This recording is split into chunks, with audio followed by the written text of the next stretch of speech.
can get back to the form we all know that they can get to, they're definitely a contender this year. You have to sign it off as just a bad event, right? Probably the worst timing to have a bad event heading into champs, but there's no other explanation. I mean, you're talking about back-to-back perfect qualifiers, favorites going into major number 5. For Optic Texas, the biggest question mark again is just what version are we going to get today? This team has made countless roster changes. They removed their coach mid-season. They gave the control to the players, and they've had some nice peaks. Back-to-back grand finals is probably the highlight of the year. Yeah. Nameless, are you worried about this team at all?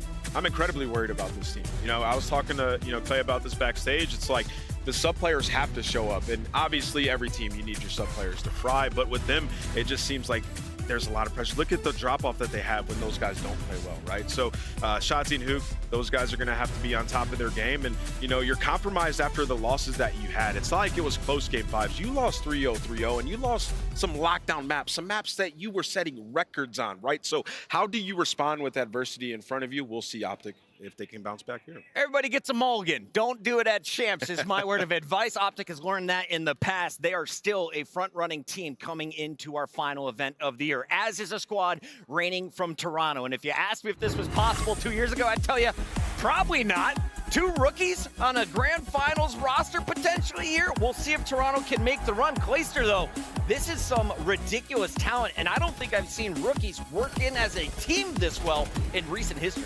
Yeah, honestly, Scrap has been playing phenomenal all year. The way he came in this year with just the confidence and swagger, I love that out of the kid. Honestly, it reminds me of me a little bit when I first came in the league. And for him to walk the walk and talk the talk and win an event this year, it's awesome. We're talking about MVP candidate. We're talking about Rookie of the Year candidate. And then bringing in Hixie, who brings in that fundamental, foundational building blocks that they need. Honestly, if any team's going to take it, maybe Toronto. Yeah.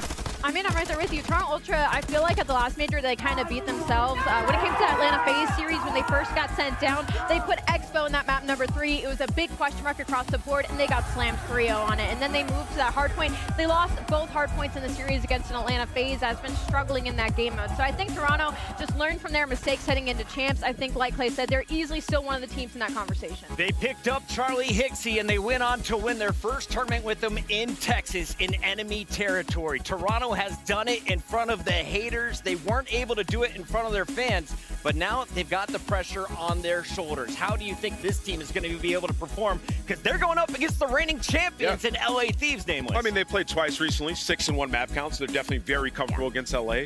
A lot of the maps that they like to play, LA also like to play, right? So for Toronto Ultra, it's going to come down to that control where they've been excellent all season. Just one final point on Toronto is that they are really a team.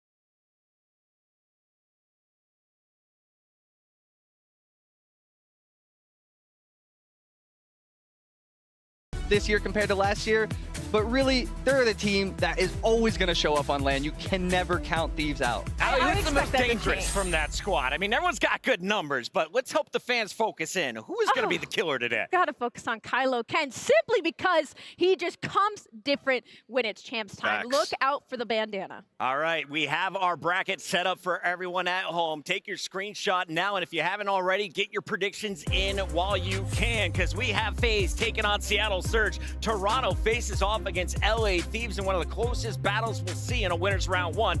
Optic faces a brand new look from Boston Breach as Snoopy enters the lineup, and we've got Subliners taking on Minnesota Rocker. We've got the fans voting, and they have told us who they think is going to win it. Optic is the clear favorite. FaZe, though, despite the boos in the crowd, 25% here, Nameless. Yeah, I mean, Clay can talk about this as well. As a competitor, you look for anything and everything to give you that extra fire, to prove people wrong. And a graphic like this, especially for a team like Toronto Ultra, is going to light an absolute fire. And then also, if you're Snoopy, you see it point too. I can do no wrong. I mean, if I'm on the right side of this fan vote, I'm taking it very personally. Oh, yes. Toronto disrespected with a 6.4. They're going to be playing with a little fire and may let the fans know what they think about it later. They, of course, are going to be playing for all the money in this incredible trophy. Let's take a look at this bad boy Clayster. You've raced 3 of them throughout your career. What's it like lifting this thing? I've raced it a couple times. It's a feeling unlike any other. It's what we all chase as competitors every single year. It's what I'm still chasing right now. Lifting that Chance Trophy validates all of your hard work, everything you put in over the year and over multiple years even. So really, it's just the prime validation for a competitor. And it's not just the validation. It comes with a nice check as well. Allie, break it down for me. Everyone who's here is getting paid. It's a whole lot of cash. I mean, even if you get DFR'd, you're taking 40 grand home. So most teams obviously want to hit to that left side, but I mean, that is a lot of money to celebrate at the end of the day on Sunday. 1 million? What? I know I'm partying with on Sunday Can I get night. a time machine? All right, that is a look at the prize pool. Reminder, it's not just the players who can win. Everyone watching at home can get in on the action. Nameless, you are crushing it with our expert analyst picks so Yes, far. sir. You lead the rest of the talent. I'm winning How's your this. bracket looking? Listen, my bracket's looking fantastic. The tournament hasn't started yet, but 10K? I You won got winning. I won. I'm not telling you. What do you mean you're You got your not? bracket? You he's got your not bracket sharing. submitted You're gonna yet? copy your bracket? Are I mean, you I crazy? won last time. It was pretty good. It was crazy. pretty good. Copy his notes, and you have a chance of winning some money. And of course, lock in because we have an awesome day of action. Let's take a look at the schedule and everything that is coming our way. Clay, I'm fired up for this one. We got the Subliners facing off against the Rocker. Atlanta versus Surge is a matchup of 1 versus 8 that I think could be a lot closer than a lot of people predict. This game is all about matchups. You could be the first seed and the last seed, but if you match up well against that #1 seed, you can beat them. It's Call of Duty. It's any given Sunday, and I think FaZe's hardest matchup is the Seattle Surge. And of course, while you are watching, make sure you link your account. Allie, look at the goods we got this time around. Skirt! Yeah, I can't wait. I mean, you dropped this. I jet mean, I know a couple people that would be running that pretty quickly. But yeah, make sure you get your blueprints, watch, and earn throughout the entirety of the weekend on either Twitch or YouTube. We got to go to a break. When we come back, COD Champs 2023 continues. Don't go anywhere. This is the Call of Duty League.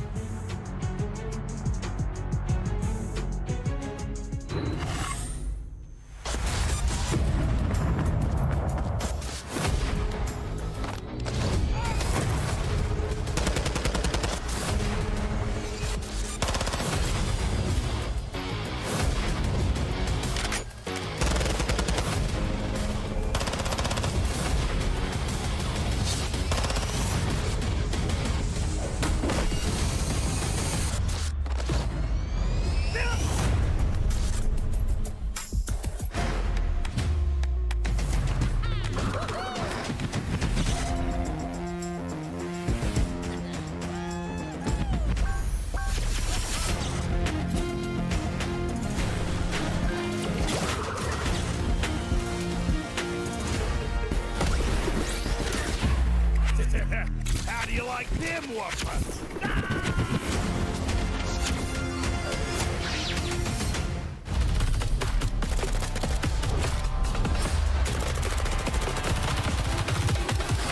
My time has arrived, I can't hesitate. Nothing is in my way. Knocking down barricades. On a different type of time, dreams are never late. From the jump, I'm the person you can never break.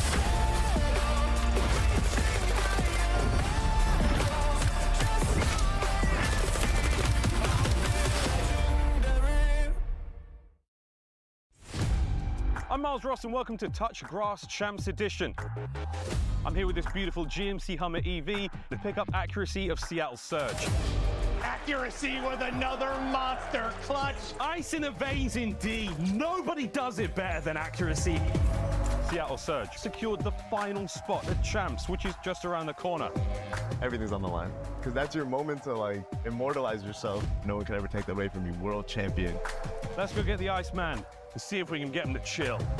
Even the world's greatest Call of Duty players have to get outdoors once in a while, so we're on a journey to reconnect them with nature in the revolutionary GMC Hummer EV. Let's go touch some grass.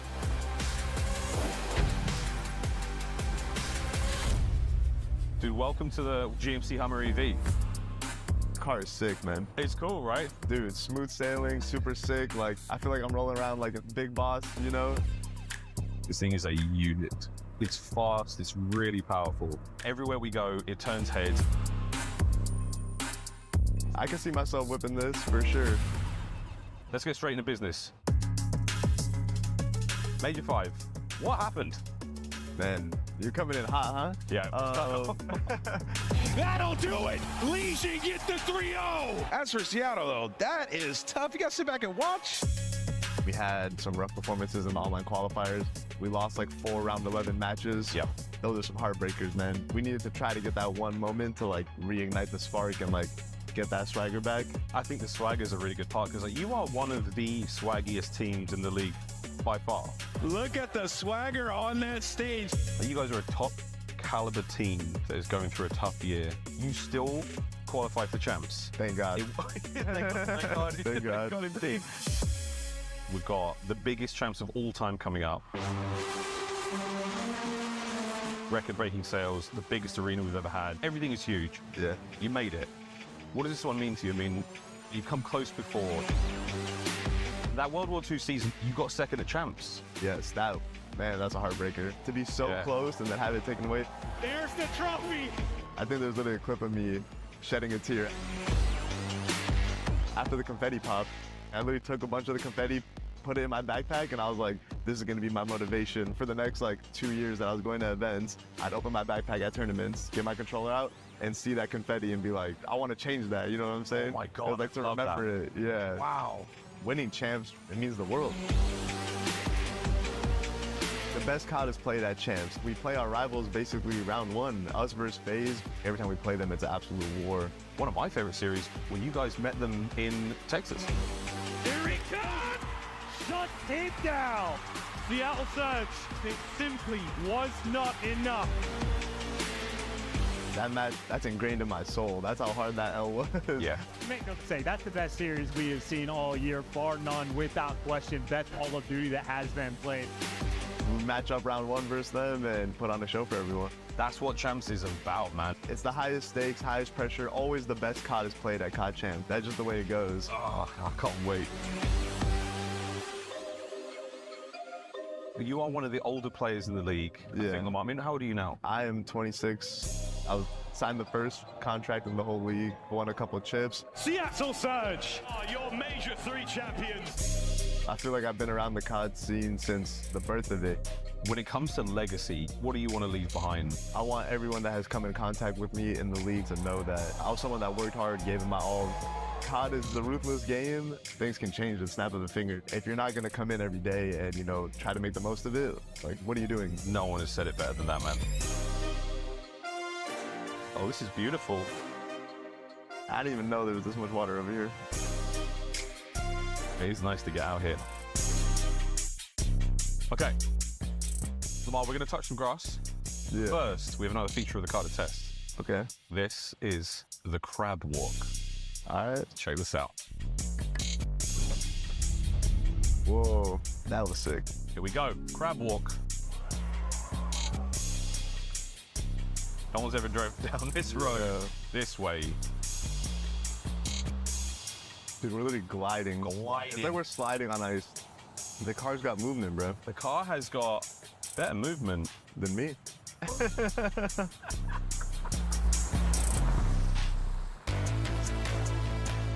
This is the best day of work for a long time. Yo. Dude, this is what I want after the major. Like, I don't want to sit in a dark room alone.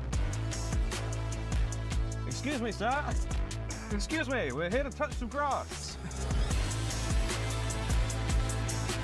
That's a good thing to unwind, like kind of get yourself back in tune and get some stress out. Because man, it's highs and lows in this space, and there's some heartbreakers, and everything's so fast paced. You really feel the emotion.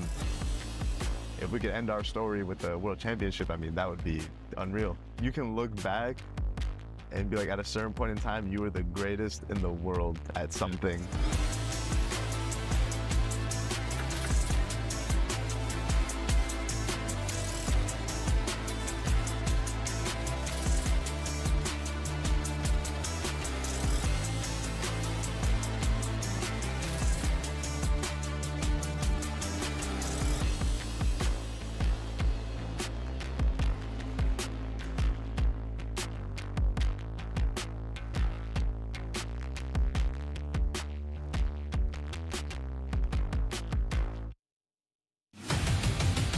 You're tuning in for the grand finals. Welcome. We've got a lot of games and we got to catch you up with how we got here. Let's start with the very beginning. Ladies and gentlemen, it is Championship Sunday live from Raleigh, North Carolina. That trophy on the line. Through with the big play at the end. Danny moving in for the kill. Priest is going to be taken care of. You've still got numbers out for Ultra. Hydra doing the very best he possibly can, and it's pretty damn good so far. The New York Subliners have shocked the league. The New York Subliners are your Major 1 champions. Hello, one and all, and welcome to the Call of Duty League Major 2 coming at you from Beantown. Oh, attack! With the second. 1v3. Heroes in. It's in with that. Over the top. Oh, my God. Daxi crosses him up. They just got it done. The way they hold it down, it's done. The drought has ended. Your Major 2 champions, Atlanta FaZe. Alrighty, Texas! This is what makes COD great, Jay. Marky B is here, and Marky B is a kill away from the crew. Toronto Ultra are your Major 3 champions. It is officially time for Major 4 of the 2023 Call of Duty League season. The games just keep getting better and better. Oh my goodness me! It's a knife fight underwater. The LA Thieves. And that's another for the trophy cabinet. Welcome to Toronto, Canada. It is a phoenix that has risen. Right next to him. He's able to hit the shot. You think the trade might come in? Matches have been getting better and better. New York have done it. This is gonna get rowdy.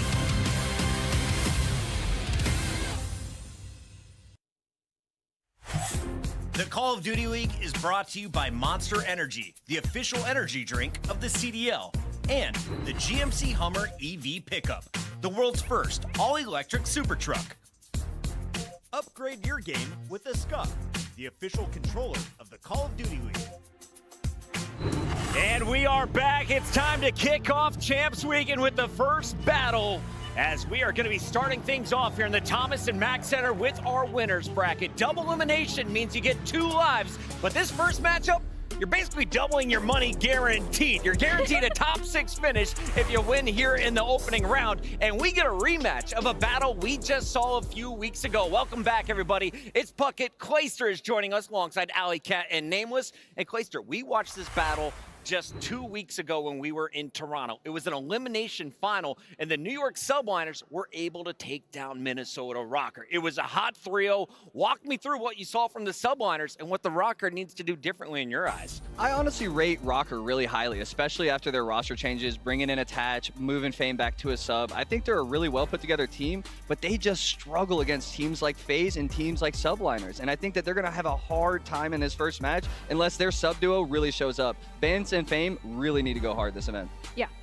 I think it kind of goes to the pace of play when it comes to Minnesota Rokkr when they go up against those teams, because you're talking about New York with Hydra and Kismet. They are just in your face constantly, and that's why in this matchup, Rokkr unfortunately is 1-5. So when it comes, obviously, there's many opportunity for the Minnesota Rokkr because this is the most practice they have gotten with Fame and Attach in their respective roles on the same roster. So could they come out and surprise us all? Absolutely. The problem is, though, is that they just can't keep up with the slaying. Nameless, what I find so interesting about this Rokkr squad is just how it's built. You've got one of the old guards, a guy who started 10 years ago playing in Champs with Attach.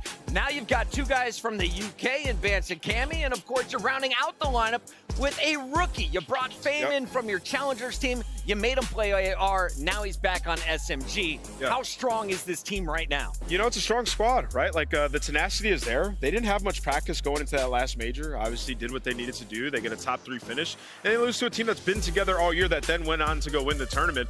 For the Monster Energy pregame, start off strong on Mercado. Hardpoint 4-2 this season. A plus 41 differential is the highest in the league. That's very impressive. And then for maps 2 and 3, they just played these against New York, right? So you have the film to go back and look at. Also, that Mercado Search and Destroy is a map that Fame has been incredible on, so I'm expecting them to have a bounce back. It's not out of the realm of possibility that Minnesota comes in here and upsets New York. It really isn't, right? Like if New York go back to, you know, into their hole where they weren't good at Search and Destroy, right? Minnesota is a team that can win those S&Ds and steal the series. So it's going to get interesting if they show. Speaking of Search and Destroys, though, you saw Skies 19 snipes at the last event. That was 13 more than any other. Playster, Clay, you caught a few of them. Tell me about New York and what this team brings to Search and Destroy in particular. Their search and destroy is one of the hardest to play against in the entire CDL. Playing against them this year, the two hardest teams for us to play in search were FaZe and New York. They just get you off rhythm so much that you're thinking, oh, there's going to be somebody flanking, there's somebody flanking. And then when you least expect it, Kismet's flanking every time. And then you got Caesar with the snipes.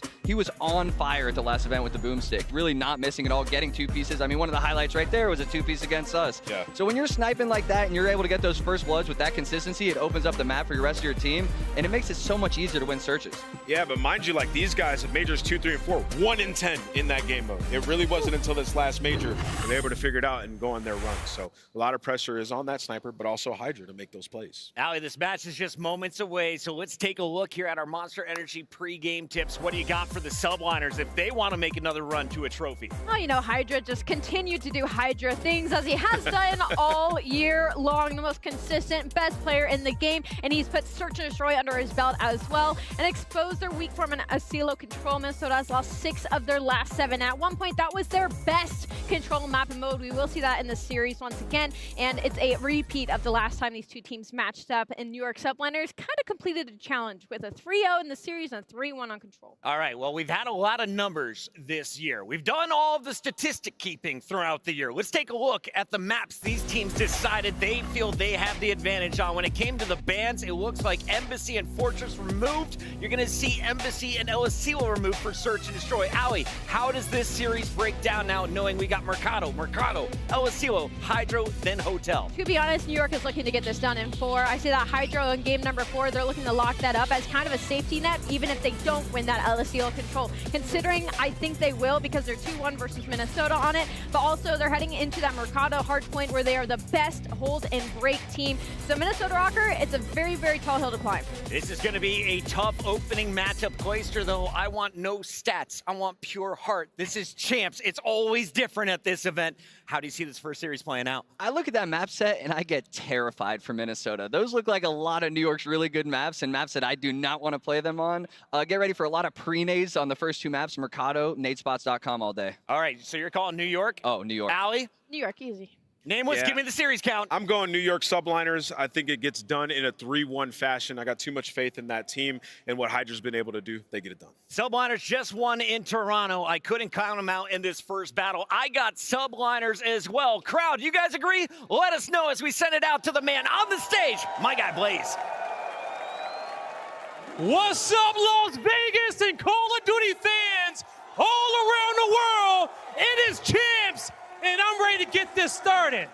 Coming to the stage first, it's the boys in purple looking to ice their competition, but let's see what they can do, because here comes Minnesota.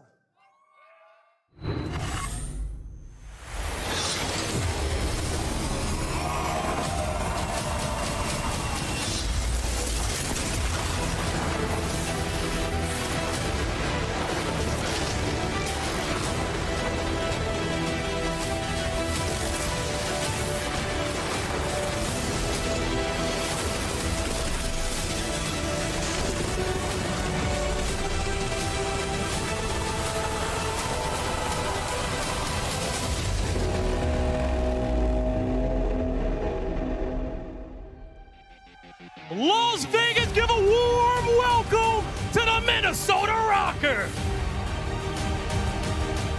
Coming out first is Bench.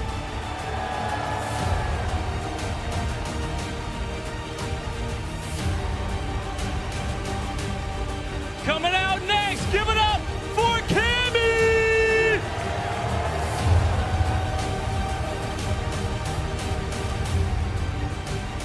Now stepping into the bright lights, make some noise for Fame!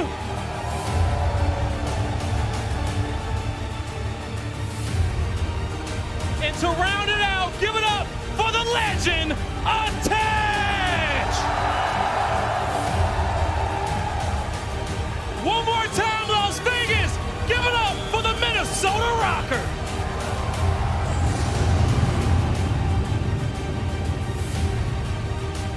To give you goosebumps, I don't know what will. The Rocker trying to rock the stage and get an upset in round 1 against the previous champions. We'll see if they can do it. This is a team that the fans have decided have a 0.8% chance of winning. Let's see if they can defy the odds. Let's bring out the Major 5 champs. Let's see if they can defy the odds. Las Vegas, help me welcome your Major 5 champions.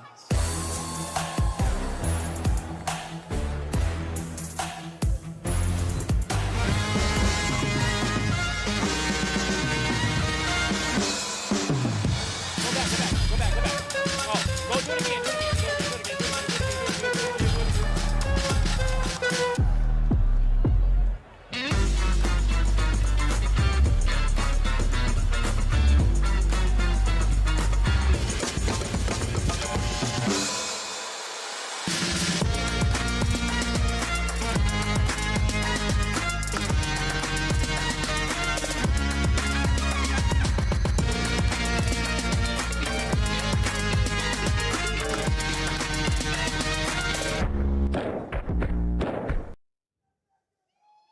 Give it up for the Major 5 champions, the New York Subliners. Get loud for Hydra, Skies, Kismet, and Priesta, the Major 5 champions, New York Subliners.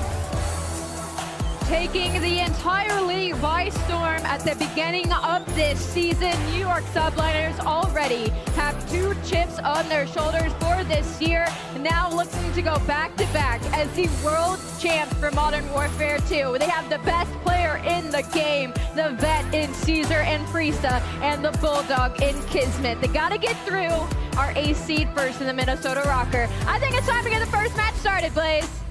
It's time to get it started, Allie. Las Vegas, you ready? Lando Study, let's go. Welcome, ladies and gentlemen, to the hottest ticket in town. We are live here from Las Vegas to kick off CDL Champs 2023. And, buddy, we're starting things off with the defending Major 5 champions, now facing off against the Minnesota Rocker. I know Nameless is talking about it.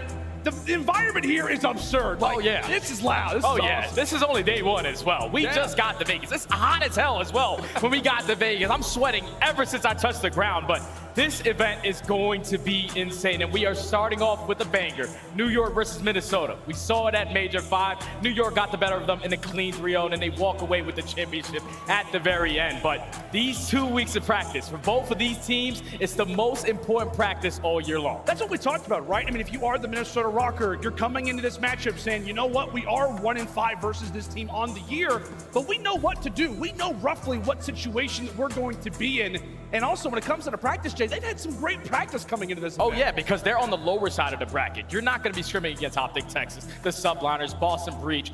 None of those guys are going to be playing against. You're playing against the top side. That's Toronto Ultra. That's the LA Thieves. That's Atlanta FaZe. So Minnesota Rocker, they have been getting some great practice going into this event.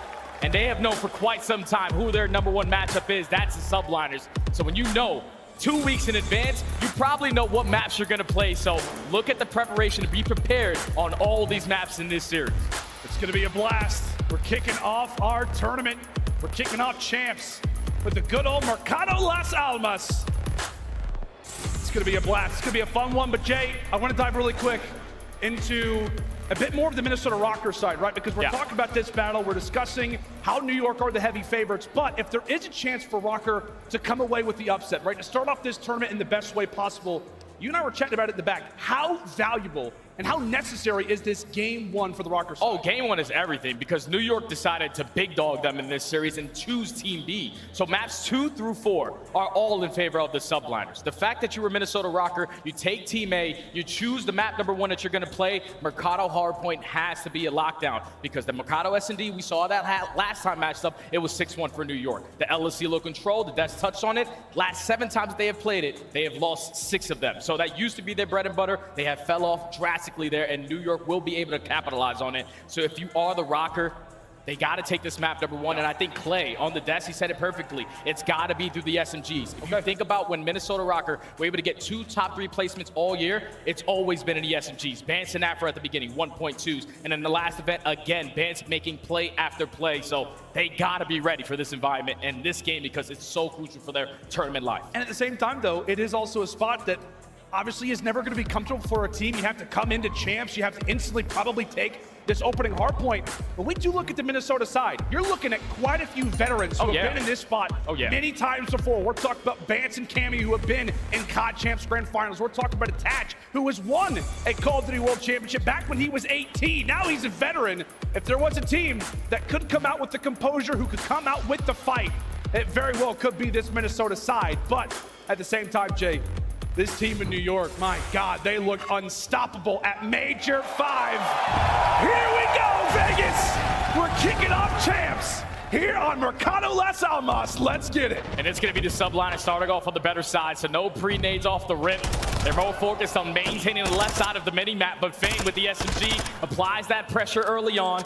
But New York, no, we're at the P1. Neither one of these squads are going to get a lot of this time. We're more focused on winning these gunfight for the next hill. And with only 30 seconds left, New York to look to be in full control. Yeah, they look to be in a good spot overall. Still 25 seconds to fight for at P1. But if you have looked statistically at what really Minnesota's key to success has been, it's actually not been at this hard point. So as you said, a great opportunity for New York. And if recency tells you anything, Minnesota could struggle at the break moving forward. They managed to get a few down, and take a look at player number 4 in the alley. Bance, they've got numbers right now, do Rocker. And this is the perfect opportunity right here for Rocker. They get 16 seconds off of P1. They find the final gunfight onto Skies off the rotation. That's now 3 dead. Minnesota Rocker around the middle of the pack when it comes to winning rotations on this map, but they make the first one look easy, and now they're going to chain into this some P2 time. New York need to find a break early on. Oh, it's a 9-team spree. Minnesota coming out and saying, New York, how do you do?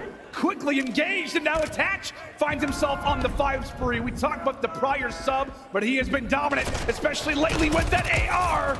Gets a little bit hairy, drops off the spree, does not have the cruise missile, and New York thankfully break with 30 to go. And you would take that if you are Rocker. You get at least a good 20 to 25 seconds at the P2, and now you're forced to rotate early on towards P3, but you're still gonna have a nice little lead going into that one.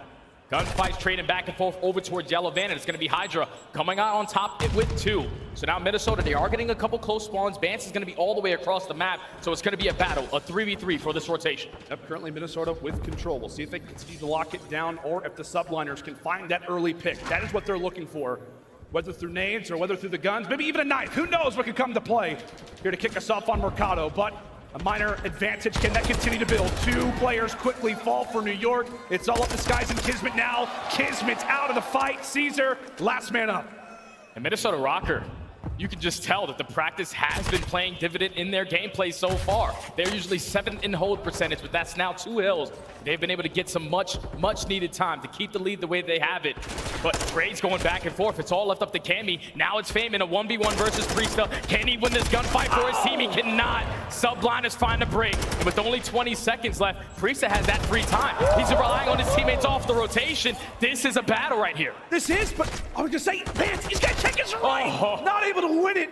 And now as we prepare for some extra time over at the barbershop, it's Attach again, who is destroying everybody. Jay, the rest of his teammates have 4, 5, 6 kills. He has 13.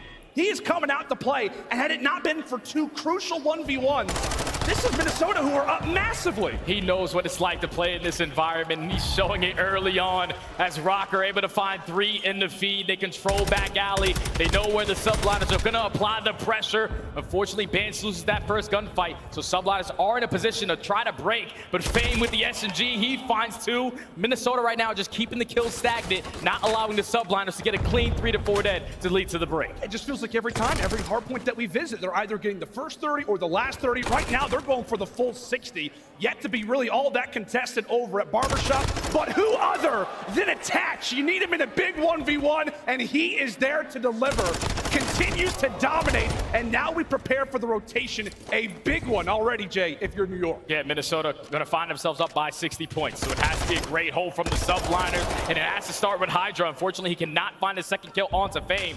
So now it's Kismet's turn. He does take down 1. It's going to be the subliners winning the rotation over towards P5. And now this is where you have to set up beautifully to get yourself back into this game.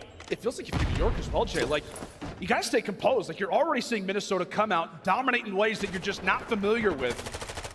And now that's going to be 3 down off the too easy. ring. That is 3 down already. we're talking about how New York, hey, this could be an opening, chance for them to really get back in this game. And before we can even utter the sentence, Minnesota rush right on forward. Attached now on 5 again. Could this be the cruise missile? Not gonna happen. No streaks, no problem. Minnesota still very much so in the lead. And the crazy thing is, the Subliners are the #1 hold team on this map. They usually have their setups down to the T, where it's very difficult to break. But Rocker, they're playing it super patient, finding the correct timings. And that's what's been leading to them currently up by 49 points. But great shots out of Priesta. We're going over to the second hill, in towards the cantinas. It's going to be towards the top side, and Subliner's going to be here early. But look at the route that Attach is currently taking. He's going to get the timing because one player drops. He's here for the pinch. Priesta takes him down. New York still hold. And you got a few New York players on sprees. I know Sky's going to be in the cruise missile. Priesta now on 5. The hill is broken, and there you go. For the Subliners, we're talking about the blueprint. How do you get back in this game? It came off of the early break over at Cantina, a hard point where you can lock down a ton of time. And just like that, Jay, I mean, what, if the final 30 goes to them, we are literally at a tie game. Yeah, we're literally going to be at a tie game. So now you just focus on that next hill. Minnesota have a position with Cammy and Bance holding down Barbershop Alley. Cammy and Bance combined for 3, so New York now are going to be slow off the rotation. And with only 15 seconds left, Minnesota know that they have back alley. We can apply the pressure through this side and potentially contest it, but no, they're just going to value their life and think about that rotation. But also, Kismet is ahead of the game. He wins a huge one-on-one versus Attach, and now he's in a situation where he has to play his life until his teammates get to him. Momentum starting to build right now for New York. Kismet in a big spot. He ends up falling. Sweat off the brow. If you're Rocker, you were player count, and you were trying to figure out where the Subliners players were. And now, here comes the streak. Now that to deal with. Can Minnesota weather the storm? Trophies look to be out, and it looks like they will survive. Unfortunately, until Cammy dies by a car bomb, so he'll be out of the picture. And for the moment, it is currently a 2v2. Quite a few New York players off of respawn. Yeah, it's only Fame and Attach here. And a couple players from the Subliners spawning out behind them. But Attach takes care of 2. FaZe finds another. And would look to be an instant break coming in from the Subliners. Minnesota hold on strong. So now with only 20 seconds left, they are playing outstanding in this map #1. Now we're going into our second half of rotations, and Rocker currently find themselves up by 50, potentially 60 points. And Jay, that last hard point, it just feels like for Minnesota, I mean, not every hard point is created the same. Like, you needed to get that confidence-wise because obviously we started to see Subliners building up an advantage, starting to make a comeback. That last hard point has got to be a solid one for you, but there you see the team nade. Currently, time left vacant as we continue to battle for the bottom side of the map. Right now, Rocker is in possession of it, and they're still winning the transition kills. That's a big kill from Bance as well. They're more focused on maintaining headshot. If you can get a lot of this peak one time, you're basically going to be able to call a game. But you don't want to drop at the same time 2 to 3 dead because it's going to allow the Subliners to apply that pressure on through tunnel. Trades are going back and forth. Fame is early off the rotation, but he loses the one-on-one to Priesta, and the next man is up. Bance finds him. So Minnesota are chaining the P one time with the spawns. They are looking to close out the game at the next hill. Yeah, it looks like this game is absolutely in their hands. Let's step aside and see how the comms are sounding. And a crucial moment in this series, a check-in quickly with the Rocker. I spawned here. Is he hitting tunnel? Yeah, he's gonna hit tunnel. Tunnel, one shot. Absolute tunnel. Okay, Absolute tunnel. Do you have a streak though? No, I do not. So I spawned out. You guys on P4 side? Yeah, I'm close P4. Could be deep cactus, guys. Yeah, Alright, you're passing cars. Hydra's still tunnel. No, he's close. Kismet's mid. Kismet's in P1. Yeah, I'm behind him. Let us know where you want us to go. I'm top. I am top. I'm gonna try and work it. Oh, one shot dead. Nice, Kill top. time. I'm waiting for you. Nice, good shit. Or inner staircase. Inner staircase, one shot. Let's Yeah, tunnel dead. I have mid. I have low guys. I have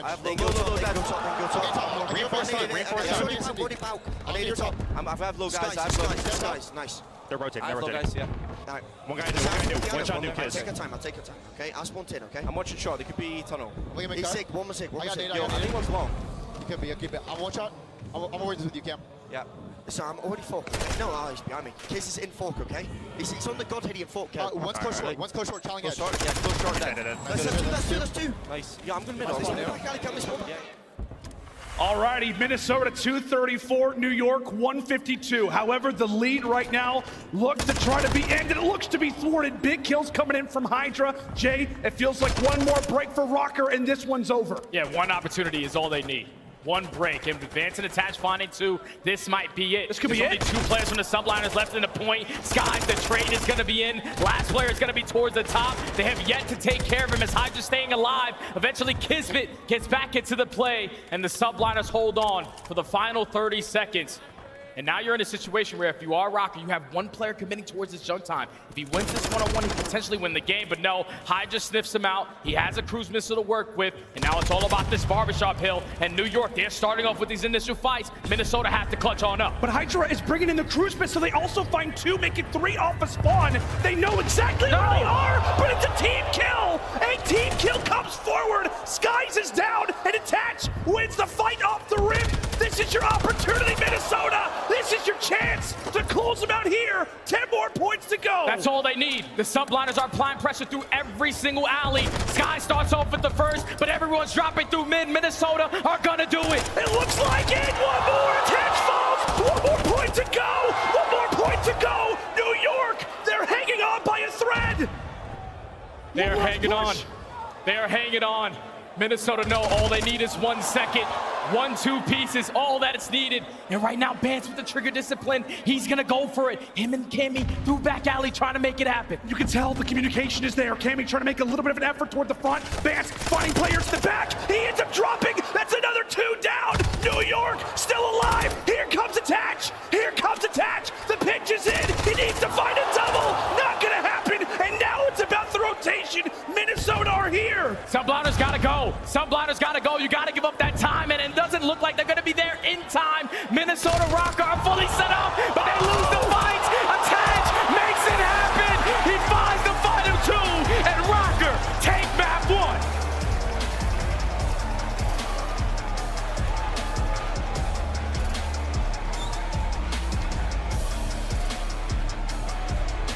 Well, that's all it took. That's all it takes to walk away with the opening hard point if you're Rocker. Oh my God.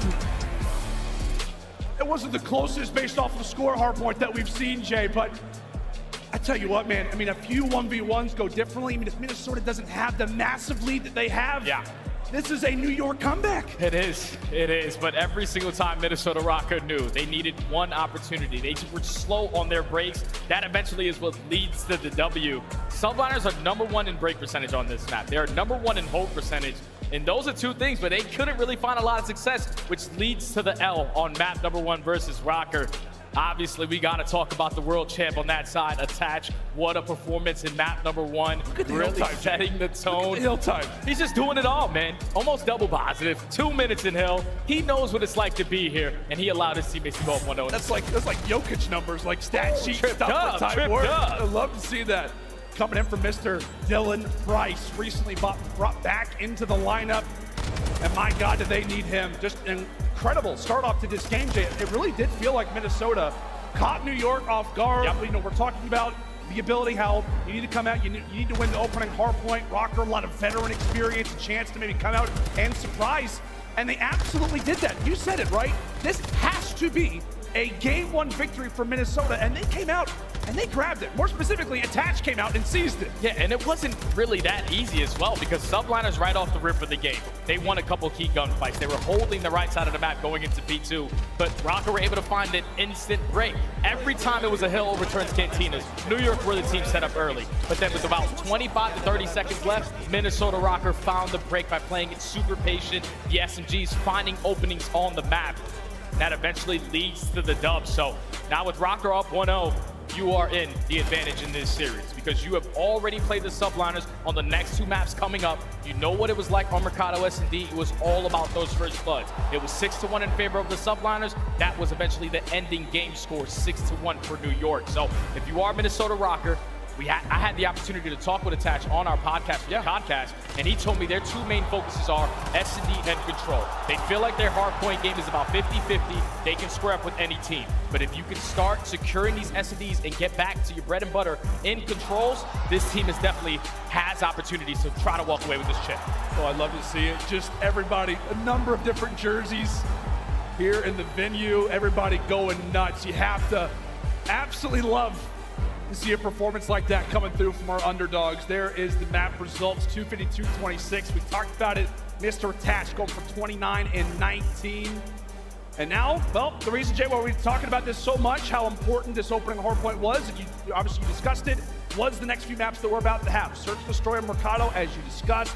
Dominant, really dominance on display if you are New York. But we got to get back to that conversation of Minnesota, how much practice that they have been doing. You have to imagine when it comes down to the vetoes, you know that the subliners want to play you on Mercado. This is a roster that very well could be in the lab throughout these last few weeks on this map. You got to be in the lab, especially with the teams that you were scrimming against. We're talking about Toronto Ultra, Atlanta FaZe, who are the second best Mercado S&D team that we have in the league. So you're getting some great reps. You knew exactly what cost you the last time around, and that was New York just throwing them so many different looks. On their very first attacking round, they go off to B. Right. Now you're forcing Minnesota Rocker to now change their defensive setup, put players on that side of the map. On their first defensive round, they don't stack towards hedge. They know that they're going to have a trophy, but they play towards middle. They just have so many different looks. Minnesota has to be ready for those mid-game adjustments. Yeah, they absolutely have to. Trying to learn from some of your prior mistakes is going to be huge, but tell you what, man, this is a guy that it's never going to be fun to load up against. I know Clay was talking about it earlier on the desk. Hydra has been hitting unbelievable numbers. And Search, Destroy, Jay, what? And Major 5, he was at like a 1.79, something absurd. I'm being told we have an audio bite here from Mr. Paco himself. Let's go ahead and take a listen. You just recently took over like #1 S&D KD so far throughout the entire year. Like, where does that come from? Like, what has allowed for you to catapult yourself into being, I guess, considered one of the, if not the best S&D player in the game right now? I've been working on my S&D a lot. Just myself, watching a lot of S&D by myself, at home at like until 2 a.m., just literally watching what other people are doing, what should I do when they are doing this. And I feel like as a team, we worked on S&D a lot. With Troy, with Javid, all my coaches, my team. So we're just on point. So it just makes my job easier to do on the map.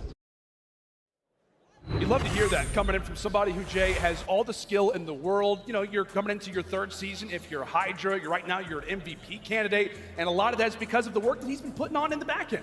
Oh yeah, Search and Destroy has been his mode for quite some time, at least for the last 2 majors. He's been taking his game to a whole different level. When I had a conversation with Hydra, I told him, he said, why am I so good at Search and Destroy? I said, the reason what I'm looking at is because you have the raw talent to put yourself in any position to win any gunfight. But when you have that power position, it's all about staying alive in that scenario and not giving up your life for free. And I feel like he's been doing that all of Major 4, all of Major 5, and that's what now makes him the best Search and Destroy player in the game. And now with this team down 0-1, you gotta rely on him to try to bring it back. And I guess the question that comes to mind is, like, if you're Minnesota, how do you game plan for somebody like Hydra? No. Whenever you game play for one player individually, if that one guy isn't doing what you expect him to do, your whole game plan is out the window. So you have to make sure you're playing to your team's strength. And you can already see it early into this round number run for Minnesota Rocker. It's a default setup. Let's spread. Let's make sure no one's going on the deep flank. No one's trying to take mid-map control. And at least the first blood with them now getting the bomb down at A. Hydra looking to strike. Does not see Cammy laying on his belly. So that is a quick 2 there for the Cam man. An instant 4v2 advantage for Minnesota. And it only continues to build. P-Dog put the sniper to good use. But that is the only moment of success that you have in round 1 for New York. Minnesota, a commanding start. And that's a great tone setter right there for Rocker. You spread map. Now New York are going to be a little bit nervous trying to hit those routes to go on those flanks.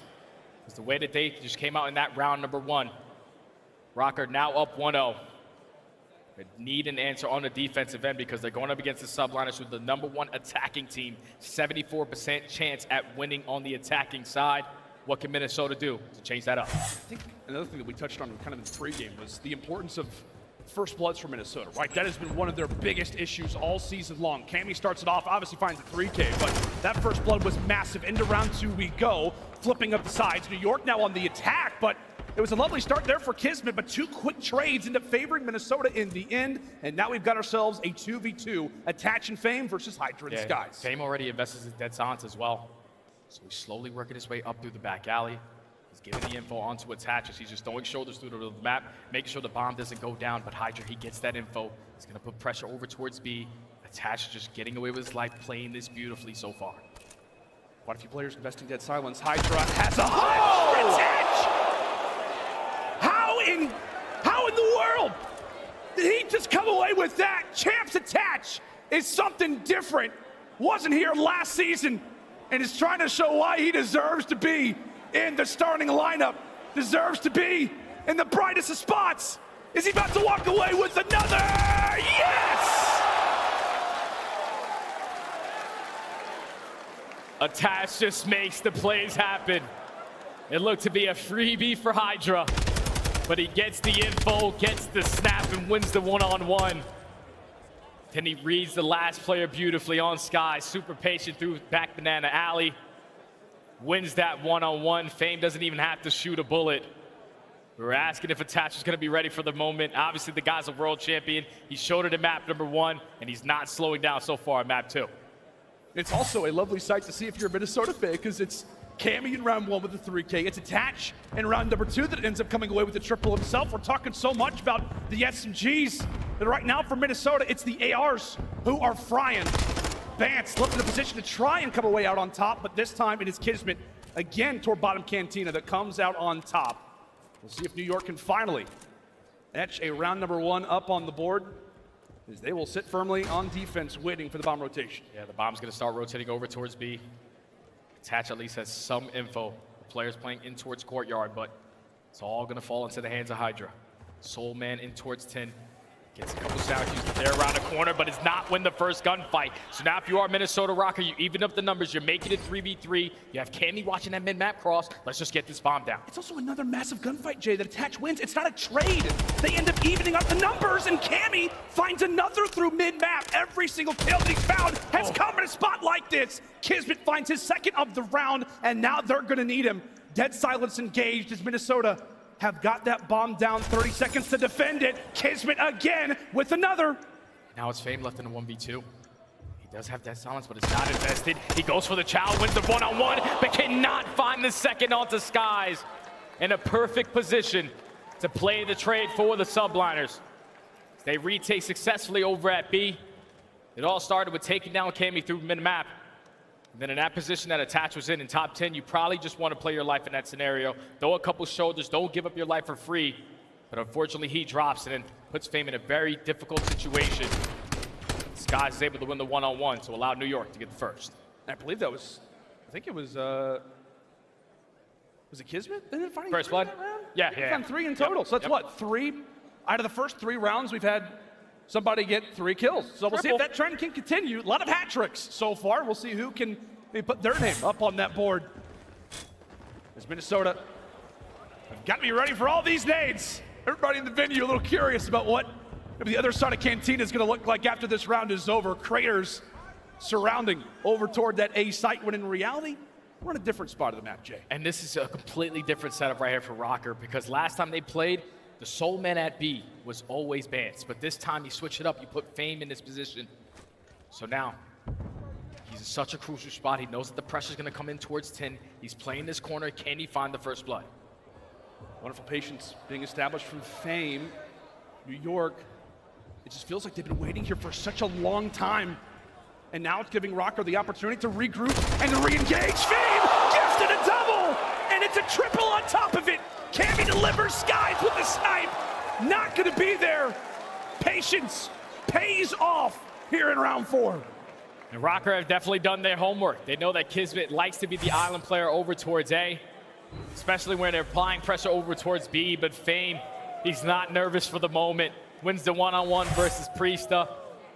Finds the second onto Hydra. And just shuts down that play right there from the subliners. Telling you, man, the practice in the last 2 weeks for Minnesota Rocker has been on point, and it's been showing so far. They're playing some stellar Call of Duty. They are indeed.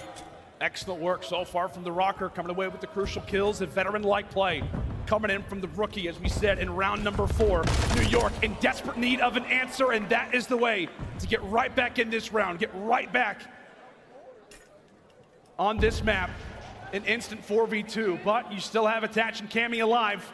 This next kill very well could dictate how the remainder of it goes. Aggression there from Hydra established, and from there, it is all up to Attach. Now a 1v3. Can't cut him out, though. Can't cut him out. He finds the first kill onto Hydra. That's the most important one, but Priest with the repositioning takes control of the middle of the map. They trap attach. And New York Subliners with the aggression over towards Hedge. They're able to stop the bleeding forward now. But what a scary gunfight right here for Hydra. He's able to win it versus Cammy.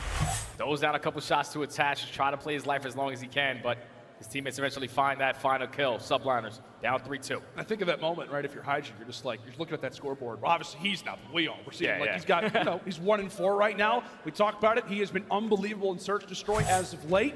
Props to the Minnesota Rocker. Well, obviously not allowed for him to have any of those crazy sprees, but just felt like in that kill where he wants to go through the doorway. He's just trying to get going. Trying to get a little bit in sequence. Is now into this next round we go. Minnesota once again answering off the rip, and it's Cammy with another first blood, Jay. Oh, Cammy takes down Priesta. Such a crucial fight because we pay attention to your mini-map. Hydra already invested that dead silence. He's going to be behind them in through dark, and he is going to get spotted by Fame. He gives the comm to attach. They take down Hydra. Now it's a 4v2. Skies does take down one, but the trade is there. Now it's all up to Kismet. Minnesota Rocker on the back of the first blood. Play for the information. Allow the teammates to help each other in those scenarios and walk away with the round again. Now up 4-2. And how about you, Jake? But it kind of builds upon the point that we made last round, where it feels like Hydra's trying to get going. He's trying to make plays. We talk so often in SD about how at times it can be Kismet who's the one making flanks. Hydra's like, no, I'm going to go ahead and do this. Invest that dead silence as you talked about, and he has shut down again. Minnesota have absolutely done their homework. They have been waiting eagerly for this series. And as we said, the last match that they played at Major 5 was versus this New York team. And so with that in mind, they've got a lot of research to work off of. Into the next round we go. And thankfully for Minnesota, you have got nobody here at this B site. Yeah, there's no one over towards 10, but at least Skies is able to get that shoulder in and spot them on the left side of the map. So his teammates know where the pressure are coming in, but everyone's going to be late off the rotation.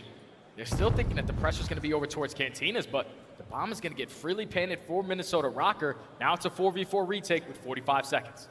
We're looking at that score. This is the swing round, right? This is one for New York that you have to grab. You are in threat of going down 2-0 versus Rocker. You're going to have to come away with something special. Retake about to go down as Minnesota prepare, waiting for the members of the Subliners to enter in toward their reticle. Can they walk away with the first blood? No! Hydra! An excellent answer! Dives right on in, but it's Bance who's there to trade. One left player alive, Priesta! 15 seconds to go. He's gonna pull off something amazing. Pull off a miracle. Time continues to tick, and this will be the round. Minnesota now up 5-2. That's just a perfect play call right there for Rocker. They apply the pressure over towards 10. I thought Skies, when he threw that shoulder, he was going to give the info to his teammates so they can slowly start to work that retake a little bit earlier. But by the time they applied pressure to get in towards the site, you saw Attach. He was all the way across the map watching that deep flank. He finds the timing to reposition through the middle of the map, find that first blood, and start off right in the trade engagement. It leads to Minnesota winning the round and now finding themselves at game point. New York have to figure something out because Minnesota, they are making the adjustments, and it might be a nade to do it. Play was touched on how many free nades that we're going to see. So far, not a ton on Mercado, but how in the world does that gunfight not get finished off? We'll have to leave that for later time. P-Dog with the snap. And now it's all up to Fame. Makes it a 1v2. Still plenty of time on that clock, but it's about to go down. Now 45 to work with, 2 players to face off against. This is not going to be an easy site to retake, but he's got information. Does not work out. New York able to stay alive for the moment. Yeah, big nade to start it off, man. They needed that one to start off with that first blood. You apply the pressure over towards Hedge. You come out on top in the majority of those engagements, and then Fame in the 1v3 does take down one, but once the bomb is down, Skies gets that info that he's applying the pressure through tunnel, Priesta through top balk. Go for the double team, child, to stay alive a little bit longer in this search and destroy. So now the Subliners are down 5-3. But just the way that Minnesota Rocker have been playing on the attacking rounds, some pressure over towards A, some pressure over towards B. If you're the Subliners, it's got to be a full-on split. Well, Jay, it's a lot of stuff that you talked about the last time these teams faced off, right? I mean, so many looks is what really won New York the game so far for Minnesota. It's been the exact same. Nate over the top, gets Hydra out of the fight. Well, Vance is shooting dead bodies. It just feels like with Hydra, you got to put in an extra few bullets just to make sure that the man is down. Trades continue to go back and forth, but this time it's Fame who falls. New York even up numbers. Yeah, it's a 3v3, and you have Kismet already runs out of that dead silence. He's working that deep flank to try to take down Cammy. But time is starting to tick. Uh-oh, Cammy gets the right timing. He takes down the first, but Kismet's there for the trade. 25 seconds, 2v2. And right now for Minnesota, you have the information. You know they can only come in from one of two ways. Attach watching one angle, Vance watching the other. It's a crossfire, but now it's a 1v1. Vance is there to deliver. And Rocker now firmly in control. Now up 2-0 in the series. Just like we all predicted, Jay. Exactly like we predicted, Lando. Minnesota Rocker, Mercado, so far this morning, this afternoon, has been their playground. They've taken in map number 1, the search and destroy. They had so many different looks that the subliners were not prepared for. And even though they did lose that first blood battle, they were clutching up in these engagements. Fame was making plays. Cammy starts it off with 3, attached with multiple one-on-one clutch gunfights. Minnesota Rocker are looking like a well-oiled machine right now. Teamwork on full display. Now they're up 2-0 in the series. I don't want to talk too much about what was being discussed in the green room, but we were hearing that during the veto process, Minnesota looked a little shaky. Oh, yeah. Potentially, maybe didn't really know what was coming. Jay, they knew exactly what was going on. They're playing some mind games right now. Back-to-back Mercados. We're talking about how New York are absolutely the favorite, and already our defending Major 5 champions, Jay, are down 0-2, one map away from already being in the elimination bracket. Yeah, I wasn't expecting this, man. Obviously, everybody was expecting New York to be able to win this series, not be down 0-2, but Minnesota came to play today, man. We're at chance for a reason. Anything can happen. And the craziest part is that these teams have a lot of history on this map that's about to be on your screens before we head to that El Asilo on control. We got to hit a quick commercial break, but make sure and stay tuned. Can Minnesota walk away with the 3-0, or can New York, our defending champions, finally wake up? We'll have to find out. We'll be right back right after this.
CDL is brought to you by your favorite Orange Bandicoot. Pre-order Crash Team Rumble today. Available June 20th. The Call of Duty League is brought to you by Monster Energy, the official energy drink of the CDL.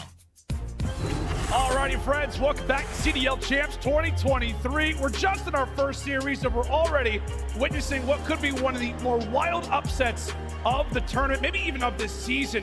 Our defending Major 5 champions, the New York Subliners, are down 0-2 versus the Minnesota Rokkr, who just lost to this very team 0-3 just weeks ago, and now we have our Game 3 up next.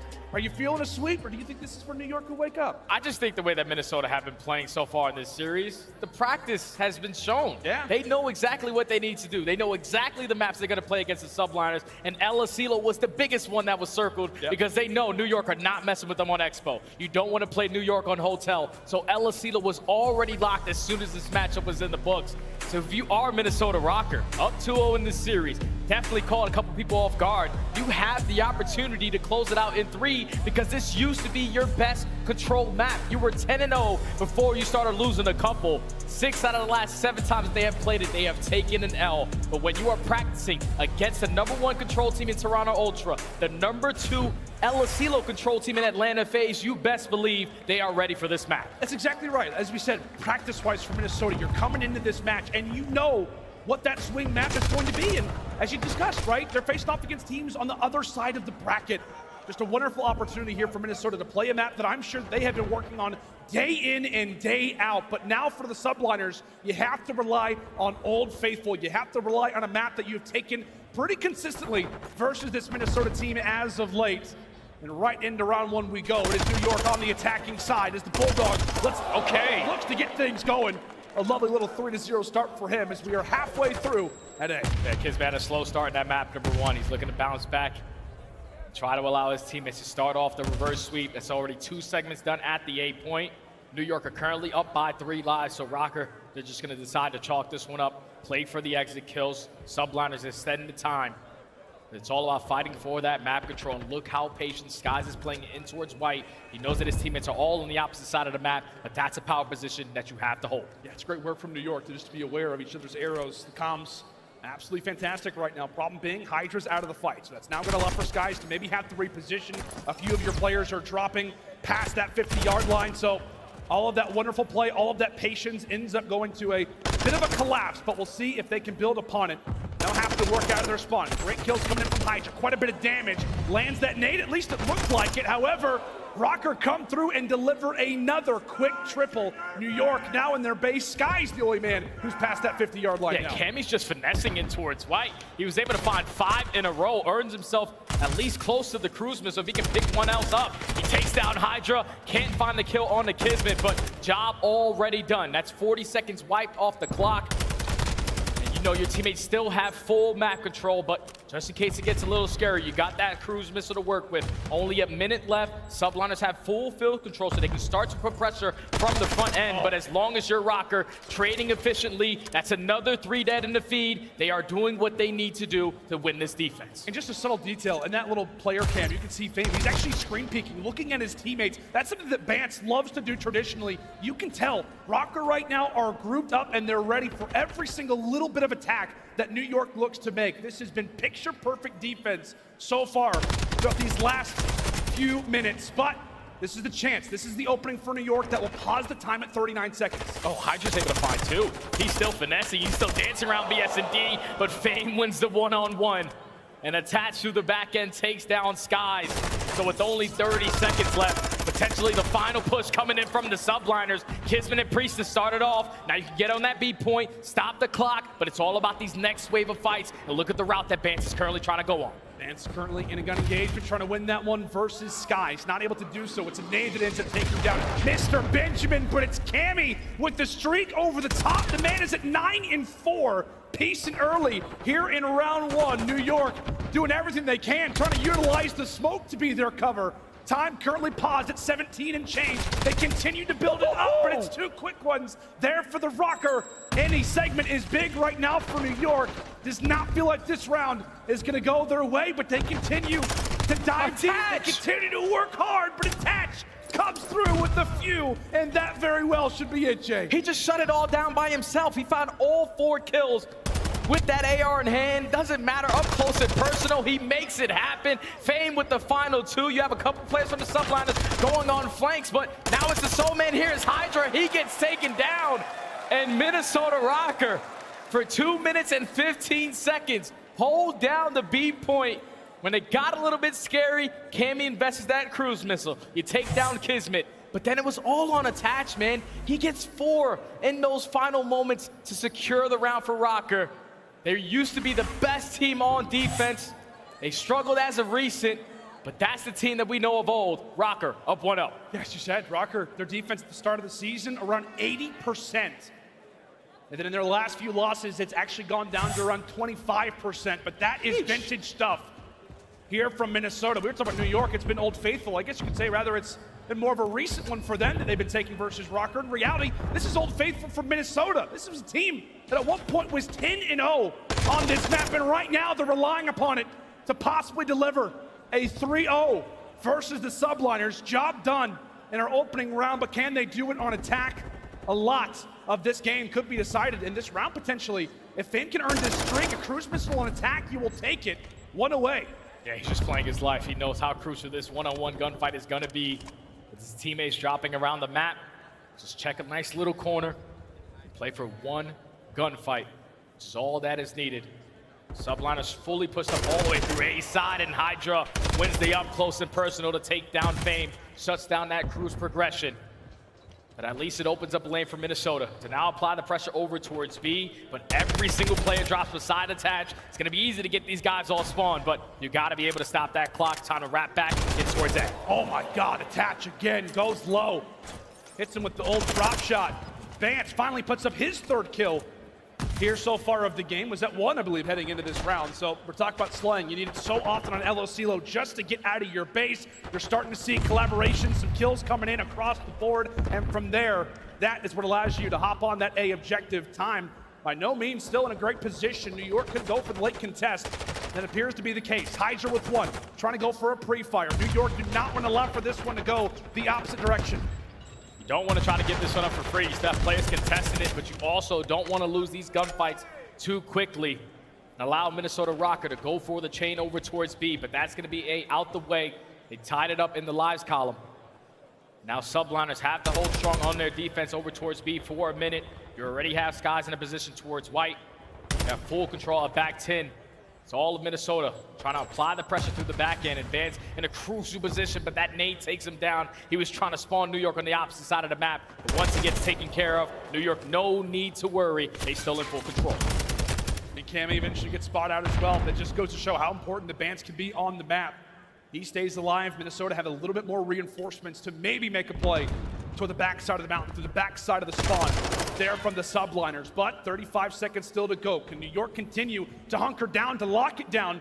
Rokkr end up finding 2 in stride, so this next gunfight's gonna be massive. Kismet trying to even up the numbers while it's Fame going for info. Yeah, Priest knows that at least a player has to be close to me. I gotta back up.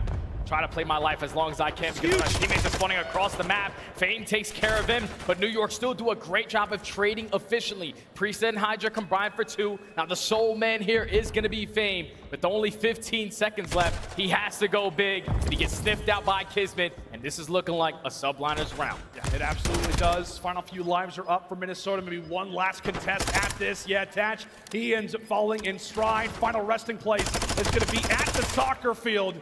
And thankfully for New York, they're able to find an answer. Back-to-back defenses so far here on LOCelo. Now, if you are the Subliners, you're currently up by 2 segments.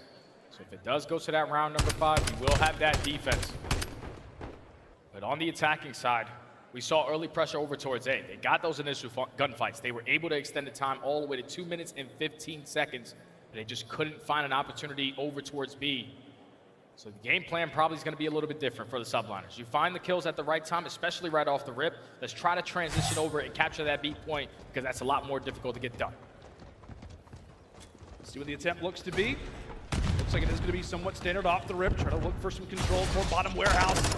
Maybe get some players into A, maybe transition over toward that B zone. Which, as we said, is the more difficult of the 2. The more prized possession on this map is to get B out of the way. But Right now for New York, you're not really dealing with a whole lot of house money at the moment.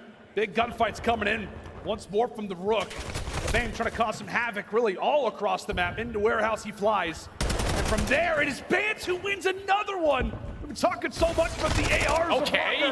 Right now, it's the SMGs who are having themselves some fun. And he's starting to turn up. Like you said, in round number 1, he was sitting at 1-9, but now that's 2 in a row. 7 kills to his name.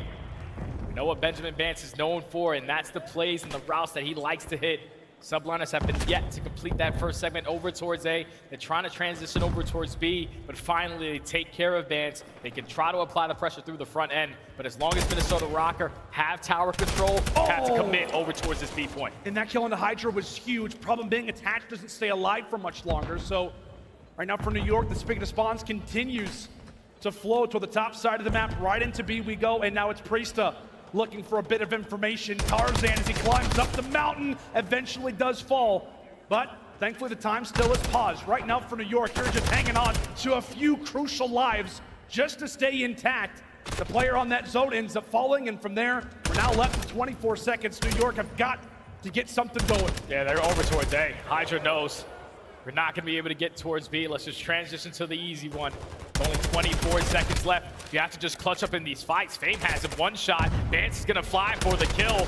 And now it's Priesta, the only guy here. He gets cut down. There's only 20 seconds left. Subliners have 2 segments done, but you cannot lose the round like this because Minnesota are going to take back the lead. Yeah, that's the problem, right? You have really nothing done on the objective side if you're the Subliners. There's kind of a no-duh type of situation for Minnesota. They instantly recognize the push has got to be made over at A. But thankfully for New York, they've won a few fights out of spawns. Right now, it is Hydra and Skies, the Valpals, who are trying to lead the charge and to keep this round going. Collectively on a 5 spree as we will gain another minute on the clock as New York desperately continue to search for the first attack of the game. Yeah, they're able to extend the time, but for how long? Because there's only a minute left. You only have 11 lives remaining. You only have 1 to 2 more good pushes to make this attempt happen over towards B. You don't really have a lot of map control. Fame takes down 1. Fame takes down the 2nd, and Bance with the 3rd. New York forced to hit the reset button beside Skies. And with only 45 seconds left, ROKKR just need 1 more hold. This gunfight, I was gonna say, it's massive right now for Skies. He's got a lot of work to do. Not only needs to find this kill, but also needs to kind of establish himself in top party, continue to be a beacon for attention. But right now, Attach, he's just having a blast. He's hanging out on the backside of the map. Skies eventually pieces him. That's going to be 2 right now for New York. They found that opening. They've got 3 players surrounding this objective. Right now for ROKKR, they're put in a spot where they're going to have to contest, Jay. Oh yeah, and Fame, he's trying to find the opening through the flank, but that's already the 2nd segment done. Not a single player from ROKKR is near the point. Fame eventually does take down Priesta, and unfortunately the team name for Hydra, but it does not matter. The Subliners needed 1 opportunity. They get 3 dead. They know that Fame was in the back of their space. They leave him alone. They stack the point, and eventually leads to the round win. At the very end of that round, Subliners able to clutch on up. Now put themselves up 2-1. I can imagine sitting in the back. You know, we have the opportunity to see the coaches and stuff. You know, they're watching the game, trying to strategize, figure things out. I think in that moment, when that nade lands, we see the team kill. I think Cinder and D-Roll, their heart had to drop 100%. in that moment. Just like, wait, okay, a team kill happens? Okay, cool, we still got the round. Sweat off the brow if you're a New York fan. As they do grab our first attack of the game. Can they build upon it? Can they get us out of LSCLO nice and early? Or can Minnesota pull off some magic again? It's gonna have to be through the attacking side here. And already it is Bance eager to get to work. Yeah, ROKKR had to start off with this one. It's gonna be back-to-back attacking rushes. They want to try to close it out in 3-0. Already 30 seconds knocked off the game clock. Subliners in full control of Radiant Tower towards A. So you're forcing Minnesota to apply the pressure up through field. Cammy does take down 1. Cammy goes for the 2nd as well. So Minnesota have the opportunity to try to close out this B. Yeah, this is exactly what you want to do right now if you're Minnesota. Get B out of the way, at least chip away at a few of those segments. Currently doing a great job. Player number 70, Kizit, he ends up falling back inside of the base. So you're doing everything that you have to right now if you're ROKKR. And right now, I believe it's Cammy, yeah, who's actually over toward top mountain. He continues to find players in stride. Jay, he has been so solid in this series. He's been on like multiple 4 or 5 sprees, had a few cruise missiles come in, and right now he's looking for another. New York end up finding 2, but for Minnesota. They just continue to wipe away time at B. Yeah, that's at least the second segment done, but now Subliners have full map control. That's a clean 3 dead. They're forcing all of Rocker to try to fight out of their base. Band starts it off with the first. The rest of his teammates still got to check their corners. The Subliners are great on defense. With only 20 seconds left, they're trying to force that game 4. Fame, understandably so, has to bring in the cruise missile. Information is all that he will have. Cammy desperately hunting for something, but he ends up getting dropped as well. Rocker working from their base, but there is a man who still remains, and that is Vance, bringing out the AR, keeping the game afloat. They jump on B. Can they gain this extra minute? Vance falls. Cammy 2. Can they get over toward A? It looks like they have. Minnesota hanging on by a thread as New York continue to style. This map is over.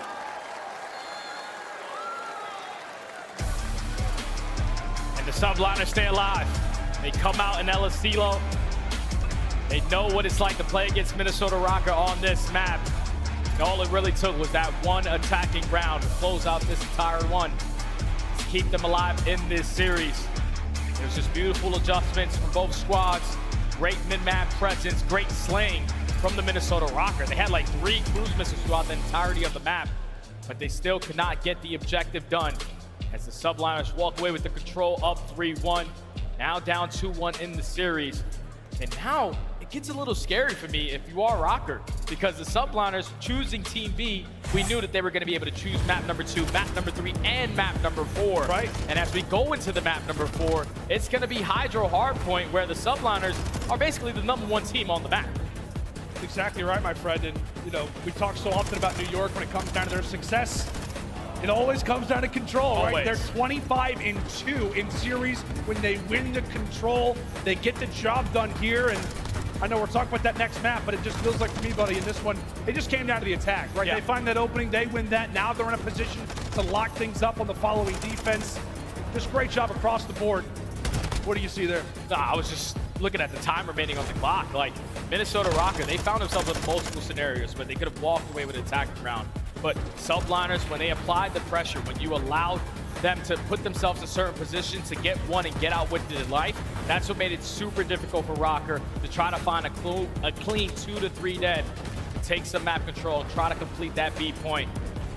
But the Subliners are 2 major champions for a reason. Yeah. They know exactly what it's like to be in this position. The series is never done until it's done.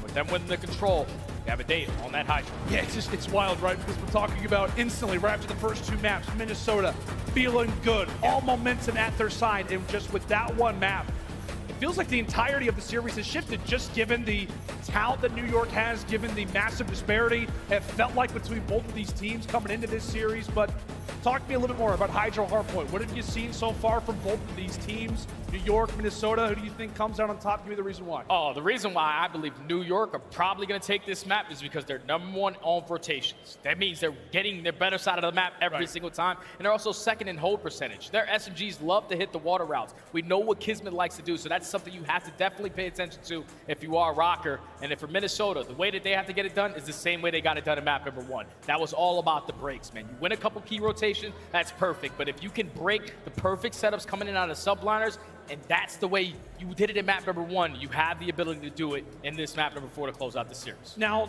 I don't know, like, does it almost feel like to you, though, in some ways, this is a bit of a positive for Rocker to play Hydro? Again, kind of maybe stats out of the way a bit, but at times on Hydro, like, this is a chance where you can kind of slow down the game. It's so much focus on the spawns, maybe an opportunity to catch a few of those aggressive play styles out in the open. Is there any merit to that? It's a positive thing going forward if they win the series. If you walk away with this in a 3-1 and you haven't really played Hydra a lot with this roster, you're feeling fantastic. They're only 1-1 ever since Attachers entered the lineup. They played it twice. Yeah. Lost once, they won once. So they know what it's like to play on this map. But when you're playing a team like New York on Hydro, and if you beat them on it, that's going to instill a whole bunch of confidence going forward throughout the rest of the tournament versus teams that they weren't expecting to play Hydro. If you beat the best team on Hydro, why not?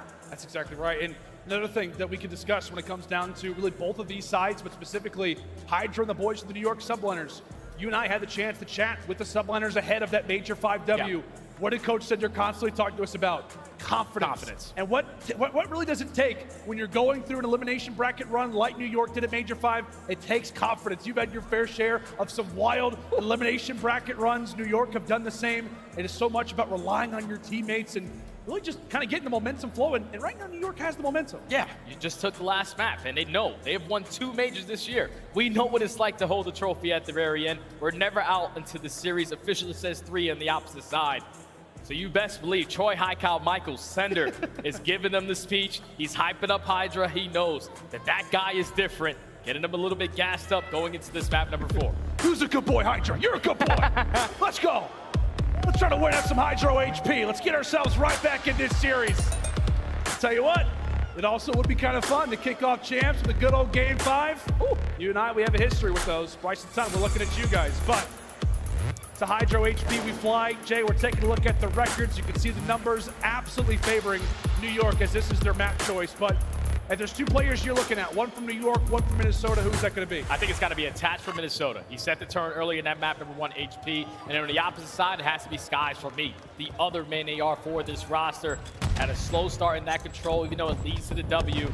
They didn't really have the best performance in that map, number 1. So the ARs in those power positions, it's going to be some crucial one-on-one fights between those 2 players. So Jay, I want to talk about Hydro for a moment, right? We got a lot of new viewers watching champs. Obviously, when it comes down to this event, incredibly excited to have you guys. What is Hydro all about? What are teams looking at right now on the map? Right now, what you're mainly paying attention to, we know, in a majority of these hard points, the P1 is always going to be scrappy. It's all about the gunfights going into the next hill, and right now, Minnesota Rokkr, even though they're not getting time off of this P1, there is no need to panic because P2 is a money hill. You just cannot allow any players from the subliners to slip through.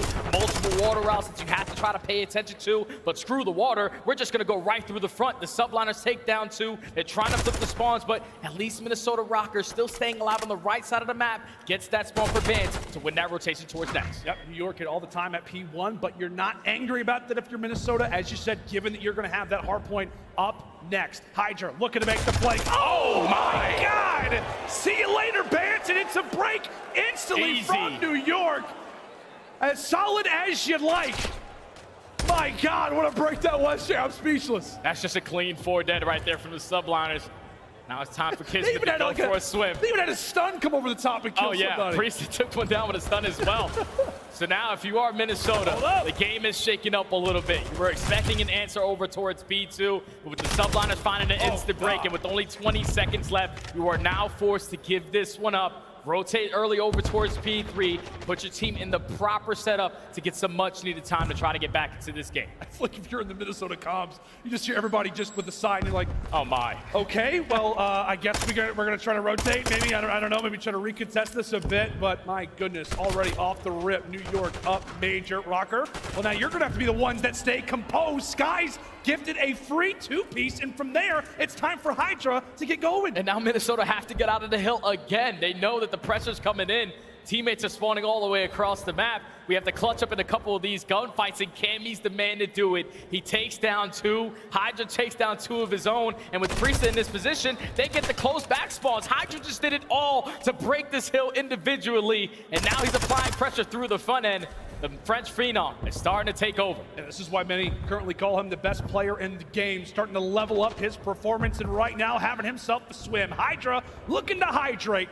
And right now for New York, they eventually do get wiped off the point, but they have made their presence felt so far here on Hydro. Now the path is where we're going to rotate. And it is Hydra trying to be a thorn in their side. That's now going to be 5 in a row. And really a Minnesota team that's going to be filled with anxiety, filled with stress, trying to figure out where he is. Finally cut down, but it's a cruise missile regardless. Yeah, cruise missile now earned for Hydra. And now if you are Minnesota Rokkr, you didn't really have an opportunity to put yourself in the best setup because you were trying to locate where Hydra was going to apply the pressure from. But this is some much needed time for them to get back into this one. Do the subliners decide to invest that cruise missile? Most likely not, because they have players in some great positions. Hydra and Kismet already combined for 2. Make it 3. The spawns now flip. Another break for the subliners. And this is the subliners that we saw at Major 5, Jay. A team that is so scary when it comes down to their breaks. Hydra causing some problems through the water. He was lighting everybody up. You see Kismet on 3. Skies gifted another double. Flying through the air. He's looking like Spider-Man. Oh, he gets the third. New York are styling so far throughout this game. Nearly up 100 points as Minnesota go on retreat, tail between their legs. Can they finally lock down a hard point, Jay? It doesn't look like it's going to be the case, though, because Skies and Kismet already find themselves behind enemy lines. Now Hydra at least takes down one, but there's 3 players here from the Subliners trying to go for a break. It's all on Fame. He does take down 2. He's waiting for his teammates to get back into the play, and so far that has led to a great hold. The rookie is making it happen for Minnesota to try to get back into this game, but when I say that, Subliners right through the front for another break. That's the problem, right, for Minnesota. It just feels like they're having to work for every single second. As you said, Fame comes away with a lovely double, locking down time. Then the rest of his teammates end up dropping. Bance comes away with a few kills, but it doesn't matter. New York are constantly placed inside of that objective. It's going to be a 100-point lead as we get ready for the second side of rotations. And really, if you're Minnesota, you're just trying to keep your head on straight. Just try to focus and hopefully, Jay, have a much more successful start to the second side of hardpoint. Yeah, it has to be in their hold percentage because they're winning a rotation every single time. Every single hill so far, they have been the team early on. Just came down to the setups and New York finding those openings, finding those initial gunfights to find the break. But now currently down by 100 points. You currently find at least Bance in a position trying to hold down these P2 spawns. He gets the timing. Once he finds that kill, his teammate spawns up all on the right side. With the Subliners, the lead they currently have, they can play for this remaining 40 seconds. They can play for all this time at P1 because they know that Minnesota have 2 things that they have to focus on. Yeah, for New York, like you've eaten your vegetables. You've done all the hard work. Now it's just a matter of really do whatever you'd like. You have the ability to play with house money at the moment. And right now they're looking for another break over at P2. Minnesota beginning to crumble like the foundation that they sit in. Hydra applying the pressure. Another cruise missile for the French Phenom as New York now have got that spawn ready to go. P2 is about to be their home. Yeah, this game is basically locked up for the Subliners. They are doing everything that they need to do. On the first rotation of hardpoints, it was all about the break. So far, on the second rotation, it's been the rotations where they're the team early set up. Priesta, Hydra, and Kismet already combined for 3. They're going to be able to breach that 200-point mark. But it's only a matter of time before they're able to force that game 5. Oh, and Hydra. Look at his numbers, Jay. He's at 20-8. Feet kicked up. Oh, here comes some more. Quick little engagement, Minnesota. They just gotta go.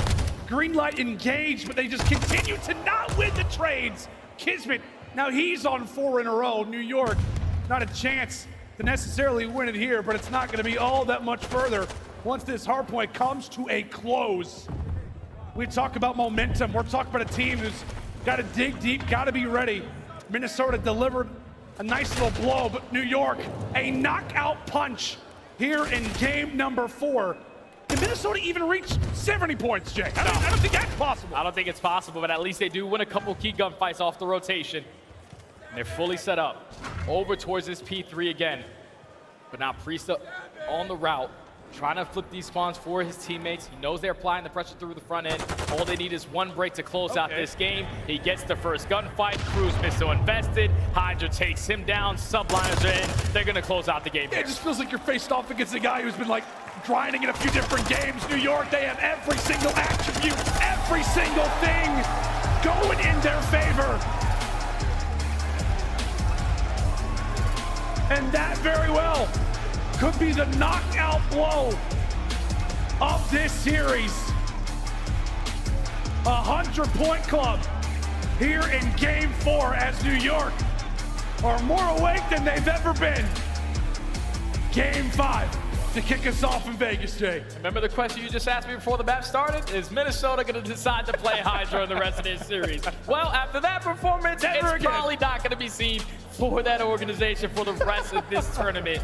The Subliners, best team on Hydro, now extends their record to 10-3.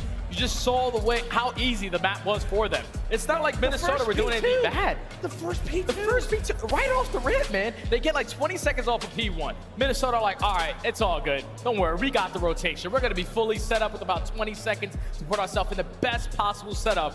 But every single time they had that opportunity, Subliners found the break time and time again to now force the game number 5.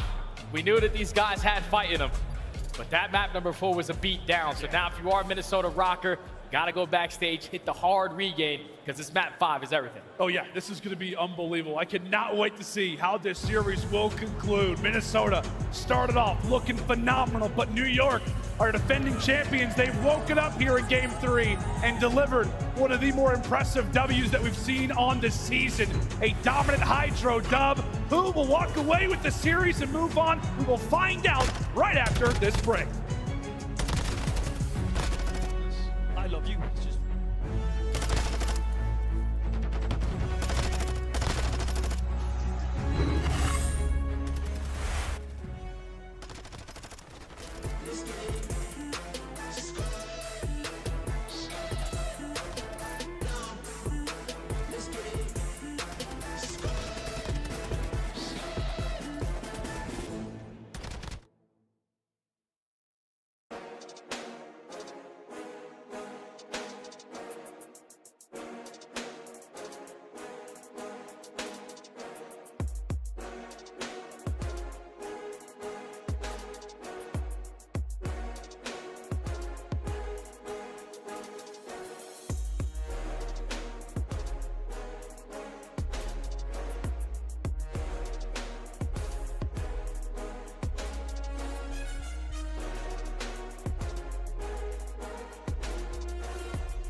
The Call of Duty League is brought to you by Monster Energy, the official energy drink of the CDL, and the GMC Hummer EV pickup, the world's first all-electric super truck.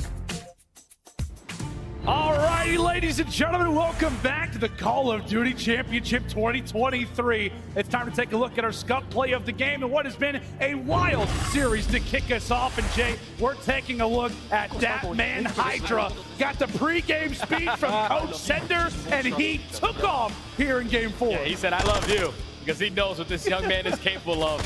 Hydra in full takeover mode in this map number 4. It all started with that one-on-one versus Vance towards the back of P2. And at that point, he just doesn't slow down. This is another rotation where Minnesota thought that they had the advantage, but you're still looking for where Hydra is. Yeah. And when they get over towards the next hill, Hydra finds 3 to break it by his damn self. This guy is just unbelievable when he's playing at this level, and that showed in the scoreboard. 250 to 66 to now force the game number 5. All hail Hydra. That guy knows what's up. Understandably so. I mean, maybe we could, I don't know, get a few more of those signs. Potentially, if he walks away with the series, he definitely deserves it. As we said, an MVP candidate, judged by many as the best player in the game, has himself an unreal performance there in the Hydro, and hopefully looks to help deliver this Subliners team a Game 5 dub, which, as we said, Jay, right now this man leads all players in overall S&D KD on the season. Do you look to him to be that same impact player for New York, or are you looking at someone else? No, he's definitely a guy who has the ability to take over on Hotel S&D. Talking about the flanks up through Shandy. Super fast attacking rounds where you're getting in power positions like couches over towards bedroom. Hydra has the ability to set the tone nice and early. But you see the map 2. Attached, the world champion, 10-5, 2.0 KD. Didn't have that best. Actually, no one from Minnesota had the best map number 4. Yeah. You got to completely shake that one off, because it's all about the Game 5. First one of champs, baby. Let's get it. Yeah, let's go, Vegas. Let's hope this is one of many here on the weekend. It's time to find out, can Minnesota deliver us with the stunner, or can New York get the reverse sweep? Hydra answering early with the first blood. Backs up and gives a little high five to P-Dog, who finds one in stride. Thankfully for Rocker, they at least are able to drop one in the meantime, but are still down in man advantage. Yeah, it's attached advance now. Left to try to clutch on up. You see the game plan for the Subliners. That's just all stack, hit a conga line right up through the diner. They take down attach. Now it's Vance left in the 1v3. Too many players from the Subliners in your line of sight. As Hydra starts it off with the first blood. Priesta with the second. And then just keep themselves in the man advantage the entirety of the time. Great teamwork for New York on full display in round number 1. You can tell Baya to that situation. It's like, okay, I guarantee I'm going to see somebody. Yeah. Then he sees everybody. Yep. So in a spot like that, you can tell for New York, feeling good. Paco, no, he just delivered a crucial blow there to Vance. Round 1, going the way of New York. I tell you what, man, for Minnesota, obviously you want to try to win as many rounds as possible, but it feels like round 2, round 3, you got to get something going your direction. You need to see something positive pop up on the scoreboard for once. And did we just see Hydra with a sniper in hand? Like, this guy's just different. We always were talking about Skies, his impact with the sniper. Yeah. But so far, it's been Priest in map number 2, Hydra now in map number 5. Skies is trying to get out with his life. He does have that bomb in hand, and he's able to do so with great team shots coming in out of Kismet. Right now, the Subliners, they're getting all the information. They know exactly how Minnesota are playing this. It's all about the adjustments from now. Take a look at player number 8 as well. Priesta, rocking dead silence. He's just going to be below fame in a situation like that. So players just moments away from potentially going for the engagement. First blood, as we said, means so much in this game mode and in a Game 5. As everything goes on pause for a moment, chaos about to ensue, Jay. And Kismet invested that silence, takes full couches control. Right now, Minnesota Rocker just playing this beautifully on defense. They're going to run right into what Minnesota needs them to do. It's going to fall into the hands of Vance. He at least finds the first blood. You do have one player in Priesta with full bedroom control, but it's about stopping this bomb plan, and unfortunately, Cammy cannot. So New York have the opportunity as Hydra finds the third with the snipe attached in a 1v3. It's all up to Mr. Price, puts in some shots, but surely this cannot go his way. An unbelievably clutch player, but 35 seconds to go. A to retake. Surely there's just no way. And with time continuing to dwindle, I think he realizes as well, maybe better to hold off. Not feed New York more. Not feed Hydra more. Looking for anybody to showcase a leg, showcase an arm. Finally gets the engagement, but it's New York again who comes out on top. 2 very solid rounds. And that was such a slow round for both teams. New York, you can just tell on their attack, they were trying to see what Minnesota were going to do. It was early pressure up towards the A-bomb. You got Skies to back down, but they were not worried about losing that positioning. They wrap their way back over towards A. They find the trade on towards Bance. Priest takes full control of bedroom. Then Hydra, it doesn't matter what gun he has in his hand, he's going to be able to find at least 1 kill as the Subliners take 2 in a row. Now up 2-0. As we said, another round for Minnesota. You got to get on the board. Bance, the only player with a kill through our first 2 that it obviously has to change. Fame, who has been an unbelievable SD player on Hotel, quickly tagged up. A nade over the top is going to give New York numbers for the moment, but it's Cammy who comes away with the double. And just like that, we're talking about 2s. Now it's a 2v2. Bomb drop, but still plenty of time on the round. And Cammy and Bance versus Kismet and Priesta. Bomb going to be down in towards main arch. Still a lot of time for Minnesota to work with. Bance invested that dead silence, trying to find the timing in towards bedroom. Kismet is not going to get any sound cues that he's in his positioning. And now with Bance here, probably want to go for the chow, and he does. Kismet makes him pay for it. Now it's Cammy in a 1v2. And that's so frustrating, right? If you're Cammy, you don't even end up finding Kismet as the trade. Kismet with a huge 1v1. Delivers yet another blow that Minnesota cannot handle. In the clutch, New York come out on top again as they continue to stack up the chips. Last 6 out of 7 times the Subliners have played Hotel S&D, they have found a W. They have played this map so much as of recent because this is one that they know they have to square up versus every single team. So far, that is 3 rounds in a row for New York. To now try to complete this reverse sweep, Minnesota Rokkr have to have a response here, and this is the round that I love out of them. When they 4-stack through the middle of the map, you have Attach watching that cross over towards A to not allow any players to sneak on by in towards bedroom.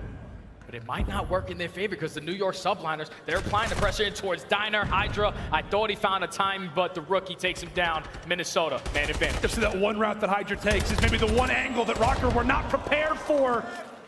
Quite a bit of blood splattered already in this round. Minnesota finally able to get on the board, and the crowd is loving it, Jay. Yeah, that's a much-needed one right there for Rokkr. Stacked through the map, whilst crosses towards both sides. Put yourself in a position to where you're instantly able to go for a trade. The guns engagements go down.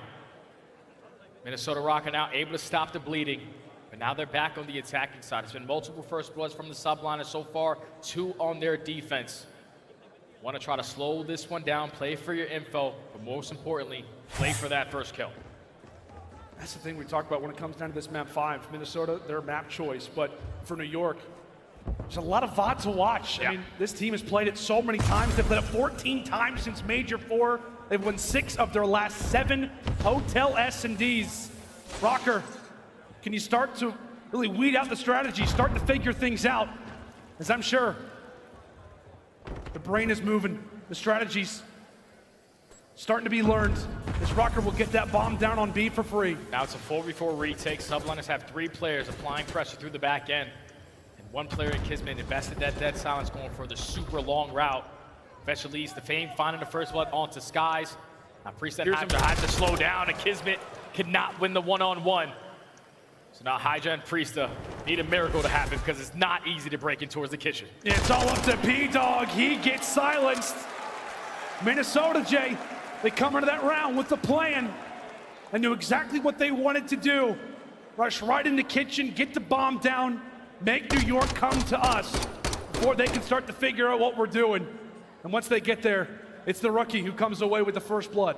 And that's just another situation right there where Subliners get all the info early into the round. Same thing like map number 2 when Skies watched them cross over towards B. You got to be quicker on that retake situation. You cannot allow that bomb to go down for free. At least open a couple doors, make it a little bit scary for the Rokkr players. By the time they get there, they relied on too many one-on-one gunfights, which eventually leads to Rokkr chaining 2 in a row now. Back into this search and destroy. Bang! Subliners go for the 2-2 split. Hydra again, with the sniper in hand, finds the first blood. Guy can literally just do it all, Jay. As we said, everything. SMG, he and Skies have been trading, having that sniper out. Wonderful work here from the French Phenom. Now it's 6-3. I would love to see a 7. We are in Vegas after all. Can he manage to snap? Rocker down in numbers, and really the only player in here is distance up. This is going to be player number 2. Cammy hanging out in luggage. Thankfully, is still remaining. Dolphin dives to safety. So Rocker, do not drop that second member just yet. Yeah, they just got to make sure they're holding down Cammy in his positioning. Because with those doors open, even a spot, anytime that they try to go for that bomb plant, Fame saves the nade. He's able to get Kismet off of it now, but what happens to Attach? Fortunately, he nades himself, and now it's a 2v4. Yeah, and Fame should surely get sniffed out. He ends up getting eventually left now in a 1v4. Yeah, the pinch is there. If we have a replay, we'd love to see it. That is absolutely, Jay, where that round comes to a close. Oh, yeah. Once Attach take care of himself, New York, no, we're in a 4v2. We got the positioning of at least one player towards bottom bed, and we also know where Cammy is towards bottom luggage. So let's just try to go for this bomb plant, keep ourselves in the man advantage. But to take a replay, look at it again. Attach is already out. Yeah, he's already dead. All right, that's the final 2 from Skies. Subliners take the round. They're now up 4-2. But Attach is going to be beating himself up for that one. That could not happen, especially in this moment. Yeah, in a situation like this, now down 2-4, Minnesota starting to build some momentum, trying to even things up at 3. Had such a wonderful start to this series, and they're going to need him to be on point. Now from this point forward, Bance, aggressive as you'd like. Watches that trophy get placed down. He's still looking for his first COD Champs trophy. But with Daddy popped, he's at least getting quite a bit of map positioning, and he's also gifted the first blood. Excellent start for Rocker J. Big first kill right there out of Bance. Now that Dead Silence does reset, they have the ability to cover more ground without being heard. But now into 4v3, let's just get this bomb down. Let's force New York to retake in this scenario. All the players from the subliners invest that Dead Silence. They know that Bance is in his positioning. Kismet again wins that one-on-one to make it a 3v3. And it's been versus Bance, I think, in both occasions. Yeah. Kismet, unreal in a spot like that, but still a job to do. 3v3, time continues to tick. Cammy brought low, Fame ends up answering, however, he drops. Now we're the 2v2, Cammy a big one, Rocker, hold on. Despite some heroics in top bed from Kiz, Minnesota lock it down in a round that they had to take, Jay. That's a crucial one, indeed, my friend. Bance starts it off with the first blood. You get the bomb down, you force New York to go for the retake.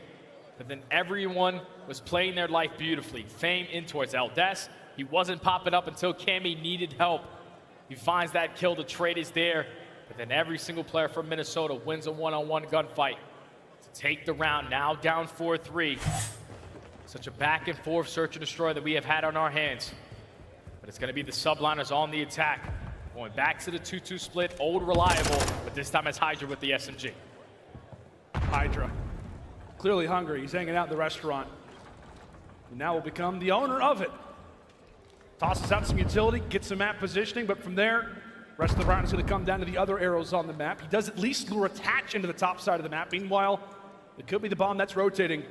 Looked like a lot of min-map pressure, and now we begin to shift over into the restaurant. First pick still yet to be found.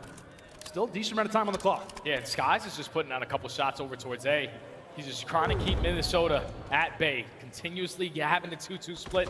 They don't know where the pressure's coming in, but Fame with the first blood onto Priesta finds the second kill onto Hydra. What? Don't know how he wins that, but Minnesota now into 4v2, making a 4v1. Fame does it all through the middle of the map to take down 3. Minnesota Rocker, we're down 0-3. They have tied the game at bat 4. That's up close and personal versus Hydra with an SMG. You do not see that happen. The rookie is not afraid of the moment. Minnesota tie the game up. That's a kill that's basically like worth 5. Like you should add like a +5. You should earn a cruise missile for that one. Especially versus that guy. Fame not affected by the brightest stage that he has ever seen. Gets a hat trick, and look at that scoreline now. Minnesota right back in it. Into round 9 we go. Rocker once again will have that objective on their back as Bance looks to lead the charge. We find another first blood here. Oh, and he's making plays, man. He's covering so much ground. I don't know if the subline is going to be able to read this positioning.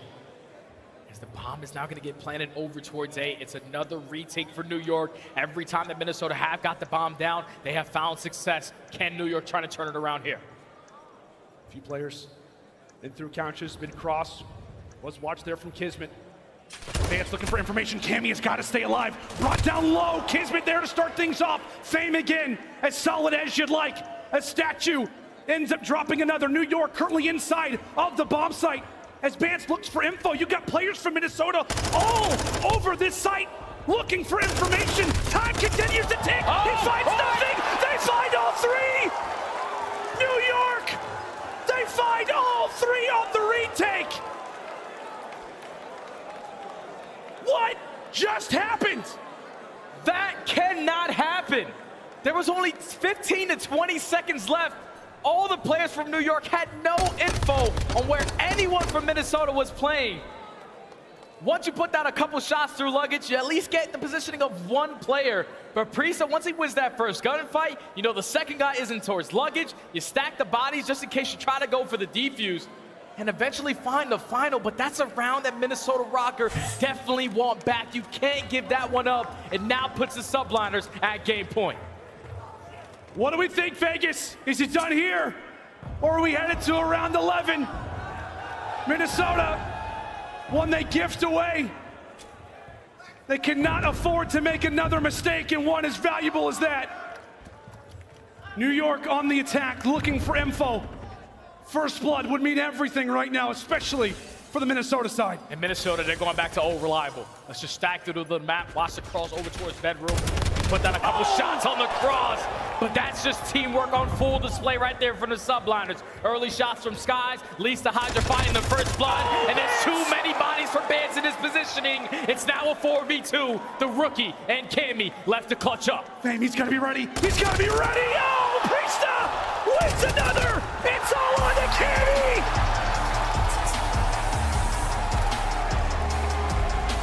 No upset today. New York says place your bets on us. Down 0-2. And they fire back with the reverse sweep to kick us off here at Champs. And that's how we start Champs 2023. Two-time major champions go down 0-2 versus a team that they just 3-0'd 2 weeks ago. But they know job is not done until the series is 3 for the opposite side. They start the fight back. In the control, they close out 3-1. The Hydra hardpoint was an absolute slammage. But when you got to the game 5, it was just an early success from the Subliners to go up 3-0, have a nice little comfortable lead, knowing how Minnesota likes to play the map, and then make the adjustments going forward. Hydra with the snipe, Priesta with multiple first bloods. Subliners are two-time champ for a reason, and it was on full display there. They complete the reverse sweep for our first series at Champs, man. This is only number 1, bro. That's exactly right. I know, we felt like we casted like 2 different series. Yeah. Minnesota start, New York's finish. But I'd be remiss, Jay, to not bring up, we obviously need to highlight New York. Oh, yeah. But right now, we should be in round 11. Right? Oh, yeah. We should be in round 11, had that play for Minnesota. 100%. Minnesota, they're going to beat themselves up for that one because there's only 15 seconds left. They have to defuse the bomb. At least one player has to drop his gun to stick that bomb defuse. When you put down a couple bullets through a door, at least New York get the info that no one has an angle to at least watch the bomb. Yeah. They all have to eventually go for the chow, and then at that point, Subliners win all those gunfights in that moment. That was the deciding factor in this entire series. Yeah, that's the best way that we could possibly have to start off Champs. A lovely little game 5, but that's going to do it for myself and Jay as we now toss it over to the main stage. We've got Blaze with our guy, Priesta. Hey, once again, everybody, welcome to COD Champs, okay? Give it up for the New York Subliners. I got P-Dog on the main stage, and, you know, you guys won Major 5. In this series, down 0-2, you would have lost that. You would have been down horrendously. But how are you feeling right now after that comeback? I mean, it feels great to start off a tournament like that. You know, we definitely didn't want to lose the round 1. So coming out and doing that, we got the blood flowing, and I think that's going to lead it into our next matches for sure. Yeah, I think it definitely will. Now, I don't know how well aware you are when it comes down to your control stats, and when you win that map, how you guys take over series. After you locked in that control, talk to me about your mindset, the comms going into game 4 and 5. Were you guys fully confident right there? Oh, yeah. I mean, to be honest, Mercado can be an iffy map for us sometimes. This is kind of a coin flip in certain situations. And honestly, they came out and played it well. But going into the third map, we kind of just knew we were going to bring it back. Like, all of us went to the back. None of us lost full. We were super confident. Like, we just knew. Like, we all had the trust that we were going to make that comeback. Yeah, man. And we all saw it on the stage, okay? And Priest, when it comes down to your skill and gameplay throughout the season, it has been magnificent watching you on the come up once again. Talk to me about what you want to say to the fans out there, the Subliner fans, your personal fans out here while you're here at Champs. Yeah, man. Shout out to all the fans, my family, my friends, everyone out here. I mean, you guys are going insane. This arena's sick, man. I'm excited to keep playing. It's so sick, okay? Keep up the energy all weekend long. That's going to do it for me and Priest on the stage. Chris, take it away. Thank you so much, Blaze, and congratulations to New York. The city will be celebrating a reverse sweep from the Subliners to open up COD Champs. Welcome back, everybody. This is your analyst desk. We've got Namless, we've got Alley Cat, and the 3-time is joining us this week. And Clayster, I want to start with you. You played the Subliner squad. They 3-0'd you. Minnesota, they were up 2-0, though.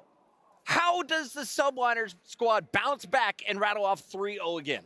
I think the Subliners in previous iterations of this team, they would have lost full. They would have been broken after going down 0-2. But honestly, it's a testament to the growth of this team, the maturity in this team. They've come back from worse, and you can see it right now. Right there in that interview, Priest said, none of us lost full. We all knew we were going to win. We just had to bounce back, and it showed right there, 3 straight. Absolutely. Now, Allie, we got to talk a lot about New York. But first, can we give some credit to Minnesota? Yes, because this whole desk, we all picked New York. Some people even said 3-0. Minnesota came out with games 1 and 2. No, that was an incredible performance from Minnesota Rocker. I think their biggest misstep in that series had to be letting that Hydro hardpoint come through. I mean, we've seen what New York and what Kismet and Hydro specifically have done on that map and mode. And I mean, they're 5-11 as well for the Minnesota Rocker. I think they test their luck when it comes to Hotel or something else. Personally, I even said it before the series started that Hydro hardpoint was going to be kind of the safety net for New York Subliners. And clearly, 250-68, it gave them the momentum that they needed into that game number 5. And most importantly, they drew Hotel for their game 5. And Nameless, this has been the bread and butter of the New York squad over the last 2 weeks. Yeah, you know, I feel like in this map set, Chris, you're okay with splitting those hard points, right? Like, you got one of them.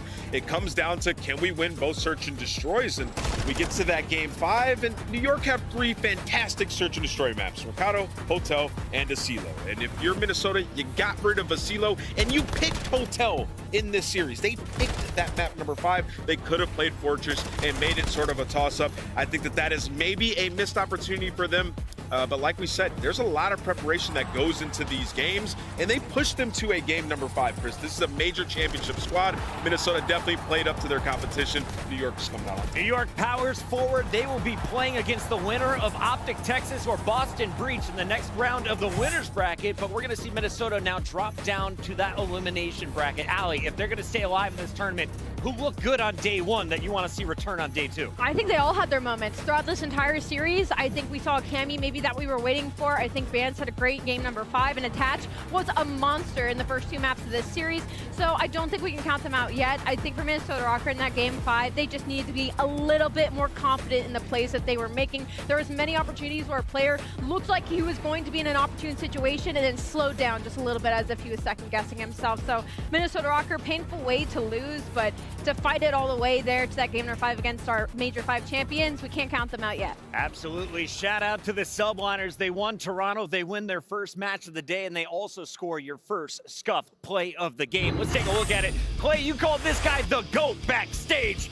Young Hydra, the Phenom, was doing work on Hydra, opening things up 25-10. Honestly, the way Hydra has grown as a player, it makes me so happy to see. I'm a proud dad over here. He's just moving around the map. This Hydra performance was insane. We lost the map to them about this scoreline in an online qualifier. They are so well practiced, so well put together on Hydra. You really just can't watch every route. There's too many routes. Yeah, we got a stat from our guy Tim. This is the biggest differential we've seen in Hardpoint, right? So they absolutely fried them on this map. And you know, we were talking about New York, like the ability Hydra has to just get lost. Like, he's able to cheat steps and his teammates will make up for it, you know, later in the game. It's just unreal. Hydra on Hydro. That is our top performance so far on the weekend. But remember, this is just day 1 of 4, and that is match 1 of a billion. Let's take a look, though, at what we got moving forward, because we still have 3 more battles here on the opening day of action. Up next, you are going to see the showdown of Atlanta FaZe versus Seattle Surge. We got Optic Texas versus Breach, and we'll close things out with Toronto versus LA, all here on day number 1. We want to thank everyone for tuning in. Make sure you are joining us. Get your collection started right now with Upper Deck.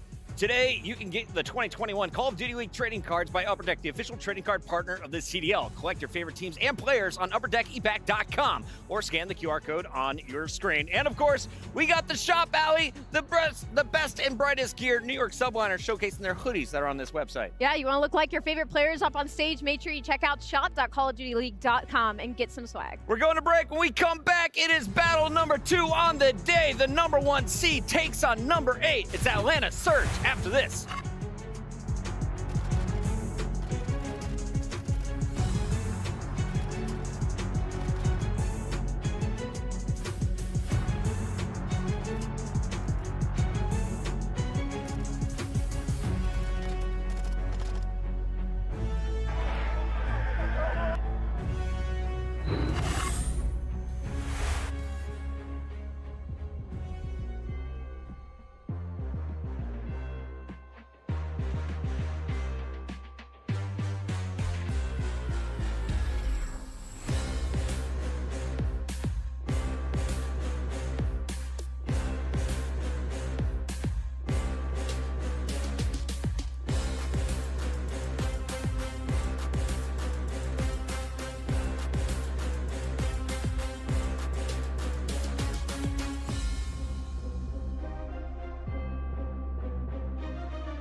And we are back. Call of Duty Championship Weekend 2023 continues as we have the opening day of action all in our winners bracket. The top 8 teams have made it here to Vegas.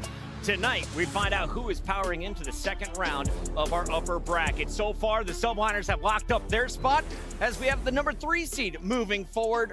Now we got our number 1 versus number 8. And statistically, this one way closer than you would think looking purely at the numbers. Nameless, these teams have matched up 9 times over the last 2 years. Yeah. How's it gone? I mean, it goes to game 5 over half of that time. It's been 5 times. It's gone to game 5. It's always a nail biter. Pred is unbelievable up against Atlanta FaZe. They love this match. Seattle Surge versus Atlanta FaZe. Clayster, for you, you've watched it. You've played both of these 2 teams. Why do they match up so closely against each other? I really think it's just the players that they have on the team. Having somebody like Pred and Mac as your sub duo, they can go toe-to-toe with Simp and aBeZy. And you have people on your ARs that like Sib and Accuracy who are really just holding down lanes, locking stuff down. And really, they just put forth that baseline level to allow the subs to fly. And you need a sub like Pred to go up against Simp and aBeZy or you're just going to lose. So that's why I give him such a good shout. Ali, you're looking at some of the numbers coming in. Historically, Accuracy, not his best matchup when he plays against FaZe, but Pred has had some monstrous numbers. Yeah, unfortunately for Accuracy, this matchup hasn't been his favorite with a 0.7 when it comes up against the Atlanta FaZe.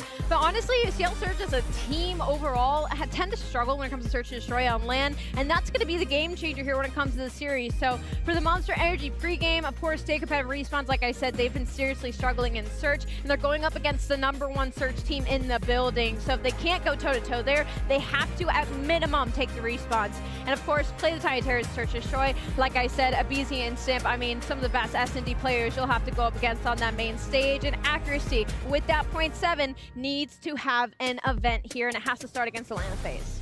Seattle Surge locked in. They've gone to second place. That was at the start of the season. It's been up and down since then. Clay, you guys knocked them out of the last event in Toronto, and I feel like the Surge have been at the lowest we've seen from them in recent history. How do you wipe away the previous month and just start this weekend fresh? It's champs. I mean, it's champs. You have to wipe it away. The entire season comes down to this. You made it. I'm kind of salty I'm not in that spot right now. Hey, they got that spot. They better do something with it. You really just got to go in like a goldfish. It's champs. Nothing else matters. On the other side, you're going up against a team that knows nothing but grand finals appearances. Number 1 seed coming into 4 straight COD champs. Atlanta FaZe has been the juggernaut of the CDL, but they're looking for another world championship ring. How does the team get it done this weekend? Yeah, I mean, I think the respawns have to be on point once again. Obviously, it was uncharacteristic of them in that finals to lose 3 S&Ds, right? So if they could sort of emulate that Major 5 performance, they're in a great spot. Simp is back to being absolutely dominant.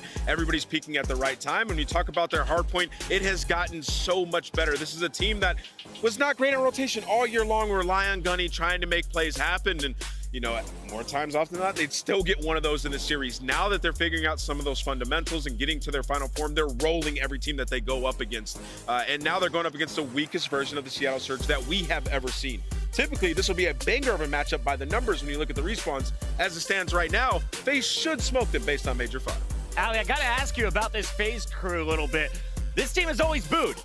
Are they actually the favorites for the crowd coming into this battle against the Surge, you think? Ooh, I mean, I don't know. I feel like they get booed no matter what, but I mean, if they have to fix anything when it comes to Monster Energy pregame, I mean, their hardpoint has slowly been getting better since Major number 3. It's been their only weak point, and they've been placing top 3 regardless. So the amount of talent on this squad, they just have to fix a couple of those mistakes. 11-2 in this stage, and still, again, number 1 S&D team in the building, in the league, continue that dominance.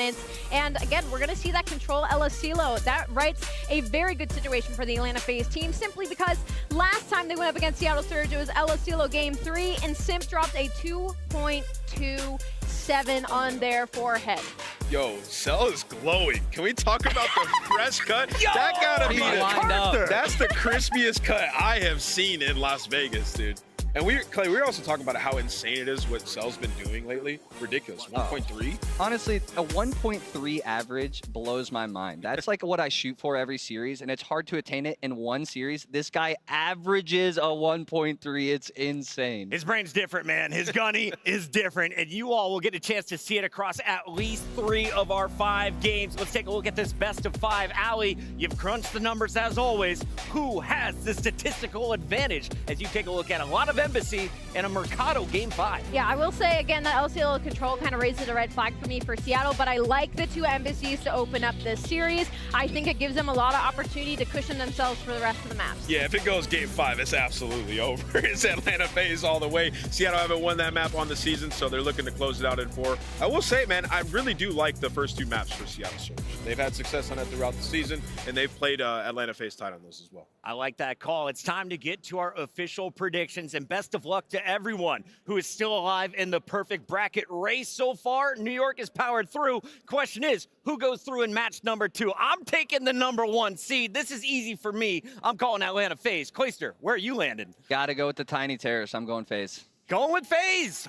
Old teammate's going to get the dub tonight. What about you? I'm going to have to go with Atlanta FaZe. Allie's locking in Atlanta FaZe. Is the desk going 4 for 4 again, Nameless? Yes, I'm going Atlanta FaZe. You saw the graphic. Chris, was it first, second? These guys are dominant at COD Champs. All right, with that said, we have to talk a little bit about the fan vote because as we saw, Seattle Surge was on that right side of the screen. Just 6% of the audience thinks Surge can make a run to a championship. If they're going to turn everyone's mind around in this first series, what do you want to see from this Surge lineup? They need to start out hot. At COD Champs, like we just saw in that New York match, New York came out that first map a little flat. They rebounded in the last 3, and I need to see Seattle come out swinging map 1 to set the tone for the series. Allie, we've got a lot of people in chat talking about who's going to drop the most kills. I got to get the correct answer from you, though. Throughout this series, I don't care about KD. I want total frags. Who's going to be on top of the leaderboard? Oh, you don't care about KD? Don't care about KD. Most frags. Most frags. Oh, man. I'm between a BZ and Pride right now. I think I'm going to go to BZ. Accuracy. Most frags. Listen, he's going to have a bounce-back game. This guy's going to be in the absolute mix. We're going with Lamar for most frags. This match is just a few moments away. Get your predictions in right now as we are waiting for the players to kick off game number 1. Did we get the map count from everyone? Does anyone see this going to a game 5? I actually do. I actually do think it goes to a game 5 and Atlanta FaZe seal it up. You know? And why do they lock it up in a game 5? Well, when you look at Seattle, 0-5 on Mercado Search and Destroy. That is the game 5. But then you got to think, though, like, why did they put it in the series then? It's like, they've been working on it. Maybe they've been working on it. Maybe it's gotten better. Don't matter. You got an Abeezy and a Simp. Yeah, you got a Beezy and Simp running at you at bomb site. I do know that Mercado was Seattle's auto veto for a long time, up until this last stage. And so this last stage leading into champs, I think they've been workshopping Mercado, although it hasn't went their way as much as they would have liked. I know we played them twice, and I think it was like 6-5 both times. So they've definitely been putting a lot of work into Mercado S&D. And while we're waiting on Simp, by the way, he's the last player to plug in. We're waiting for him to check in his settings, which you need to do here at Champs. This is a very important game number 1. Can you tell me about this player? Because when I was away, he was taking home esports awards. He was taking over every Call of Duty honor. But I feel like he's kind of faded to the back this season. Everyone's talking about selling him in a Abeezy. What should I look for from Simp? Yeah, I mean, Simp is a monster, right? Like, this is a guy who we just have such a high expectation for him. When he's not dropping 1.3s and 1.4s, people are saying that he's underperforming. That's not the case. He's got superstars around him, right? So he just has to be a player who's going to come in, fill some gaps, and make plays happen when he needs to. Why do you think Abeezy has the ability to just go out there and go rogue and be that entry man and sort of just get lost behind enemy lines? Is because he has Simp to take that back seat. If Simp wanted to play like that, he could, and nobody can speak to this better than you, Clay, as you team with both of them. Of course. And I think one of the biggest things is there's only so many frags on the map, all right? We got Cell average at a 1.3, Abe going off. There's only so many kills on the map, and Simp is the type of player that will do whatever it takes to win. So if he has to get in the hill, if he has to drop a point A, but they're still going to win, he's going to do it because he will always do whatever it takes to win. Yeah. Las Vegas, give it up to Cloyster for his first ever fill segment. The match is ready. It's time to go to the stage with Blaze. Let's get this going. Yeah, Chris, the match is ready. The second one of the day. But are you guys ready for it? The first team coming to the stage. Get ready. It's the bad boys from the West. Here comes the Thunder from down under.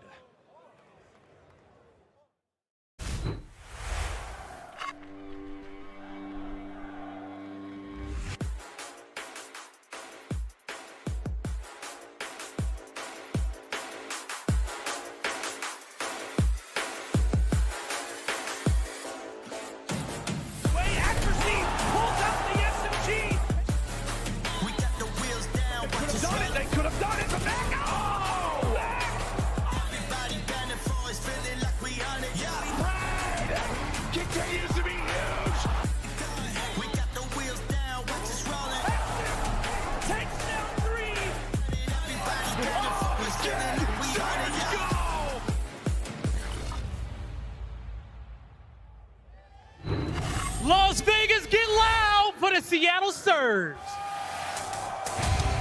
Here comes Sid. Accuracy, Mac, and Brad. Give a warm welcome to your Seattle Surge. You can talk about their season, but does it matter if they make a run at champs? They can make up for all the missteps right here, right now against the Atlanta FaZe. Pred in this matchup has a 1.2. If you don't know what that means, he's been absolutely slamming them when he goes up against it. We're looking to see if he can do it once again. Let's bring out the Atlanta FaZe. We got the bad boys from the West. Now it's time to bring out the bad boys from the South. Las Vegas, get ready, because here comes those Menace in red. 100 racks up in my safe. I've been dreaming of pulling up in that Wraith. Take the stats, I ain't got too much to say. I got Gucci on my belt, but my pants sag. Wouldn't be surprised if my biggest hater made a fan page. You taking orders from your boss, you man-made. Grown at getting touched up by the handshake. Don't think you hear me right, let me clear my throat. 100 racks up in my safe. I've been dreaming of pulling up in that Wraith. Take the stats, I ain't got too much to say.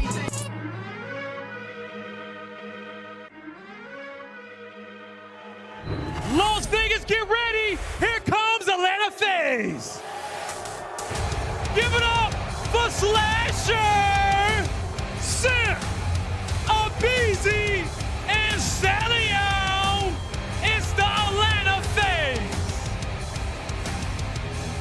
To be honest, I've never seen Celium look as serious on that stage as he does right now. Maybe looking to be the Undertaker in this series. The Atlanta FaZe has not looked better this season heading into champs. It's the villains of the league, and they're looking to get a chip, and it starts right here. Let's get this match started, Blaze. Ali, I agree. When it comes down to the looks on these players' faces, they're ready to go, and it's looking intense. Vegas, you ready to get it started? All right, let's go. Merc, Maven, let's get freaky. I'm ready to get freaky. We've got a blast ahead of us. What a fantastic first series it was to kick this off, but we have a lot of incredible Call of Duty action to go. Maven here, joined by the ever glorious and beautiful Joe Merc DeLuca. How you doing, buddy? I'm feeling good, man. I look like a PE teacher, ready to hang out. It's hot here. It's like 100 degrees outside. I'm vibing. If you told this entire arena to like get down and do 20 push-ups, they'd probably listen to you, honestly. They Like, better. you're literally our gym teacher right now. I love the polo look. It looks good. I'm feeling good, man. This is going to be a whole hell of a lot of fun. Audience, you guys have been spectacular so far. This has got to be one of the most lit Thursdays we have ever had at a tournament, so thank you. But now here we go. Listen, Joe and I have casted a lot of Seattle versus FaZe. If you just looked at this on paper, FaZe should come in and slam them. But even when Seattle have been struggling, when they've been at their worst, when they've been on their up and down cycle, this is a matchup they have always lived for. Yeah, I mean, listen, Respawn's 50-50 are on the year, right? I mean, they are right there. The problem is Search and Destroy. I think it's 10-2, 10-3 in favor of Atlanta FaZe. No surprise there. The problem is that last major, Atlanta FaZe, they took their Respawn to another level. Probably should have won Major 5, one Celium kill away maybe from winning it, but doesn't matter then. If they played that Respawn, I think we all think in a best of 9 on a Sunday, they should have another ring. And I think there are some Seattle fans and maybe players that blame FaZe for how this year has gone. You think of that gut-wrenching round 11, the Deddy cheese, the hip fire that hits and takes out Pred. They might have won that tournament. This year could look so different for Seattle if that moment goes differently.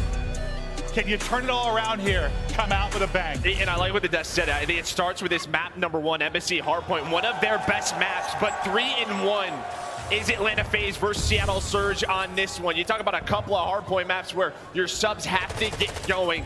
But for me, I'm looking at Sib. I need him to be that superstar once again versus this Atlanta FaZe team. Well, see if he's able to bring it too. I'll start here for Abizi and Deddy out quickly.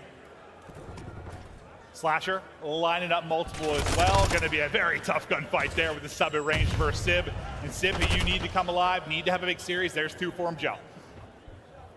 Nice shots there. Obviously some early time here for Atlanta FaZe, but on rotation, you have Matt getting in position, you have Sib top gas, a big one-on-one about to go down. Slasher is going to win it, ready for that gunfight. Now over to Simp, wins the initial gunfight, and Now just trying to play his life. And we saw at Major 5, it felt like he was back in his bag, right? Playing at such a high level, but all the rotation kills right as the hill pops, going to go the way of Seattle Surge. Yeah, you heard Nameless talk on the desk, how, like, he'll play for the win. He'll do whatever it takes. Not that he was getting away from that, but he was playing around himself a little bit more, playing a little bit more selfish, looking to pop up on the map. And I think that team just needs it from time to time, even though you have the superstars. Just Simp is one of the best players to ever play the game. Assert your dominance when you can. Yeah, huge break there. That's going to be 3 dead for Atlanta FaZe. They're going to get on the hill now. A little bit too easy. Accuracy still alive in the back. Going to get behind that truck, try to play his life, and able to find a kill on the hill. aBeZy tries to get in a position, but he's taken down over to Slasher with the sub. Able to take down 2, now up to 6-2. He had another great major as he finds 4 in a row. And this is what he was brought on this team for, to win another ring. But probably with a couple of headshots, going to give them that scrap time as we head on over towards P3. And I think we talked a lot about the respawn improvements and, you know, Simp's tournament, but Slasher, yeah, he had an amazing tournament. And he's a guy who's taken a lot of flack this year. Knew he would be the scapegoat, but he has stepped up in a big way. And lordy, do they need that. But aBeZy getting cheesy. 3 in a row for him, 7-3 start. Just a 10-point advantage right now for Atlanta FaZe. Yeah, trophy down, AR in hand now. As well, aBeZy gonna find that one. All the kills going the way FaZe's way. You can see where Seattle Surge is spawning just so far out. The map control all to FaZe. A clean 25 seconds to start this P3. That's about as good as it gets, right? Just nobody even in contention. Then you have one player that's gonna be spawning out. That'll be Simp. I see he's under CDL sub. They said he was the last one to get in. Maybe having some issues getting started, maybe on a different account. Not sure exactly what the deal was there, but looking to get it rocking and rolling as he is trying to connect in the gunfight. It's a few through for Seattle Surge, looking for the break. Not going to happen. FaZe still in control, and it's 5 in a row for aBeZy. I mean, that is one of the cleanest P3s I think we've seen all year. That is a full 60, usually with the nades, the stuns, the ladder, pistols. Like, usually that's very messy. Cellium able to win that gunfight. Avoids the nade as well on rotation. So now this could get messy for Surge. They got to try and rebound off a spawn. Slasher's going to take down 2 with the nade. Pred, the last player up in position, loses the gunfight, and that cannot happen as FaZe going to get on the hill. I think you nailed the start of 3. Like, they were spawning so far out, man. Like, it was just such a comfortable hold. Now can they do it again here? Accuracy, a little bit windier in the last gunfight. Team kill comes through. That Sib gonna be guilty of it on the heady. It's aBeZy winning gunfights, and it was a 40-30 game, Joe. That scoreline a little bit different now. Yeah, P3 to P4. I mean, just all Atlanta FaZe. They are winning all of the gunfights 5 in a row now as a team. Now this rotation over to P5. You have Slasher working gas side. One player's gonna spawn up in the back to be able to take him down. Next up is going to be aBeZy. Him and Cellium just taking their time. They know every kill. Very important on this rotation.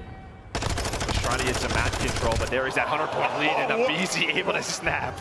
Okay, that was like an absolute joke. I don't know, there's some help there, but Mac now with the melee out, able to hit, snap there, but Slasher up to the gunfight. Now, Joe, if you're gonna bring this back into your Surge. Starts here. Yeah, say it starts here, but like, have you seen anything going wrong or just a hot phase start? I just think it's the slang, right? Look at the top left. You have nobody positive. We talked about Pred's, impact versus Atlanta FaZe team. You need your stars in this matchup. Where the other side, everyone playing extremely well, especially Slasher and aBeZy, but they have to slow this game down, right? Force a break for Atlanta FaZe to have to make, right? You control this, maybe get some scrap time at P1. You're right back into it, but there's the break from FaZe. That's going to be 3 dead. And well, with this time, they're going to keep that 90 to 100-point lead as we go into that next set of rotation. Yeah, the break comes with 20 seconds left, so not maybe the end of the world, but just being in such a hole as you are as Surge, any second gets painful. It allows you, if you're FaZe, to kind of play for scrap, play for that junk time, and slowly get closer to that 250. I think, 20 seconds at a P5 on most other hills, not a big deal. I think here, that's a lot of good time because this P1 is just so messy. It's not where you can earn a lot of time on the map. So aBeZy now on another 5 spree, potential MVP, starting to go off here in game number 1. Plays the toughest position in the game and makes it look easier than anyone has in the history of the game. Keeps rolling, 20-6. This man's inception in the league changed the position as we know it, and he is on a tear. Not a tiny one, a massive one. 7 in a row, 21-6. Dropping a bomb here in the map 1 as he is just dancing. But finally going into Pred. Yeah, able to earn that cruise on rotation is Slasher, free fire and throwing the nades.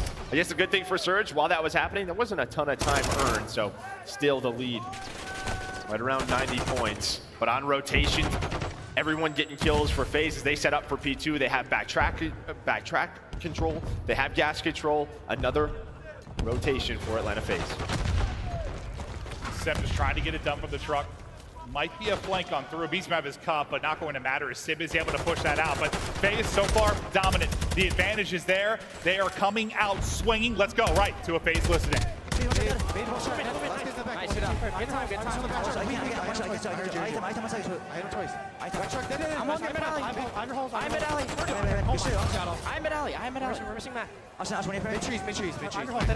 Mid-tree's weak. He's going front hill. There's two. One's going laundry too. I can help you. Stay down. We ever help. Hold laundry too. Need your front side down. I don't know laundry. Front side time. Front side down. Nice. No one balls it. Find number one back. He's on me. Bottom gas. Top gas. Top gas plat. He's on me. Top gas plat. I'm trying to stay. I don't see him. He jumped down. I spawned holes. Might chase me. He's back gas still. Nice. They're gonna be top on me. They're spawning top. I'll see him top nerd. I need top. They might try to pinch you. I'm looking at it. Behind the heady. I'm gonna yes. Take your time. We have a streak. I'm trying to switch out office. I'm trying to flick top office. Listen, one is on the planter. Push top. Close door. Door. No, plan. Chopping. Top. I killed him. One more on time. One was in orange. I'm trying to need time. I'm pitch gas. There's one max powering. Grenades on time, guys. I got 2 times off it. Yeah, I did too. Max powering. Might be bottom orange. Yeah, mid that. Hey, top time. He went in orange. Let's want to P4. Spawn P4. I'm trying to hit P4. I'm pushing on. One's in orange. I know. Inside planner. Top off. Two are home time and top office, yeah. Yeah, that's fine. I'm spawning gas. I'm going new. We should all go new. One more side. One's front, put on P1. Yeah, tap it. Time shot the rock. 2. One more in anything. I'm in the back. I'm in new. In new, dead. Nice. And just I playing scale. Spawn anything else. Old one shot. Time. I am new. I left. I have your bathroom, okay? For me, Joe, the cops were on point. The small talk in a couple of situations was excellent. I mean, just compare it maybe to years in the prior with this team, right? It just felt so quick. Everyone was just sort of just yapping, repeating themselves, very calm there. I think you got to give big props to Slasher and the coaching staff for sort of dialing in the comms, calming everyone down. As they're now 30 seconds away, yeah. It's about 26 apiece for Slasher and aBeZy. aBeZy not able to find 27. Not quite a 100-point club, but they got a chance to close it out here with emphasis. Come out and make a statement in this map 1. What a map from Slasher to start this off. Such an improvement there, Major 5. Looking to roll that right into Champs, a guy that has always seemingly got better later in the year. Just a monster here. 10 more points needed. The beams are continuing. Looking for the 30 bomb, nearly triple positive is Slasher. The 30 not going to come as the drop shot's on point, and Pred makes a spectacular play. But Pred, who Ant said kind of like a 1.2 in this type of series, has not got it going in map 1. No, he is getting cooked. Surge is getting cooked, and FaZe take map 1.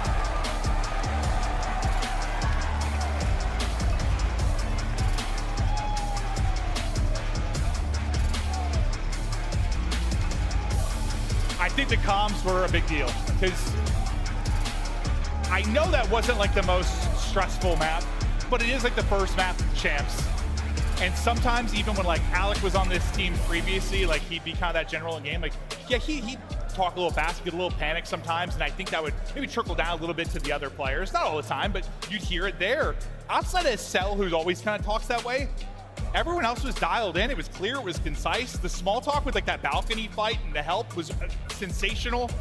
They are locked in, man. That was the calmest FaZe listening ever. I mean, you would not expect this to be Champs. And yeah, I think now I wasn't sure with this Surge team because, you know, they have been a team that has a ton of ups and downs as a roster. Always have. And as Clay said, you're going into Champs to sort of just forget about it. We have to lock in. Not the map 1 we were looking for. Just your stars didn't get going. You didn't make it messy for Atlanta FaZe. I just think you look at the P3 and P4 right off this first rotation. That lead never went away. Well, yeah, I think this is when we started talking about it. It was a 40-30 game. You go up 100 from that P3 to P4. And yeah, from then you never look back. And like, it really gives you, when you're up that much, like 100 points, like it gives you a little more freedom to not play however you want, but take some extra risks, maybe rotate a little bit later at times, hit scrap. Like you have more options when you're sitting on a lead like that. Yeah, no doubt. But now we're going to an Embassy Search and Destroy, which, I mean, FaZe has been lights out in. There's obviously that round 11 that happened at Major 3. I mean, there was a stretch they didn't play it for 3 months. Yeah, people didn't play him on this map for this reason, and we'll see if Surge can lock it back in. You have to think, you know, we talk about why Champs is different. You have a couple of weeks to prep for the matchups. Search and Destroy is where a lot of preparation is done for these teams. Do they have something to pull out the last event of the year? Yeah, I mean, you heard Clay talk about it. He can probably speak to it better or as good as anyone. Like, Champs is different. It's $1 million for first place. It's different. They are feeling the pressure. Everybody here, the crowd has been terrific. It is just the entire environment so sick. But 250 to 112 is going to be that first map, and yeah, you got a chance to bounce back, but I think there was some pressure on that first map for Seattle, and you can't be feeling good. Yeah, I mean, I wouldn't say this necessarily pressure. I just think if you were hoping this was a series, you were looking at map 1, right? Just because, I don't know, Embassy, you can get going. We've had so many Pred Mac moments on that map where they've getting double and triple kills. Just nothing there. And I mean, you have to give props to FaZe. They knew that Surge were going to be looking at that one. We're going to take a look at some of the players to watch here for the Search and Destroy. So you're ready for map 2. Pred versus BZ. They have both been terrific. The stats, pretty damn similar, Joe. Yeah, I mean, the only stat that's different is sort of the win-loss column, right? For Search and Destroy. We've seen Pred have double digits after double digits on this map, but at times, they just don't win it. They don't win it. But on the other side for aBeZy, yeah, I mean, this is just what he does. But I'll tell you what, the First Bloods being that close, props to Pred on what he has produced this year. And the Search and Destroy, like, listen, the hardpoint has improved a ton, and I think, you know, we talked about it on our podcast, sort of like, if we believe that FaZe's hardpoint has actually improved, then it wasn't just not a lucky stretch, but like a hot stretch. We've seen that where teams get respawns. But if they actually have improved, they're the favorites for me. That's how I feel if they've actually made the improvements. But where they have struggled a little bit or where it's fallen off a bit has been the Search and Destroy. And Search in this game is like, it can feel like a coin flip at times because how Deddy works and there can be some random timings, but if the hardpoint and control have improved that much, like, they don't need to be that team that was winning 15 searches in a row. They just have to be like the solid FaZe Search squad. Yeah, and I think that narrative around them is sort of struggling. I think going into the final of Major 5, they were 2-1 going into it, right, at that event. They just lost 3 to NYSL. Yeah. Obviously, the Asilo, that 1 kill from Cellium, if that happens, it's a totally different narrative. But yeah, I mean, maybe they kind of know, all right, we have to focus up on some of our fundamentals. They're reading us this really, very well, but they're Search and Destroy gods for a reason. Yeah, I just don't know. I mean, if the respawns are there, they just don't have to be what they were. They don't have to necessarily be gods. But I think with any team that we've seen work really hard to improve in one part of their game, like, you've seen a little fall off somewhere. It's happened basically all the time. But what do you bring here at Champs? Because I wouldn't be surprised if they were absolutely lights out in Search and Destroy and they get back to the absolutely dominant form. Probably looking to rebound after how that final went in Major 5 with the 3 losses. But against Seattle here, can they take the 2-0 edge, or does Seattle bounce back behind a massive map, maybe from Pred? Does he have what it takes to shock? Tie this one up. Yeah, we're gonna take a look as well from these two on your screen. Their stats at Champs, what they have done the last 4 years. It's pretty good. It's unbelievable. I think it is one of the more impressive stats in like the history of Call of Duty. Yeah. When you take a look, just year 1, they won. Yeah, cherry pick any stat you want. Like, this is one of the most unbelievable stats ever. The consistency that these young men have had at Champs. It's why it's so hard when you're doing a bracket, not just at least have them in the final. Like, they're always there. It's why when they walk out on stage, they get booed because they've probably chokeslammed their favorite team over and over and over again. It's just what happens. We'll see. Can Surge bring this back, though? I know the narrative has just been, maybe that map number 1, but like we said, maybe they've had a lot of S&D prep going into this event. Can they get them going? We saw it last year when they get fired up. The energy's on the stage. They are different. You kind of said the difference in Champs is like, you're round 1. You've got weeks to prep for that. You really just focus in, like, where can you find the gaps? And I think if I had watched FaZe at Major 5, I'm probably thinking maybe Search and Destroy is where you find that opening, right? You probably put a lot of time into that, I would think. Yeah, you saw the stats there, 4-9 for Surge, 12-3 for FaZe. And I think all 3 of those losses are in round 11 fashion as well. But here we go, map number 2 underway. Knock, knock. Whoop, can't quite get the kill. Gets the shots in. Mac with the first blood. Slasher quickly there with the trade, but the player he first got to the shots in, able to get away at least for now as we go to a 3 versus 3.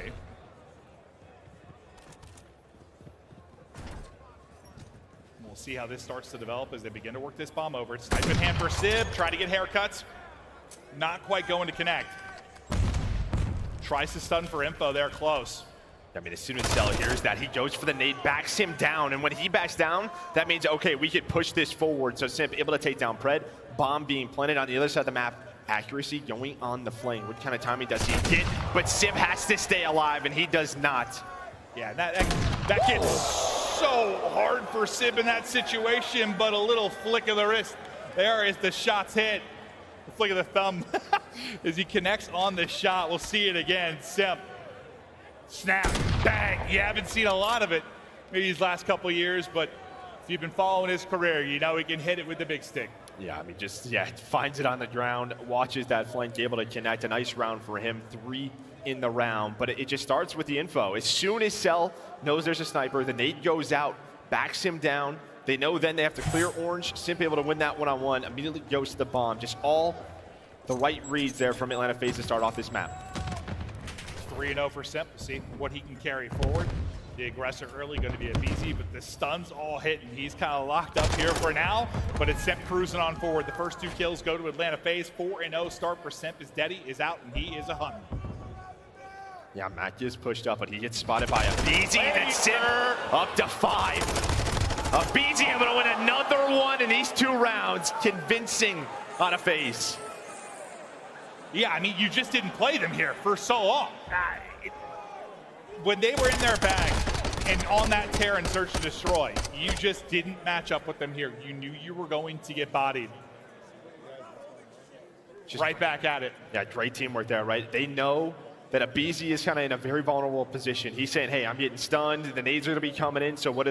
They get aggressive through that side door. Simp able to help out his duo in aBeZy, and that just leads to a round win.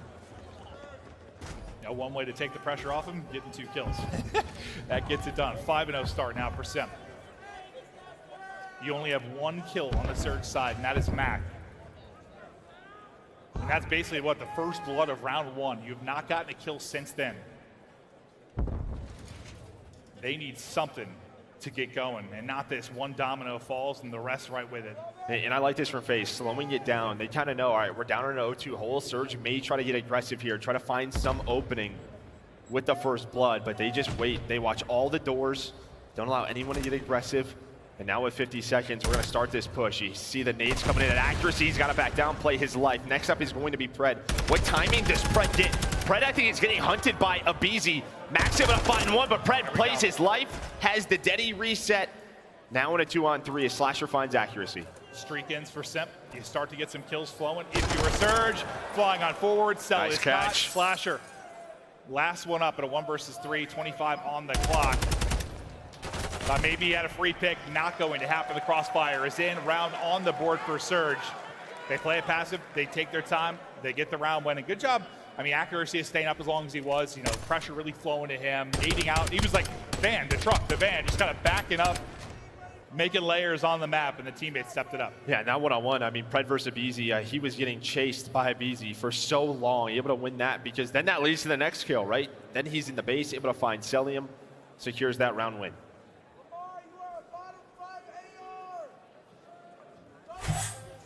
You need that one badly. The first few rounds went, you get it done. Pred now. 3 in the round, out to 3 and 2. Sib, see if he can get a hit. Jumping across, and that is not easy. That is a ludicrous shot. Out of Sib. Now Pred, that'll be 5 in a row, and it's a quick one. Is this map 2 flips on its head, Surge taking over. But the flick to open it up from Sib, disgusting. That is just unbelievable out of Sib, and then Pred able to find 2 on the flank. That's 5 kills in a row for Pred. You saw after last round, he saw some energy from him. Can he get going? You see him common. But yeah, the first blood, just that dolphin dive right behind that block. How many times have we seen that shot not hit? A lot more often than it does. That is for sure.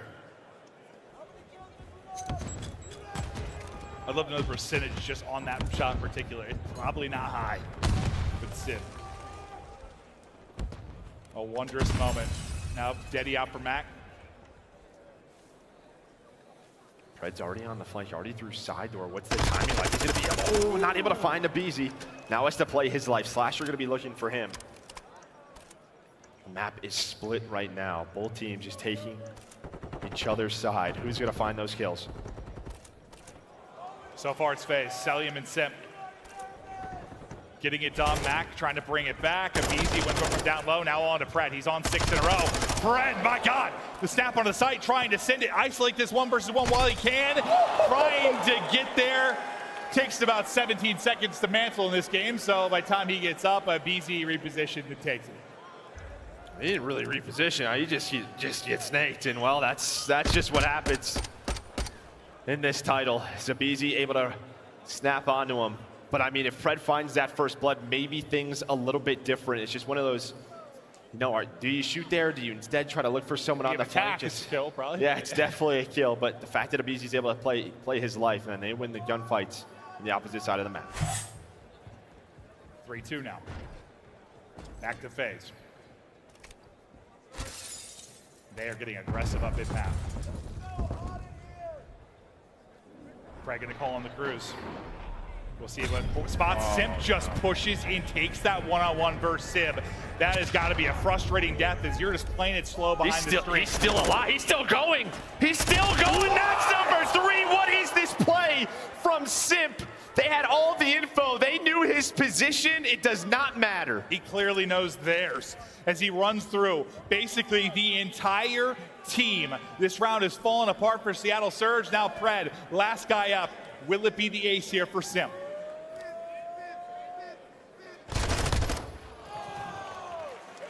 Won't be the ace, but it's all smiles for Simp as he just one by one gunned him to bed.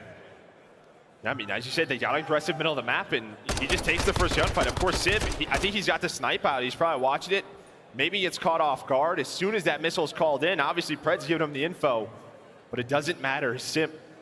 Well, he gets pushed up to the close block, and I think like Rise of Street gets called. I mean, if you're Simp, it's sort of like, well, I gotta take the fight. Yeah, you gotta go. I gotta go. Yeah. And just takes it instantly, wins it, and never slows down. And he has those rounds sometimes where they just flow. 9-3 now. 2-round advantage for FaZe. Now a 1 in 10 start for Sib in accuracy. Actually yet to find a kill on the map. Another first blood, and just so quick over towards this A site. Simp already on the bomb. Slasher able to find Sib looking over him. Mac does bring it back, but all of a sudden it's a 1 versus 3. Just so quick from the FaZe side. Yeah, they are executing, huh? Yeah, pretty well. Not really much else to say. I mean, this is what FaZe does at times. Yeah, I know. You know, you had some lovely round wins there from Seattle, but some of these just feels like a step behind. Like, it's just the execution so quick from FaZe. Like, they're trying to figure out, make decisions. Like, the decision's already been made. It's being dictated on the map right now by FaZe. Yeah, maybe 2 steps behind, actually. Yeah. This has sort of been one of the struggles for Surge all year, just their map pool in general, right? Like, where do they go to? Even map 5, they're 0-5 on the year on Mercado Search and Destroy. If we can get there, it's always been something that has been tough for them. Well, yeah, I mean, it was what, an auto ban for them for quite some time, but they've been working it in and not a lot of success, but we will see. Nice first blood there. Off the top rope goes Pred, but another one waiting before he can get ready for the fight. aBeZy already there quickly with the trade. Now the other end of the Tiny Tears, it's Simp, but it's Sib with another lovely flick. He's only got 2 in this game, but 2 have been nice snipes. Yeah, one player jumps up, though. That's Simp. He hits the mantle. The doors open. Sib just trying to play his life running, wasting time. There's one player in aBeZy. Now it's down to accuracy. 0-6. Can he find a kill? Can he find a kill? No, he will not. No. The new James Bond has been found.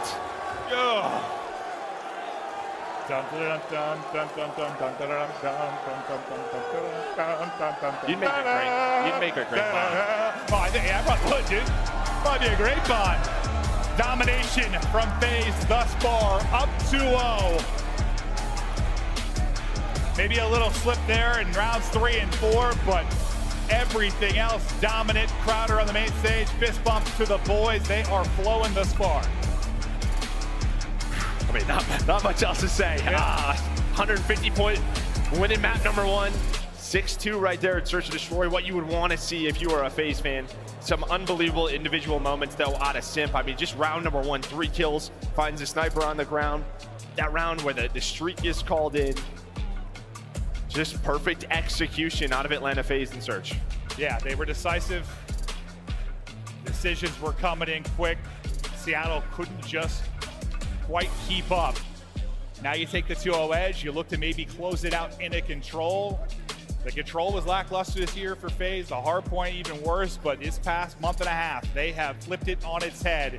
The improvements have been there, and they look to close it out here in the control. Yeah, this is CeeLo control. It's just been so strong for them recently, so we'll see what can happen. I mean, we saw it in the first match of the day. It was a reverse sweep. Can Surge get something going? We've seen so many magical moments between these two teams. It feels impossible right now, but maybe Seattle bring it back. Simp is him. We had to break. We'll see if they close it out when we get back.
The Call of Duty League is brought to you by Monster Energy, the official energy drink of the CDL.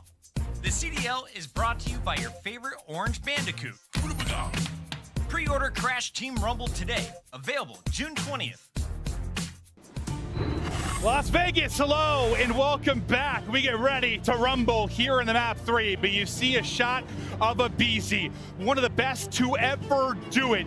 We chatted with him about what it's going to take to win this event. Let's take a look at his thoughts.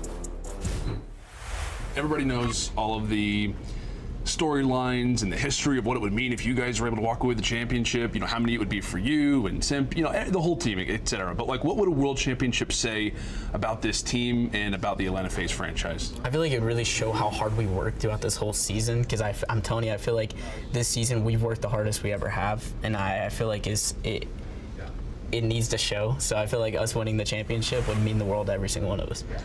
Now, this is your 6th season of pro competition. What's something that you've learned this year? Something I learned this year, I wouldn't say I necessarily learned something this year. I feel like, if anything, the learning experience for me was in Vanguard. I really wasn't, you know, playing to my ability, and I wasn't putting in the hours and effort that I should have been in that year. And I feel like this season I really turned that around and, you know, became like almost like a new player in a way, because I put in the hours and the work, and, you know, I feel like it shows this year so far, but I feel like we still haven't really, you know, showed as a team where we can be at. You hear how important it would be, and you know, he talks about the work this year. And listen, we are close friends with Crowder, the coach of the team, and oftentimes he's very sarcastic about coaching. We'll be like, "Yo, what's going on?" He's like, "I don't have to do anything. Like, oh, these guys are so good. Like, I just hang out." But like this year specifically, like just talking to him, like he's like, "I've had to work this year." Like they have really tried to fix the respawn issues, get the team dynamic back in place, get Slasher working within this this system, and it's showing right now. But I think he's right. He's like, a win here would really prove all the hard work we've done. Well, I think the effort comes from the individuals, right? At times, it could just be, you know, a little bit difficult what extra hours they're doing, but you just heard it from aBeZy. I mean, it wasn't the best year for them last year, still very good, but not a lot of wins, well, 0, so trying to bounce back this year. They got one, looking for another one. And here we go, on a CeeLo. As the hit comes in, Pred gonna get laid flat, or Pred lay flat from Simp, and then try to take that second fight. aBeZy out of there for now, but we'll see how the opening moments continue on. Yeah, I think if maybe there's something good to take away from map 2 for Surge, it was maybe that Pred had a couple of multi-kills. Maybe you saw his individual gun skill waking you up a bit. Well, sort of like you said, though, like he'd had the stats, like they were comparable to aBeZy. His win just hasn't been there, right? Yeah, but maybe just his ability to win some more of these one-on-ones. Clutch us some respawn situations to get the rest of the guys going. Is map control first 45 seconds, all Seattle Surge, but MC Cellium with a takedown 2, worked over towards A. Yeah, we'll see. Now that he gets out the tower, it's going to be such a crucial position to help them take this first site. And there come the beams. Cellium already putting shots in range, allows Slasher to then move up the map. Now Cell does drops, that's a big kill. Lamar able to take him out, and accuracy with a big moment. He has the 0-7. It is a struggle there in map 2, but some big kills there, at least for his Surge side there. You see Simp with attacking. We've seen this more and more. I think it really started last major. You know, with Kismet, we saw, you know, him as a sub really pull out that third AR, especially on offense, attacking over towards B, especially. You can get top hill, you get over towards barbecue, you know, on that back balcony. Just so many spawn kills, so many great positions with the AR. So starting to see that from a lot of these teams, just changing the meta. And Simp is gonna have to win another one-on-one. No, not gonna have to. So time extended for 1 minute. Now Atlanta FaZe has to capture B. Yeah, it was a real slow opening, mostly dictated by Surge. They had a little bit of a life advantage, but now that's starting to go the other way. We're tied up 18 lives right now. Cellium looking to pounce. Here's one below, up over the top. And aBeZy's actually able to get that kill on the comms that come through. So now Cell trying to push out these cuts. Get shots and player rotating out of spawn right now if you are Seattle Surge. Timing not good at the truck, but the snap is lovely. The tracking on point there for Slasher, but you still have one on the point, and that was Mac. He's no longer there. Yeah, I think he gets a little help there, right? The team shot comes in, but still the snap. I hope so. Yeah, I hope so. He definitely did. Unreal out of Cellium. But this allows them to get Slasher into this position. Mac, though, did a very good job coming back from Atlanta phases base to find a couple of kills, get them off of the point, and now Slasher up to 5 in a row, but Mac right off his spawn gonna take him down. So 30 seconds left. 10 lives still remaining for Seattle Surge. FaZe, they're gonna have to go soon. aBeZy trying to play his life, and he does it well. Ecelium is there for the trade. Yeah, I mean, there's potential here to bleed them out in lives, but you're gonna have to keep that clock stopped. This is gonna be tough, though. If that's gonna be the case. Yeah, it's gonna be tough. You saw that stun, it missed Pred, so thought maybe he was gonna be able to make the play. Able to find one. Nice shot from Sib, but you still have a player here pausing the clock. 6 versus 10. Mac now trying to wait for his teammates, but he's gonna get pushed. It's now Ecelium's turn to try and stay alive. Just such a back and forth battle as Accuracy with the double. Accuracy, another huge multi-kill. Just around 10 seconds now to go. 5 lives left. Can they get to the point, though, if you were FaZe, to try and clutch up? Gonna have to find an opening. The stun's starting to hit. The shots can't be there for Accuracy as the stun does connect. Stopping the clock for a moment, but the kills didn't come through. Pred, Sib, take out 3. They take round 1. And you had an opportunity there if you were FaZe, but the defense strong enough from Surge. Yeah, and honestly, I think it's a very important round for Surge. Just the way those first couple of maps have started, starting off on defense. You lose that map, or round number 1, and it just looks scary. It looks like this is going to be a quick 3-0. If they're able to bounce back here. I mean, the 2 in the back, Accuracy got with the double was big. I thought Cell was going to back up and not Chow, but I didn't see if it was his stun or like Simp threw one over the top, but he tried to Chow with the stun, I think, but Accuracy still won it, and then things kind of fell apart from there. Yeah, Cell's definitely challenged. Yeah. 8 and 5 start from Pred. There's the info, there's the kill. aBeZy plays it well. Only 4 HP, he nearly loses that one. Yeah, nice little B start here, though, for Surge. You have one player on the point. Mac now getting aggressive. Can you get any work done on the objective, though? They have one player on it. Pause the clock. You can see they're just so worried about the flank right now. You have 2 players watching it. Slasher gonna take down Mac. That's gonna free up tools so they can push on through. Just trying to get the wall bang through. The second Chow comes in, though. aBeZy taken out of the picture. But not quite the second tick of progress at B, so that's starting to get cleared. It's a very slow, kind of controlled round for Surge. Maybe just trying to get them into run at them, trap them a bit, maybe transition over towards B with a couple of kills. That's going to be the play. A nice one-on-one here for Pred, but aBeZy just backs on down. As we all know, the aim assist, you don't get it through that fence, so always a difficult gunfight for both of those players. That second tick does come through, and they just transition over towards A.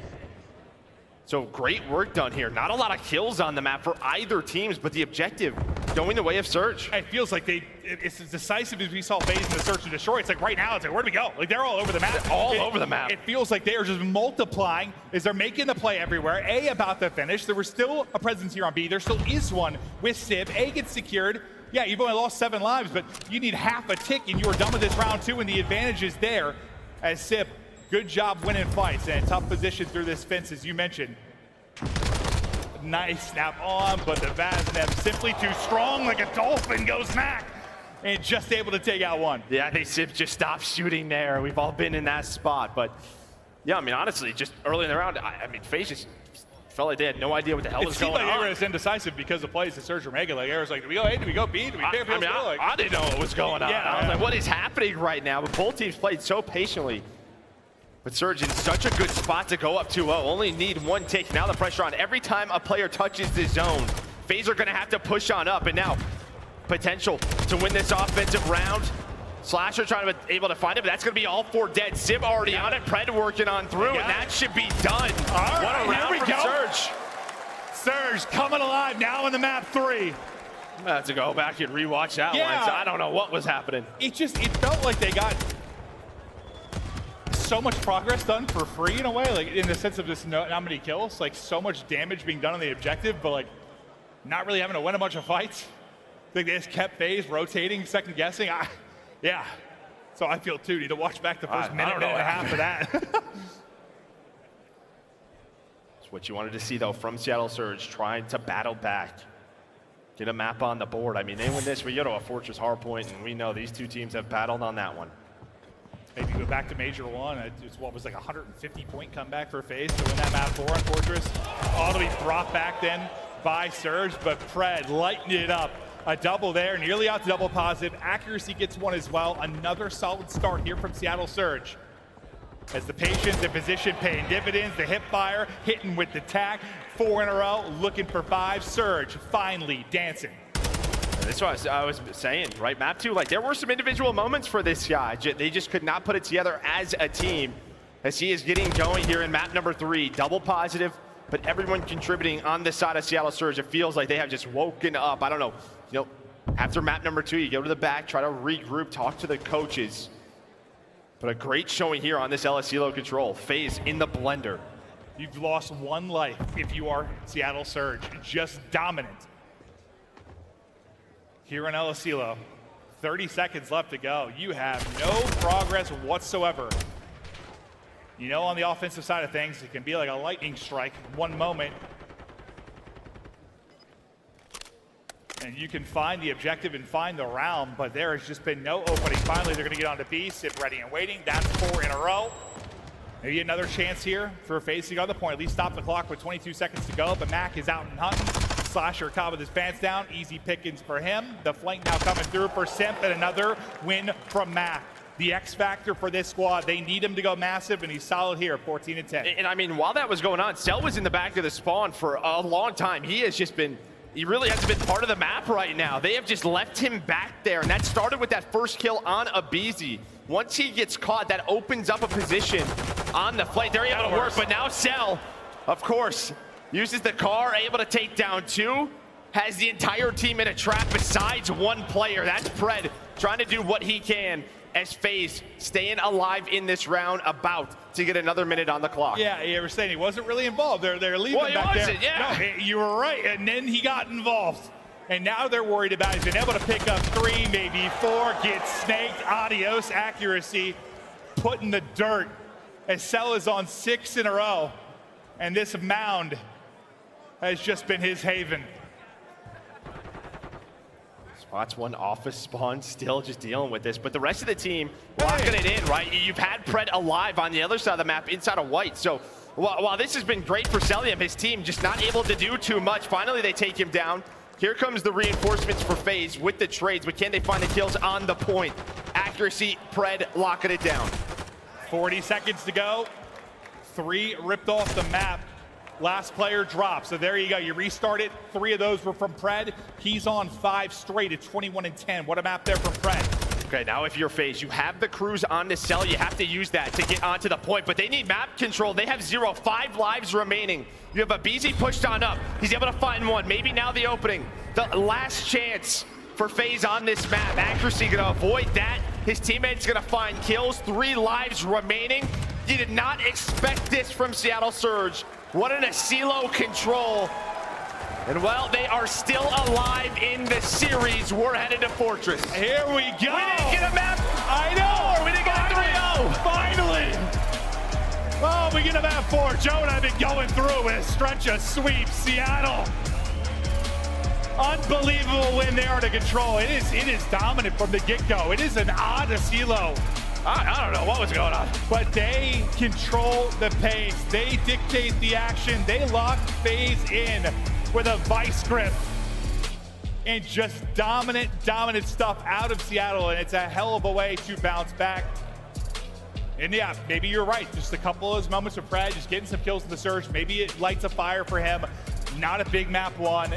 Map 2 a little bit there, and then 3 we see him take over at 23 and 11. Yeah, I mean, great map out of Cell, but the other 3 just could not get involved. It just felt like a lot of the multi-kills not going their way. And you can see, just who was on the objective. It was really just aBeZy and Sim just trying to do some work. You just never really had a stack. There was never a 4-down moment. There was always 1 or 2 players alive for Surge, winning individual one-on-ones that kept them in rounds. Well, it's a great job from Surge, like you were kind of saying, but you feel like if Cellium's in that position for that long, especially once he starts to get kills and divert attention, like they should get progress, right? But they just don't. And there were a few moments where it felt like FaZe maybe gonna take over the round, but once again, good reaction from Surge, good retakes, some nice multi-kills from Lamar. I know he was like 13 and 15, nothing crazy, but he had some big plays. Better than 0-7. Yes, it is, Joe. You Yes, take it that is. all day. And yeah, you know, he did have some multi kills, but winning this offense was huge from them. Just working the objective. They almost had both with, I mean, what, they wasted like 3 lives. I don't know, it was an insane round number 2, and then Fred with the attack. Yeah. Some unbelievable efficiency. And then this was the moment, right? You have Cell in the back, but doesn't matter. Mac on the pinch, able to deal with it. You leave him in the back, and you're thinking right here, but I mean, I guess they have to get done with A.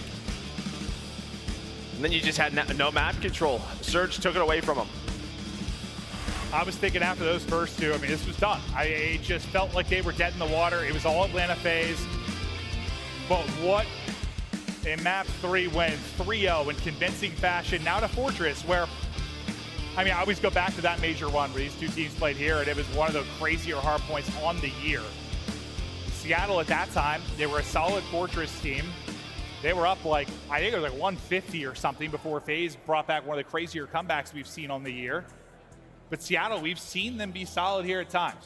Yeah, I mean, I think this is probably their best hard point. I mean, 9-5 on the year, but head-to-head, it's 1-1, right? So 50% between these 2 teams. Obviously, yeah, the other one is that crazy comeback that we saw a long time ago. But here you can see FaZe, their hard point throughout stage 5, and we're a different beast. Yeah, we're talking about a team that they were, what, like 30-38, something in that ballpark going into kind of the stage 5 qualifier. When you looked at like their plus minus, I remember looking at a chart that kind of broke down like points against and points for. It was like 220 dead even for both. They lost a lot of nail biters. It was just playing a ton of tight games. That has shifted entirely, as you can see there from the stat line. The hardpoint improvements have been insane. Just, do you have another nice run and you in the mode here at Champs? Well, no, this is just, you know, for the other side of the stage, for Surge, like some life, something to work off of, some confidence. Just felt like, yeah, like, felt like they were kind of out of it. Yeah. Just looking at them on the camera, but some big moments in that map number 3. Your individuals now are getting going. Huge map out of Pred. Can he keep this up? I mean, we know on Fortress, the Vaznevs, you get the Deddy resets. You can never find them. But I think what we always look at is that P3 rotation. That is the huge money hill on this map. And maybe FaZe going to that map 3 a little bit like, I don't know, they just dominate so much in the first 2 maps, or else they think they have it in the bag. Seattle hands them a quick reminder, like, we're not going out of it like that. Now you got to lock it in. Focus on this map 4, because, you know, if that's the case, if you sort of gave them life a little bit, how does Seattle now use this energy? We got Seppi's like partially putting in caffeine, partially yawning on the main stage. Yeah, we've all been there. Yeah. The nerves are going a little bit, right? That yawn comes out, but you can see these 2.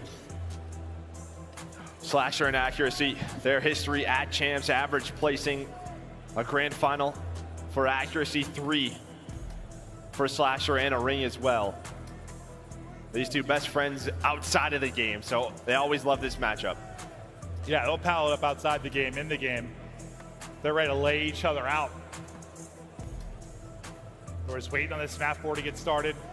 You know, if anyone was going to brush off a search and destroy game like that, it's Lamar. I mean, I wouldn't be worried about it. He's seen it all. He's had his struggles. He's had his ups, his downs.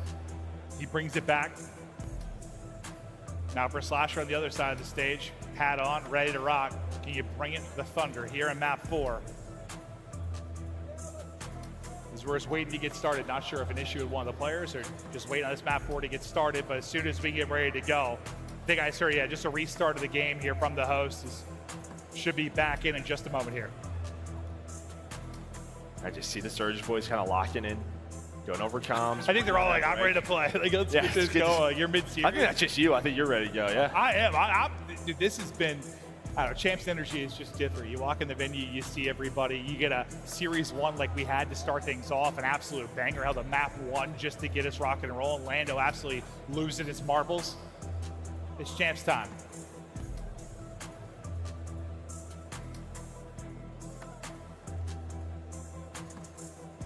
Cell kills me, dude. Why? I don't know. Dude, he's evolving. I think it was Ali somebody walked down the main stage like, I've never seen him that serious. Dude, he's evolving, dude. He's got like the goatee now, the facial hair's coming and then out. I saw him, I walked by him in the hallway and just like pinched my arm and said, what's up, Nathan? I was like, hey, bud. But his fans are getting anxious, and we've seen a little bit of, well, we got player smiles here in Abizi. He knows what's at stake as he saw the video earlier, but On the other end of it, it was mostly quiet. Maybe Fred started to get these guys ramped back up.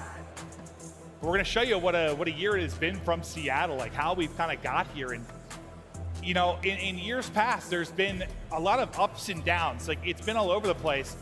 This has just been like up, then just down. For Way the most down. part. Yeah, you haven't had that like bounce back like we expect them. Like, if this was like years past, that like major 3, top 6 would probably be like a top 3, top 2, major 5, probably like the same thing. That's how it was. It was like good finish, bad finish, good finish, bad finish. It's been like that for years. Yeah, they start off the way I mean, obviously that second they were in a final, and then 9 through 12, we're like, all right, this is Seattle Surge. I mean, the 5th, 6th wasn't a horrible event. Again, 1 round, 1 kill away from potentially being a winner's final, being top 3. But the last 2 majors have just not been good. As Adesh said, I think the worst form we've seen this roster in. Yeah, no, certainly. But they're here. They're the 8th seed. You gotta go up against Atlanta FaZe. You got a map now. Can you make it 2 and push it to a map 5? All right, we're going. Ready. To Fortress we go. Thank you for your patience at home and in attendance. We get ready to send it. Well, we have another just absolute banger, like major 1 between these 2 teams here on Fortress. You can see it has been a solid hard point. You're 4 and 6, but you're second and second. That is insane. It's just been turning it around as of late. All right, here we go. Seattle, FaZe, map 4. FaZe to close it out. Seattle a bounce back. Fred needs to get deep into his bag here. Take over the map. All right, nice start there. Looks like aBeZy kind of messed up his dive right off the get-go. Mac now, he finds 2 kills with the attack, just playing his life, soaking up this time. This is exactly what you would want if you are Surge. You're controlling the map, you're trapping them in. You have Fred inside of maps, going to town, going to work as the AR is looking over him. Trying to pick targets there at Sim. Too many in front to deal with. You can see the urgency and accuracy of the player cam. The comms were frantic and coming out of him. Lovely little attempt at the drop shot there, but not able to quite take that fight was Fred. The headshot from Slasher will win it. Now Sim just looking for info, but what a start this is from Seattle Surge. Now, you were what? It was like a 30 to 40 game early on map 1, pretty tight, and that's when FaZe erupted. You can't let that happen again. The double from Simp ends up being very, very important. They get into the site. Well, I mean, that just leads to the break. Yeah, I mean, he gets the reinforcements off a spawn. There is a team nade, though, so you're going to be right back to it. And on the rotation, you're already going to have Pred. You already have Pred working. Oh, not going to know he is there. Slasher going to be the first one. That's a Vaz. You are losing that. So the 30 seconds going to be the focus for Atlanta FaZe. They're going to lose on both fronts. They might right now. Is Mac able to find a double? All right. But here we go. It's up to Pred to deal with this push. Got 2 now. He's got 2 players here. Doesn't matter.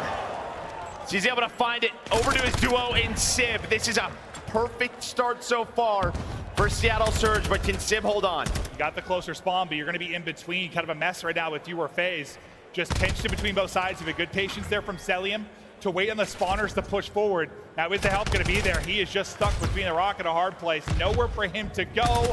Seattle holding on. Lovely, lovely start. When you're talking about time inside the objective, lead now up to 50 with 45 remaining on the point, and the kill still flowing. Accuracy, Mac, Fred, Lamar again, all through on the feed, and that is a clean wipe. On this map, man, you can blend it up. That just starts with that double from Mac. I mean, that puts FaZe in a position, or do we rotate? Do we hit the scrap time? Right, because if you were FaZe, you're hoping to get that 30 seconds. It's a tie game, and maybe you try to break P3, but that does not happen. Instead, they lose scrap time, they lose rotation. They're all of a sudden down 80 points. They need a response here. Reminded me a little bit of Major 1, though, Joe. Well, that was about 150, not 80. Yeah, not quite there yet, but Seattle were so dominant. And then just a switch flipped, and you can chain together hard points so solid to mount insane comebacks on this map. Another hard point pops. This time, FaZe inside. They're down almost 100. Look at the map control as well. You do not see this often on P4. I mean, you have 2 players map side. Simp trying to force them to go through closed and open, through bottom art. aBeZy has the help of the ARs, ready for the next gunfight. They needed a hold. So far, so good here. Over towards P4, but maybe Pred gonna start the break. Cell just kind of lurking in the back. He was at least able to take out one. Nice win there from aBeZy. Getting right back into this game. You had a stranglehold on it earlier if you're Seattle, but you see the grip starting to loosen a bit. 3 in a row for Slasher. Same set for aBeZy. Next rotation upcoming. To be honest, just props to both of these teams. Just the holds have been so good. Finally, Surge gonna get on it, but it's as the next hill is popped. Over towards his P5. Simp now just trying to control this area, has the help of his teammates, and now maybe gonna start the break, and that's gonna be it. As Cellium, that's gonna be a free couple of kills, gonna take down the trophies as well. And that break comes so fast, but you still have a presence here now from Seattle. Not much anymore, but Simp caught between two players. Back into the hard point, go Surge. Just blow for blow, these two teams go. Trophies eating up everything in sight. What, lead was 90, now down to 50, slowly FaZe clawing their way back into this. Yeah, big set of kills coming up for Seattle Surge. Can they get out of this trap as we head back towards P1, right? You do not want to be spawning on the right side of the map where those blue arrows are.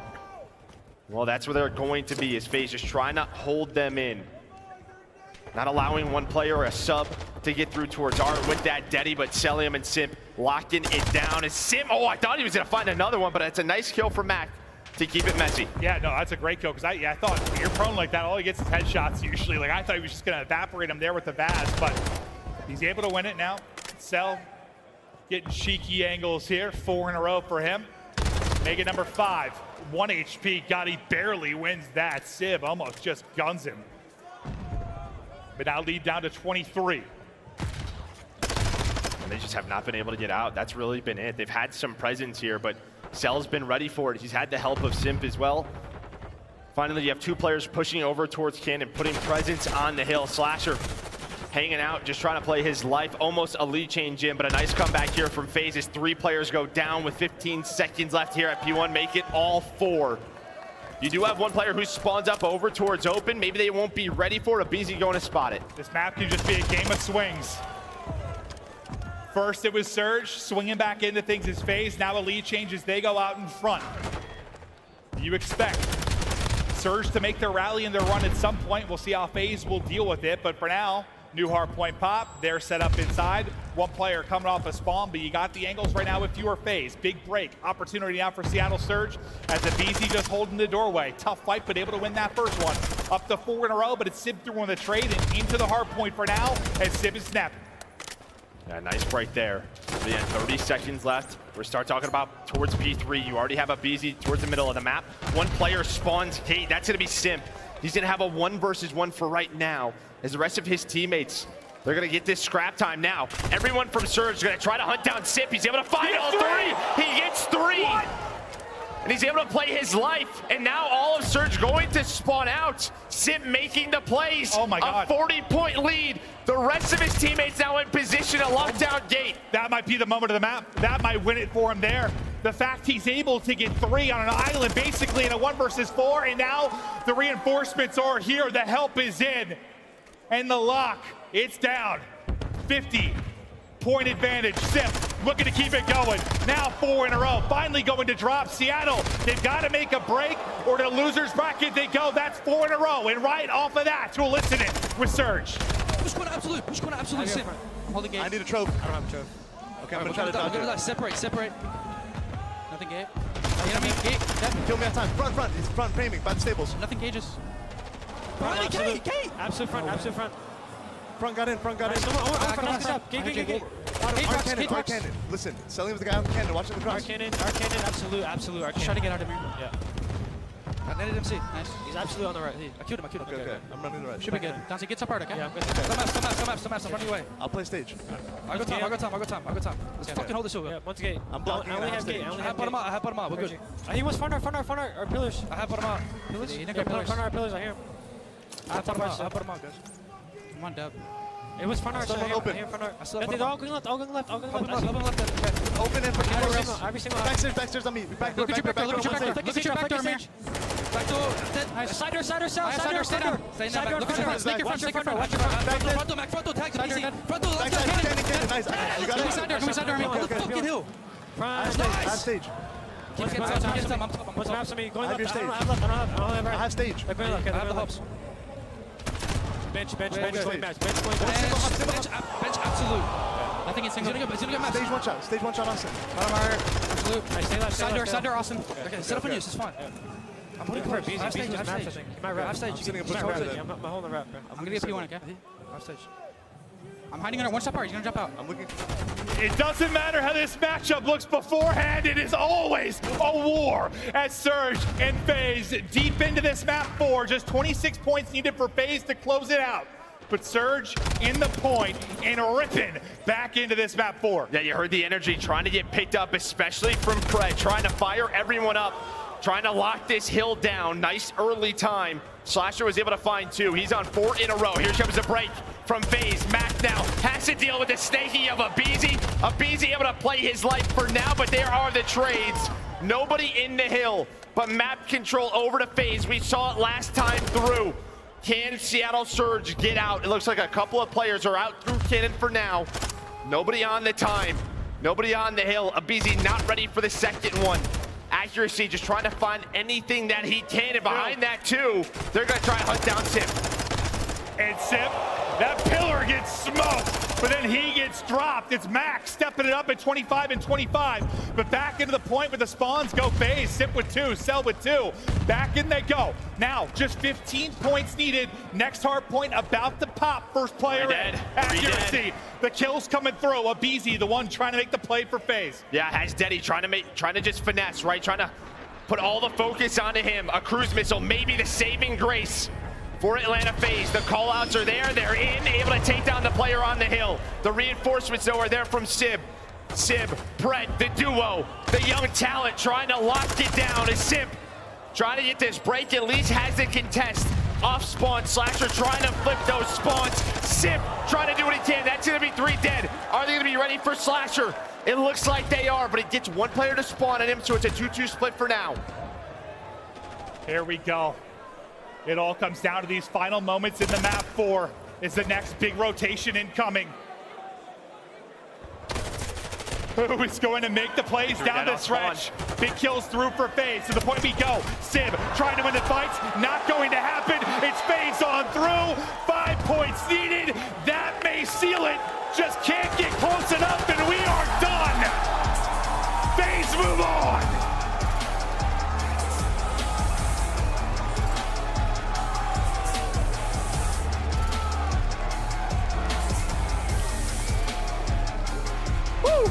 Those two always go to war. They do. It's just like, I don't know why I didn't expect the map 3 to go the way it did. And the fact we'd at least get to a map 4 like that, like, whatever the situation is with Seattle, they play FaZe so tough, and they test them here. But it smiles out for Atlanta FaZe for now as they get the win. Remember, they were down about 90 to 100 points at the beginning of that hard point, but they rally, they get it done. And Sent maybe with the play. I mean, he gets a spawn out gate. You highlighted on the mini map, and then the fact he gets 3 there.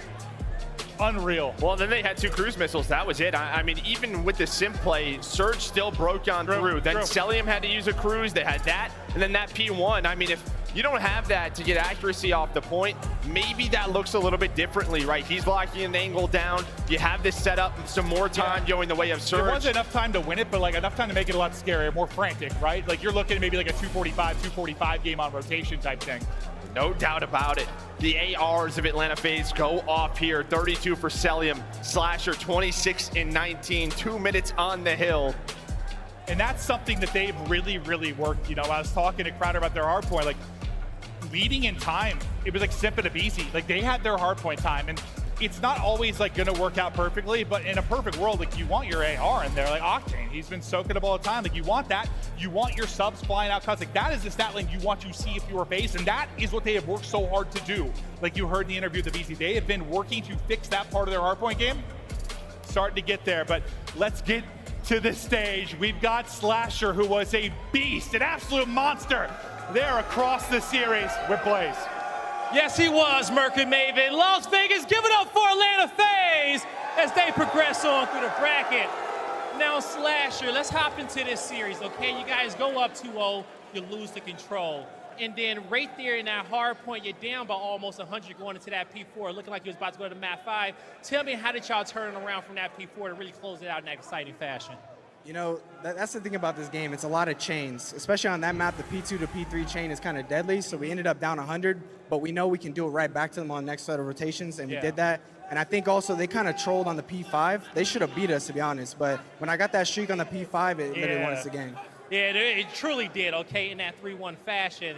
Now you are back at Champs once again. We know your Champs history. Now, coming off that last event, y'all kind of got clutched up on here and there, but here at Champs, what's going to be different? What do you guys want to accomplish here in Las Vegas? I mean, we're here to win, simple as that. I think we're the best team in the game right now. I think we're the best team at Major 5. We just let that one slip. If we do what we're supposed to do, we're going to show up and win. Yes, you will, all right? I'm going to let you get out of here and go catch some sun, my guy. Anything you want to say to the fans out there? Yeah, we appreciate the support, guys. You know, you guys have been a great crowd. Thank you guys so much, and hopefully we can bring this one home. All right, that's going to do it for me and Slasher on the stage. Chris, take it away. 25% of the fans think FaZe Clan is going to take this whole thing. Atlanta FaZe has been doing work all season, coming in with the #1 seed, but this time looking a little bit vulnerable. We saw the reverse sweeps were out earlier, but all of a sudden the broom breaks for Seattle Surge in that Game 4. Walk me through it, Clayster, because I was watching this Game 4 and I'm thinking, oh God, we're going to another Game 5. Pred and crew are rolling the first half of this hard point. I thought the reverse sweep was on. I mean, the beginning of that map 4 looked incredible for the Seattle Surge. Like Slasher just said on stage, the chain is crazy, P2 to P3, and I genuinely believe FaZe figured out P4. They held an entirety of P4 to get back into the game and transition into the P5 with ease. Let's take a look at some of the highlights here. Allie, what did you see in the first half of this one? Well, I mean, I don't know about the first half, but I did see Shellium dropping 34 kills in that map #4 before that win. So the guy came diff in the later half of this series. I think Slasher made a great point. They do look like the best team in the game right now. We already knew that heading into Champs, simply because their hard points have gotten so much better. That Embassy map #1 was flawless out of the Atlanta FaZe. The BZ goes 28-13, and then they follow it up with one of their top 2 search destroy maps as well. El Silo, unfortunately, just could not go their way, but when you're winning games like that, you don't really have to with the Atlanta FaZe. Yeah, I was really impressed, especially by their setup on that P4 to come back into it. I mean, they were all the way pushed up in maps, and, you know, Clay, you were highlighting, they could spawn up behind them. Well, what do? Simp backs up to Cannon, plays his life, and from that position, you can get the angle on the cross towards Stables, and then also you get the angle into bottom art, right? They also simultaneously had a guy sitting backstage as well, so nobody was getting through, and even at the end there, the panic button was not hit, right? Like P5, it's sitting wide open. They're waiting for them to make a mistake, and what happens? Seattle makes that mistake. They peek Slasher 2 or 3 times. They give him that streak, which then leads to a victory. So for Atlanta FaZe, just think cool, calm, and collected, and know you're never out of these maps and making the calculated play. The second half of that game to the end, they were in the power position throughout the entire time when it came to spawns. As we take a look, the final score, 3-1, Atlanta FaZe powers into your winners bracket round 2, where they will play the winner of Toronto or LA Thieves tomorrow. For Seattle, you still have to wait and see who's going to drop down to you. Is this team in trouble, though, Clayster? I want to get your take first. How do you bounce back if you're the Surge, or do you think this could be the start of the end? I'm really not sure about Seattle Surge. I mean, they didn't have a great Major 5. They come out here. They showed a little bit of life in this series, and that's something I give them credit for, is that they kept the mitts up the entire time.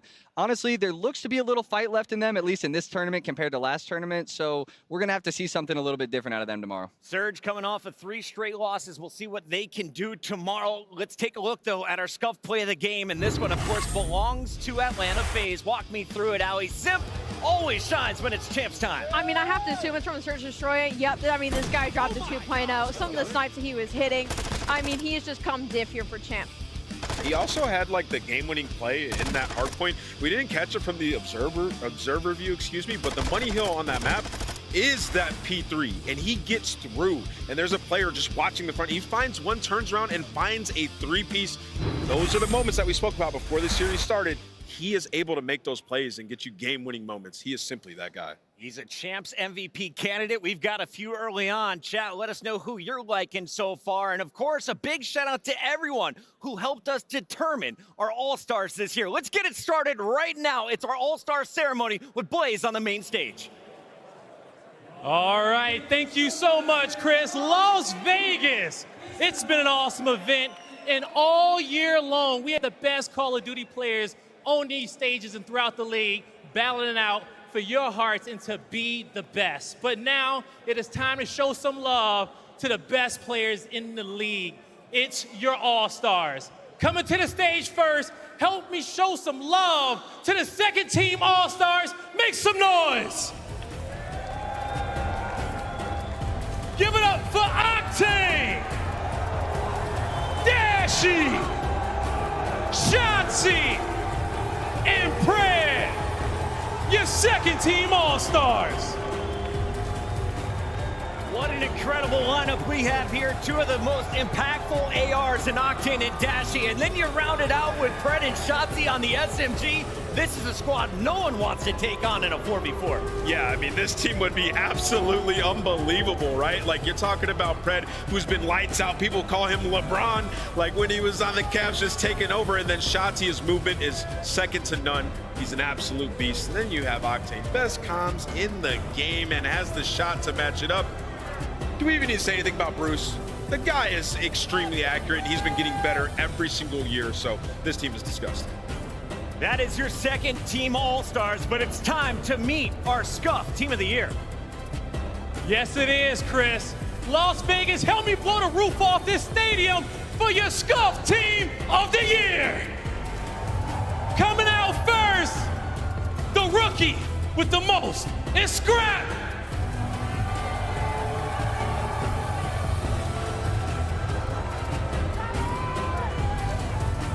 Coming out next is the biggest showman in the league. Show some love to MC Sally M.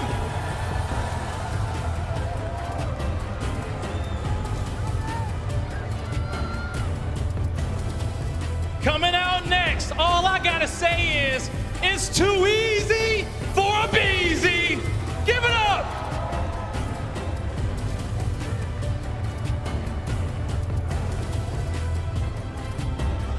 And last but certainly not least, to round off your Scuff All-Star Team of the Year, all hail Hydra!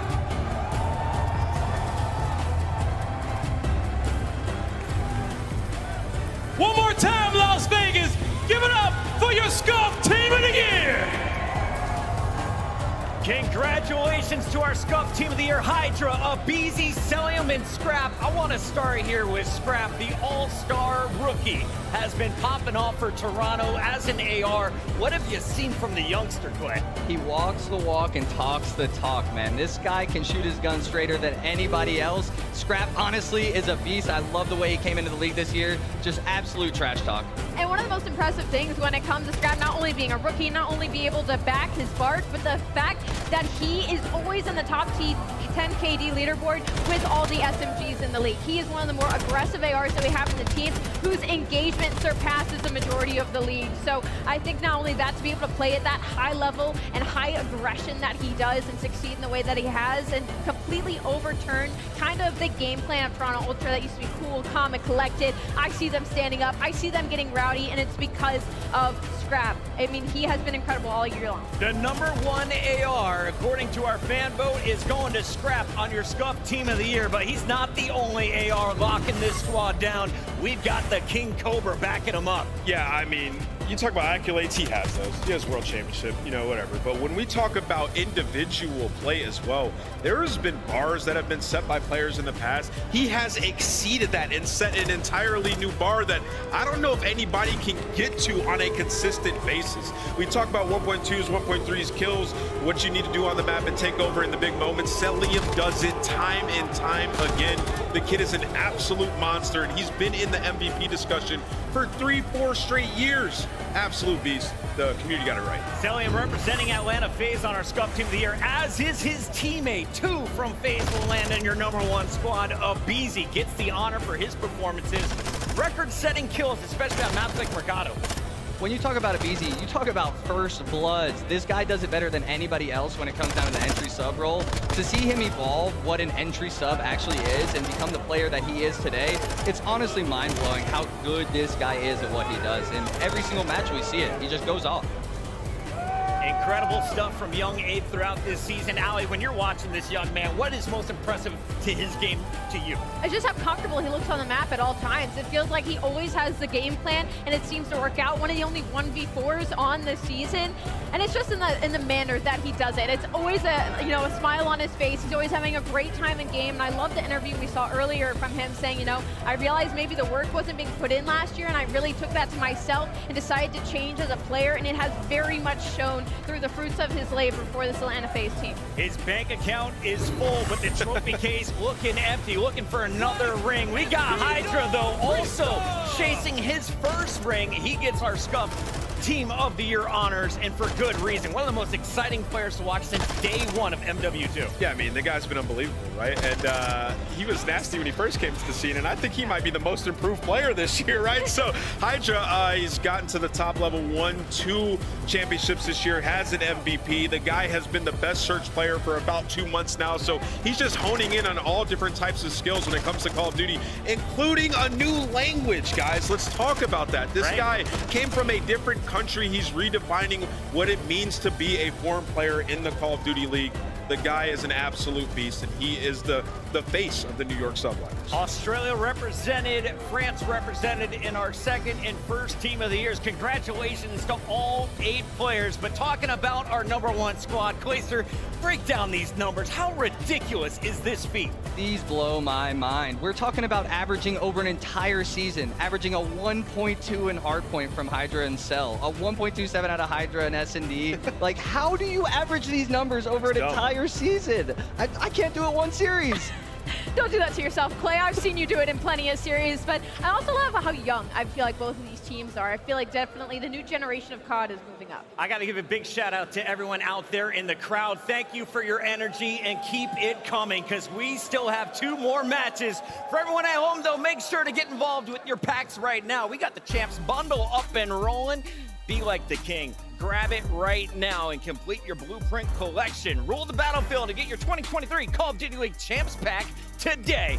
And of course, while you're online, stay in the loop by signing up for the Call of Duty League newsletter. Receive breaking news, event discounts, and more. Just scan the QR code on the screen right now. It's COD Champs. It's day #1. We come back.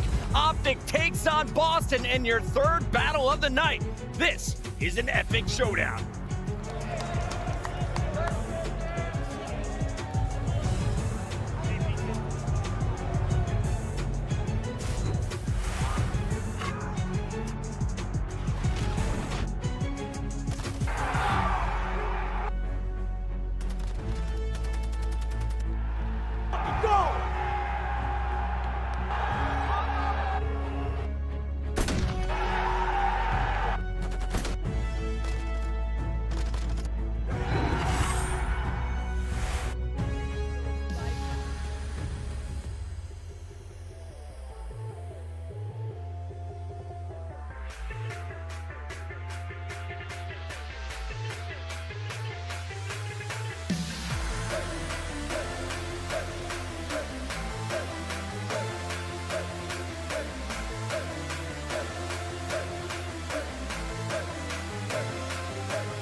This is the SCUF Team of the Year, the ultimate super team built with the top 4 performers across the 2023 season. Starting us off is Cellium of Atlanta FaZe. Cellium's inclusion in the Team of the Year should come as no surprise, as he has consistently been one of the best players this season with some stellar stats to back it up. With an impressive 1.21 KD, Cellium has earned the bragging rights of having the highest KD in the league for a second straight season, proving once again that there are 3 constants in life: death, taxes, and Cellium having a cracked KD. Next up is Hydra of the New York Subliners. The Subliners ended the season as the only team to have won multiple majors, and Hydra played a huge role in the team's success. Throughout the season, Hydra was absolutely frying, dropping a league-leading 3,576 kills with his standout performance coming in Major 5, where he had one of the greatest individual performances in CDL history, finishing the event with a ridiculous 1.3 overall KD as the Subliners made an insane lower bracket run to win their second title of the season. No matter what happens in the future, Hydra's 2023 season has been absolutely insane and will always be remembered as one of the best individual seasons by a player in the history of the CDL. The third player making the team is Scrap of Toronto Ultra. Despite an up and down season for Toronto Ultra, Scrap was a constant highlight for the team. With all the hype surrounding him as he entered his rookie season, Scrap has been able to exceed all expectations as one of the top AR players in the league. Along the way, Scrap was dropping some insane numbers, especially on Control, where he had a 1.23 KD for the season. With such a spectacular rookie season, the expectations for Scrap will only get higher and higher, with the Rookies of the Season award all but locked up. Just how far away is the MVP award? Finishing things up, we have aBeZy of Atlanta FaZe. Throughout the season, aBeZy has been praised for his spectacular performances time and time again, and it's easy to see why it's so well deserved. At every major, aBeZy has been consistently a top performer for FaZe and has played a large role in the team's dominance this season. His best performances often came on Search and Destroy, where he led the league with 489 kills on the mode and had an incredible 1.25 KD. After a season full of clutch performances, aBeZy has continued to look better and better with each major and is quickly reminding everyone that he is one of the best SMG players in the entire league. That is your 2023 SCUF Team of the Year. Guys, I'm behind the scenes right now with the CDL observing team, the Hot Hands Lounge. They're affectionately known. These 6 guys, you've seen their work more than any of the casters, any of the front of house people that you think you may know already. Just haven't been able to put faces to names. Funny thing about it is, this is the first event this year that all 6 of these guys have been in location at the exact same time. They're bringing you the sights and the sound, so make sure you guys do them some favors. Get online, get on Twitter, follow them at the Hot Hands Lounge. They are by far the most passionate people in the CDL, maybe even more so than the super fans. There are few people have watched more gameplay than the casters, and the Hot Hand Lounge, well, they may be some of them. Here we have a jam-packed audience, though, in Las Vegas. Everyone gearing up for this next Winners Bracket Round 1 battle. We've got 4 more teams to play, and 2 of the biggest names taking the stage next. Optic Texas is taking on Boston Breach. And Clayster, I got to get your thoughts here on the GM moves here from Boston Breach, because we're seeing a player enter the biggest tournament of the year after never starting in any game during the regular season or any major. Yeah, I don't know how he's going to deal with that, but just don't think about it. If you can hear me, just don't think about that, how this is your CDL debut at Champs playing Optic Gaming. I have no idea. Optic Texas, sorry. Yeah, I have no idea how you're going to deal with that, but good luck. Yeah, it's going to be a little bit tough if you're looking at the numbers, but Boston, they felt 4th was not enough. They kept making roster change after roster change. This is the 3rd iteration over the last 3 months, and they feel that this might finally be the solution. Listen, I said it on our Twitter Spaces the other day during rehearsal.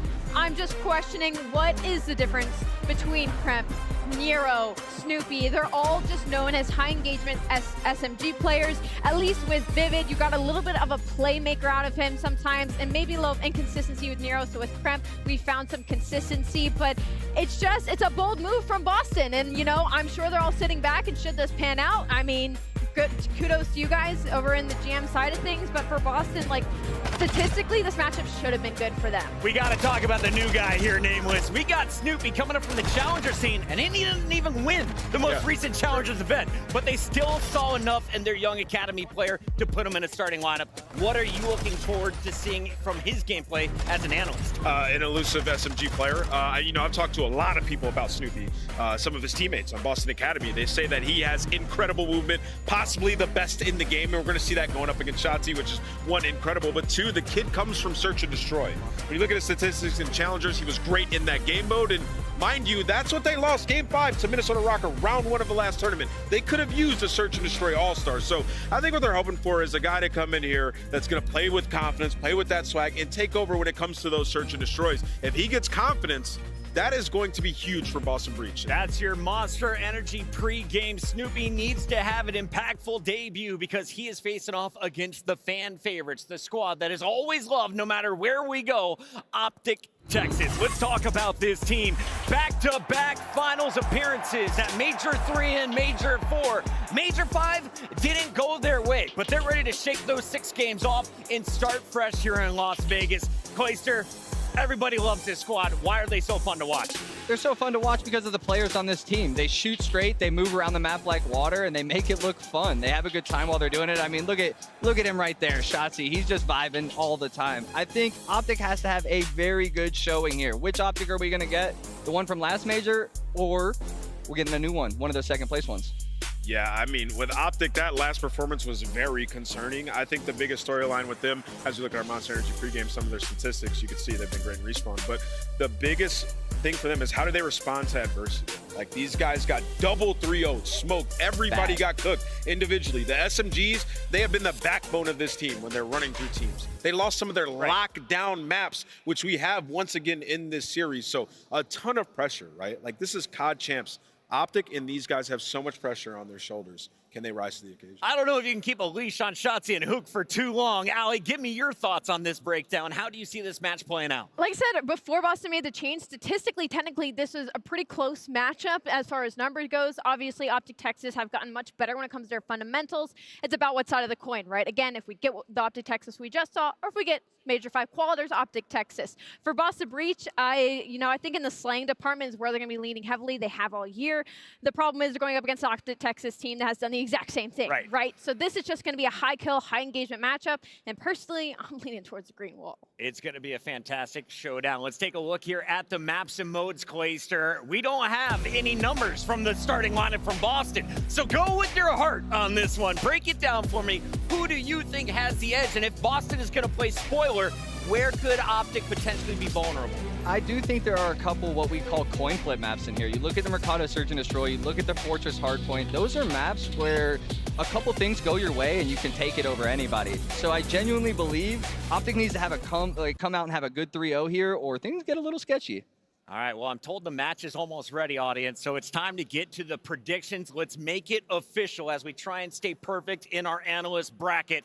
I'm starting things off here with our number 2 seed. Optic Texas bounces back in game number 1, and that's purely because I've done 50 shows. I've never seen Snoopy in one of them this season. I mean, you got to go with Optic, right? We're talking about a brand new team here in Boston. Going up against the green wall, you hear the crowd out there. It's going to be tough for them to lose. The curse was broken in Texas, guys, so don't boo me this time. I'm going with Optic Texas. 3 for 3 so far, Nameless. Yeah, I'm going with Optic Texas in this one. I can't see Snoopy coming out here with these guys and taking this win. I think Optic respond. That was an uncharacteristic tournament. They're going to be on point. All right, well, we, of course, need to make this more interesting because you all blanked me with the Optic picks here. So let's go back to most impactful player. It doesn't need to be kills, deaths, but Clayster, for you individually, for Optic Texas. Bouncing back, who's the guy to watch? It's got to be Shotzzy. Shotzzy needs to be Shotzzy this event. He needs to show everybody why he's a world champion, why he deserves to be the captain of this Optic Gaming team. Shotzzy needs to be Shotzzy. Since Scump retired, I think Shotzzy is the new face of Call of Duty, and he is here to play for a title. Let's get this battle started, Blaze. All right, Chris, I'm ready for this one. It's time to light this stage up green. And coming to the stage first is who you all been waiting for. Get ready for those boys from the South. Here comes Optic Texas. Show some love to Bruce. Give it up to Who. Get loud for Ghosty. And here comes Shotzzy. It's Optic Texas. This is a championship team that just wanted to wait till champs to turn up. Last tournament, uncharacteristic, they got double 3-0. So they know they still have a ton to prove. When they are rolling through squads, it is through those SMG players. I'm looking at Hook and Shotzzy to have a dominant performance. They've won a world championship before. They know what it takes. Let's bring out Boston and see if they can spoil it. Let's see if they can spoil it, Ant. It's time to hack the stage. Get ready. Into the breach we go.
Las Vegas, I give to you. You know what? I can't do this on my own. So I'm gonna bring out somebody just a bit more yoked. Ladies and gentlemen, here comes Doug Sensor Martin.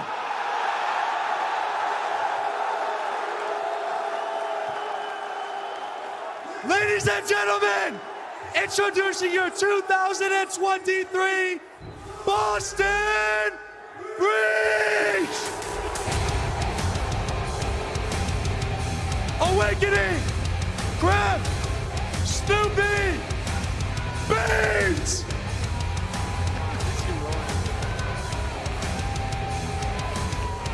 I know everybody has been awaiting this matchup, not only to see Snoopy, but to see the Boston Breach that we are going to get today. And my eyes, they're all going to be on Beans. The kills are there. The engagement is there for Boston Breach, but where is the leadership? I'm looking at him to step it up in that main AR role. This is the Battle of the Jedi, and it's time to see which green team comes out on top. Let's get it started, Blaze. Oh, Allie, I love that one. The Battle of the Jedi. But this stage is lit up green. Las Vegas, you ready? Let's toss it to our casters. It's Miles and Chance. Thank you very much, Guy. Wow, what a welcome, what an intro. Boston certainly got a couple of boos, but Doug saved them in the end. You could always count on Sensor. I mean, that's got me gassed, right? That's a nice little surprise to get the blood flowing and get everything pumping. Because I tell you, these two teams, as loud as it is going to get, everybody's going to be challenged, including the crowd. It's very loud in here indeed. The Thomas and Mack Center here in Vegas, only day one of COD Champs here in 2023, and already off to an electric start. Well, Optic Texas, Boston Breach Champ, they've met them a few times throughout the year, but we are going to have all eyes on the young rookie, on Snoopy. His debut, there has never been deeper waters here in the CDL. I mean, it is truly an unbelievable situation to be rolling up on main stage for the first time against Optic with a crowd like this at Champs. This is an incredibly unique situation, an opportunity to see if they can thrive and, you know, try to take over. And again, the maps that we have on this series, it is fantastic for both of these teams. On Hotel Boston, the ARs, they have been dominant throughout stage 5. So watch Beans, watch Awakening, of course, as a unit for Optic. 15-4 record on this map. Oh, do they love Hotel. Well, we're going to see next level gunny in this series. And for those of you at home wondering what we mean by that, pure gun skill, fantastic fights ahead of us. We're going to see it all here in this series. We start things off on Hotel. And look, my early prediction, if this series goes the distance to a match 5, one of these teams might break the kill record because everybody ready to slay in this lobby. Let's see what this new rookie can do. There is nothing quite like it so far. Green Wall in strong attendance here in Vegas. But off to the races we go. It's Hardpoint, and it's Boston in first. And that is a nice fight for Optic Texas as well. I know if you're a rookie, I know if you are feeling the pressure, you need to get the kills flowing to get the vibes going as well. Nice little bounce back for Boston, and there you go. Snoopy's on the board. Snoopy's on the board. Well, in Hardpoint, we played first at 250, and as well, there's a roar for every kill. The most important thing is the score. We'll see that slowly but surely climb up. And it's the particularly Texan side of green so far. Yeah, one thing Optic was certainly missing at the last major was those rotations, was the calm communication to put yourself in good spots. And well, they might be getting shot down. Snoopy flies through and picks up a 2-piece. The rotation all ready for Boston, making moves towards P2. Yeah, Boston will be the white arrows on the minimap, and so far, big wins from them all across the board. Beans with another huge. That's the second. Here comes Hoot, silently towards the point. Snoopy reads him. Lead change, Boston. Yeah, make no mistake for Snoopy and everyone on Boston. The mechanical skill is absolutely going to be there. The gunny that is in this lobby is out of control, and the kill feed is out of control. 4-man white for Boston. They're going to get so much time. The 4 spree for Snoopy, and I must admit, so far so good for the Wonder Kid. He joins the roster late into the season. Will it be enough? 20 seconds remaining here on the second hard point. We go over to the other side of the map in a moment. And Optic are challenging this as well. They're trying to fight for the final bit of time. But you have to be careful about how you work it through. But with the back spawns open, you take away an extra few seconds. And Optic very much stable on the rotation. So a 30-point game at the moment, but Optic will be in firm control of Kitchen. You got guys like Shotzi pushed out all the way back towards back plat. So right now Optic in control to bounce back. Optic to Kitchen first. Snoopy now on the approach. Can he get the break for Breach? Whoa! Gets Dashy into the point, he flies. Finds himself Hook. Optic still hold it. 3 players on the point, time's there. And it's a moment like that, right, for Boston. A lot of gunny, but then just flies in for the chow, and there's no actually play being set up for that break. And now for Shotzi, has some intel, set up for the kill, but Boston right now, oh, they're shooting. Oh, here they come, Crimp and Beans. It's not a southern delicacy, it's a hard point break for Boston. They're in, Awakening, can't take down Big Bruce. The final kill comes through, 20 seconds to Optic. And that is a bounce back that you need from Dashy. Couple players on Optic, honestly, getting gunned, but you hold on, and just like that, you take the lead. So one strong hold on Kitchen, Optic right back in this game. And more importantly, ahead of the rotation, 2 players, though, get gunned down, and Boston, they'll be in the hill first, but Shotzi, he is behind enemy lines. Optic Texas with a slight lead going into the bar hard point. Shotzi now from behind. Would he be able to catch Snoopy? And the rest of Boston, as they've now got the time. Here comes the hit. Finds one. The second. Brett with the third there. Trades it down. Open hard point for now. The foot race is on. Yeah, that's the difference between good gunning and good comms. They were completely unaware that Shotzi got behind him, and little mistakes like that go a long way, but it is still a square up around the point. And Ghosty, entry man with an AR, getting the job done for the moment, has the coverage as well. TAC 56 is dominating the feed. Optic looking strong. 30 seconds remaining on bar. Shotzi there with the covering fire as Optic looking to soak the remainder. Fukadashi the feed. 20 now to go. Across map we fly towards the restaurant. 3 drinks are done. Now it's time for dinner. And Ghosty starting to get things going. It's a 4 spree for him. It's a spree right now for everyone on the side of Optic. The kills now going their way. They have the lead, and they are maybe a little ahead of this rotation. Dash should be the first towards the point. Shotzi's going to be there for the help. You got carpet covered, and this is just straight chow. There's no flanks coming through. This is all gunny. It's going to be a head bump. No one in the point just yet. Optic first toes in. Crimp with the nade. Here comes Ghosty trying to slow him down. Beans taken care of. Dashy. Whoa, no more bullets remaining. 2 HP. Snoopy now with a pitch. Shotzi cuts down 2. Hard point, Optic. And now it's going to be impossible to weed out. You're going to chow with the stun, but still impossible to kill. 4 kills free for Shotzi. Trying to keep these players at bay. And the quick chow Not good enough. There's number 5. Boston flying forward is over to Snoopy. He finds himself one Ghosty with the trades. Lovely teamwork from Optic Texas as their wheels are turning. Wonderful hold here on Kitchen as they push the lead forward. And this is so much time that Optic's going to get as well. So they are running the lead up and out. These are nice kills for Boston to be getting to try and secure that rotation, but you are down by so much. Optic, they are in firm control. Optic running the show on Hotel so far in map 1. The gameplay good. Let's listen to the comms. I saw he's on me default. I just want stat. I'm gonna play through mid. I'm gonna play through mid. What's default? I have the Ruska gauge. He's cutting mid somewhere. What default? Default 1 HP. What default, guys? Default 1 shot. Yeah, default 1 shot. No. Default. Alright, white block away. What's default? Other guys hop up. Yeah, nice. Yo, one guy's Default on pool. Let's go pool. Heard you. Let's just flood. Watch out. I'm gonna go pop. Here, watch my cat, Brendan, if you can. I'm gonna pinch cat. Literally sit on point. Yo, no, what's my pitch? One guy's pitching top cat. Yeah, top cat dead. What's the pitch? I'm watching top cat. Deep waterfall. Deep waterfall, I'm ignoring that guy. He's gonna go back steps. Yep, he's gonna go back with the sub. I'll let you know. Back kitchen, one shot, back steps. Back steps. One is going glass steps. Yo, glass steps. When you get to run glass steps. When you get to run Side kitchen, top bed, okay? Heard you. What's top at me? White time's good time, Brendan. Good play. Inside kitchen. He's back left. Plat really weak, Brendan. Plat on you, flanking you, Brendan. Yo, one more time. He's default beans. I'm gonna rotate you, make sure we play north too. Your side kitchen now, he wait. Front doubles then. Your right side window. Default, so you ran pool heady. I need a white block. Alright, one more pool heady. I killed him off time. One's pool heady, and then we're missing one. We're missing beans. Pool heady done. Nice. They're gonna be doubles and beacon. I have the right. Top cat. Can you push that kid?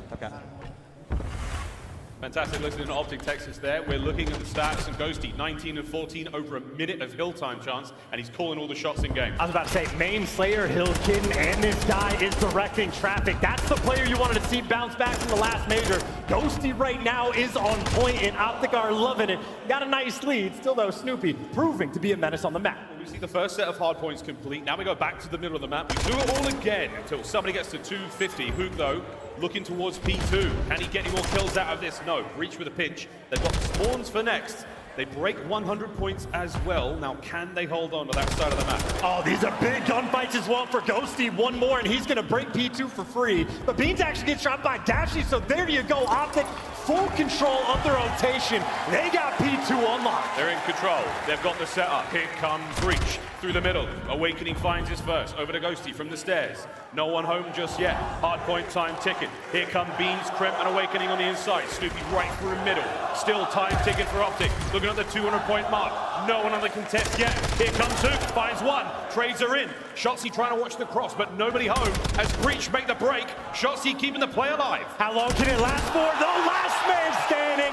He's gone and out of here. Optic, a dominant performance right now on Hotel. Talk about a way to set the tone. Beans flying forward. She finds another one, and the hard point is still back and forth here. Ghosty, last man, standing, gets two, over to Snoopy, gets two of his own. Trade still going down, final 10. Optic can't win it here. I mean, this is just too big of a lead right now from Optic. Yes, Boston have the rotation, but everybody right now for Optic Texas, they are frying. They're working together. 3 players going to be set up. Make it all 4 going through restaurant. Boston have to be perfect from this point on. Beans in Beans. Awakening, trying to cut down the reinforcements. Finds one, 2 over to the kitchen side. Beans has to hold the line alone. Nades now as Boston Breach hold on for the push. Trophies out. Here comes Shotzzy. Shotzzy versus Beans, shoulders thrown. Damage dealt. Nerves are getting there. The contest is inside the kitchen. The battle brought ever closer. We're burning time here. Optic are in! Optic are in! Awakening trying to stay alive. This could be game. Playing with their food. Optic are gonna get it done. From the last man around the kitchen has to thrive to try to make a play, but it's contest time that you are desperate for. Maybe gonna force that rotation, but 13 seconds away. Optic gonna take map number 1, and they already have that rotation. Their rotation done. We are very much at the business end of the hard point here on Hotel. Rotation towards the bottom right-hand side of the minimap. Optic, all bases covered. What can Snoopy do? The rookie now from behind. Catches one. Not every corner has been checked though. He didn't get shot at. He's got to get on the point and save the team. He gets the break. He's alone though, waiting for reinforcements as Boston are in. Dashy from top bed. The fight continues. Okay, well, it is going to be a fight from this point on. Boston looking to be nearly perfect and in good spots right now for a moment. No flanks coming through. Everything just dealing with the front and a team kill from Optic. Boston still alive. Holding it all together. Snoopy finds another big one. It is not over yet. Over the top though. Hoop managed to catch him out. Krem's got to go big. The pinch is there. It's 11 points for the win. Optic are in the hard point. Awakening dealt with. Here comes Beans. Ghosty fries him. Final 5. Snoopy gets onto it, and it's not over yet. I mean, you're just waiting for this levy to break right now. Optic, they can play for the scrap. They can play for the roto. They can get the time right here. Someone's got to shout. You can't get it done. In Optic, Texas, take map number 1.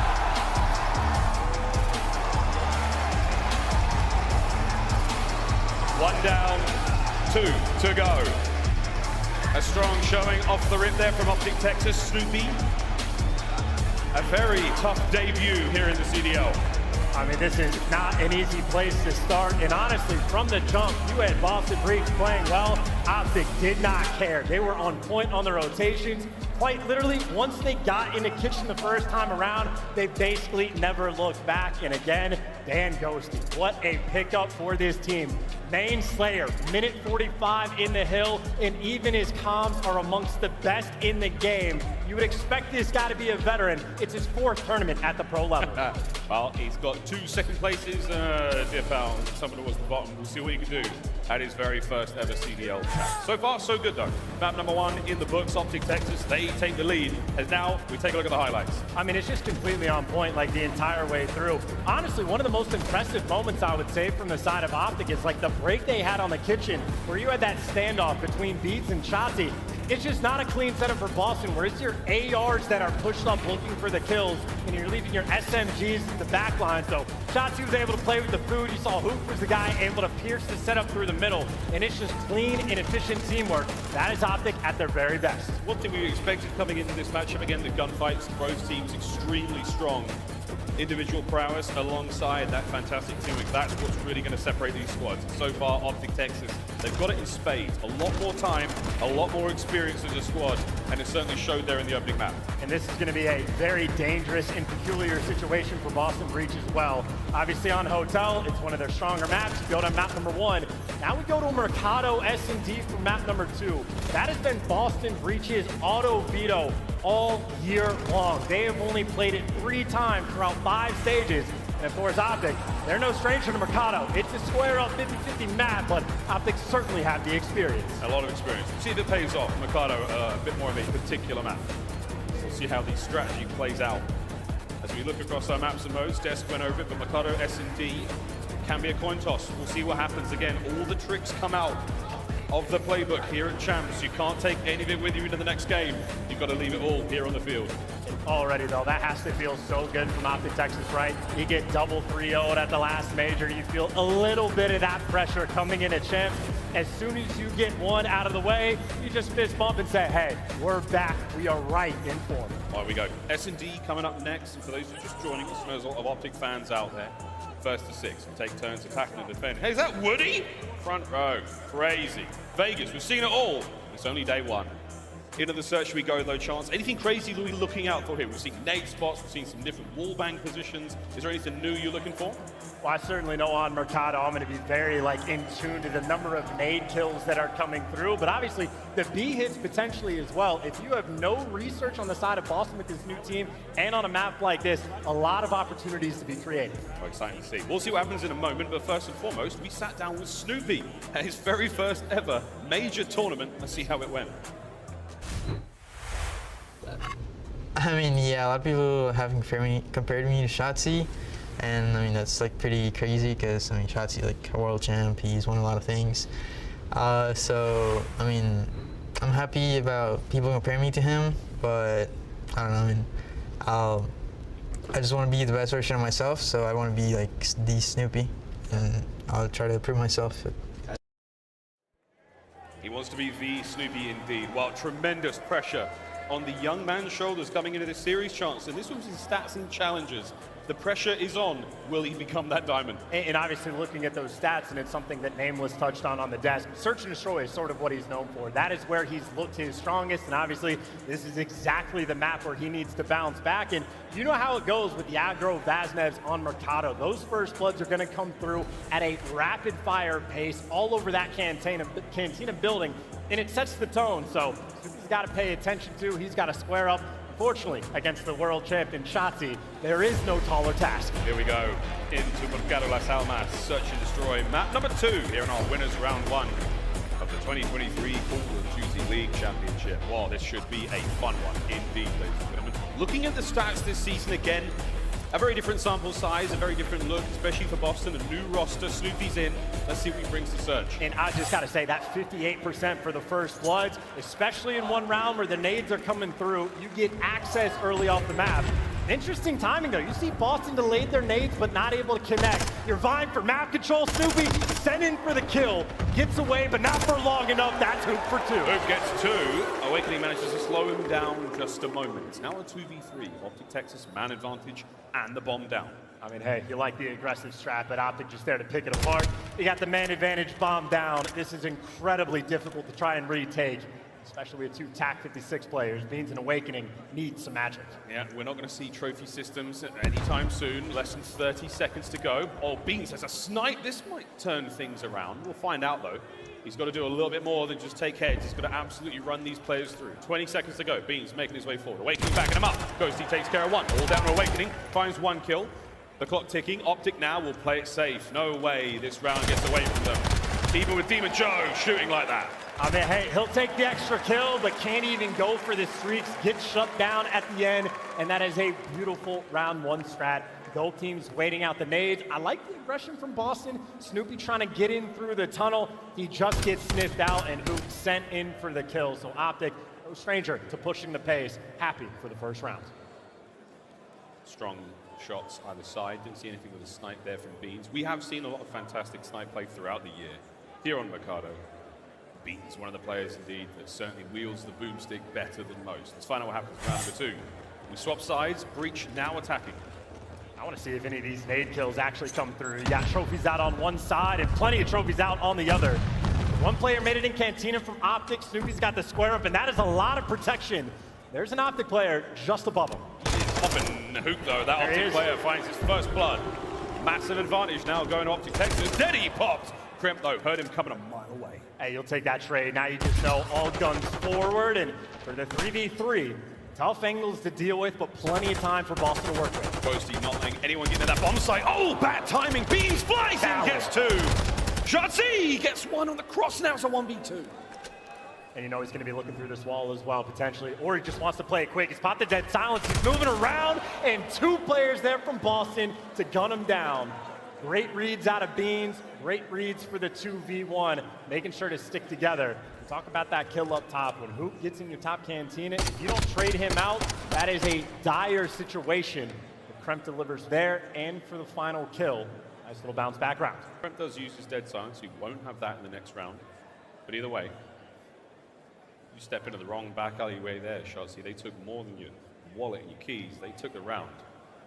Here we go into the 3rd. And it'll be fun to see what Boston wants to do on the attack, or Optic rather, if they want to just consistently go with those A hits. That looks to be the case. So nades out, standard strat, but the nades are good enough to get that first blood. Between knives and trophy systems, we nearly saw a double betrayal. Man advantage. Gone. Beans somehow managed to find 1 there. Technically 2 on the round. Oh, 3. Round nearly Dashy now all alone. The 1v3. What can Bruce do? Boston. Can't get anything done, man. That was so tough. I mean, that is a round from Optic that starts off perfectly. So many nades rolling through. You force the team kill with the trophy, and then you just get jumped on. Awakening 5-2 in 3 rounds. You had Beans flying bottom Cantina with the TAC 56. Boston, they are not playing with any fear in their hearts. I think he blows up Kremp with the trophy, and he's like, uh-oh, I need to now fill that hole. That's the most important spot right now. And you see the game plan, too. It was round 1. Snoopy flying through tunnel to go to bottom Cantina. This time, Beans doing the exact same thing. So Breach, they are looking for the aggression. And maybe the aggression through the middle of the map, the sniper to look over, an opportunity to make a play. An unfortunate teammate. Oh, so close. That one, not as much. Shotzzy, though, his bullets land. Awakening Beings find their respective kills. Man advantage, Boston. And just like that, I mean, you missed one shot in Dashy, now you're down a man because the trades are coming through. They have no intel on Hook. They haven't seen him yet in this round. But Snoopy right now in prime position to get a kill. There it is. Now a 1v3 for Hook. Snoopy sneaks in under the radar, manages to catch himself one. And the second, no. Hook stays alive. 1v3. Talk about an opening as well. To get that kill for free and to get out with this much time. This is clutchable for Hook. He's got both weapons as well. Maybe not quick enough to check the cross, so Boston Breach do have the intel game for the moment. He's about to spot something. Here we go. 1v3 now down to a 1v1. Beans pops steady, looking to get things going. 30 seconds on the clock as Hook has done an incredible job, but unable to make the read. The aggression from Breach pays off. And again, these moments at Champs are terrifying to see. I'm thinking Hotel when Shotzzy's behind enemy lines and Boston don't read the flank. I'm thinking when you're solo challenging Hook of all players in the middle of the tunnel to potentially throw things away.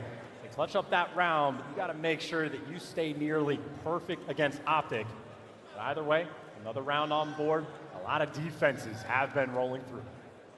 Breach once again, once the A bomb site play doesn't work out, they hit B ASAP. See if it happens again. This time around, Optic Texas, they will be on attack.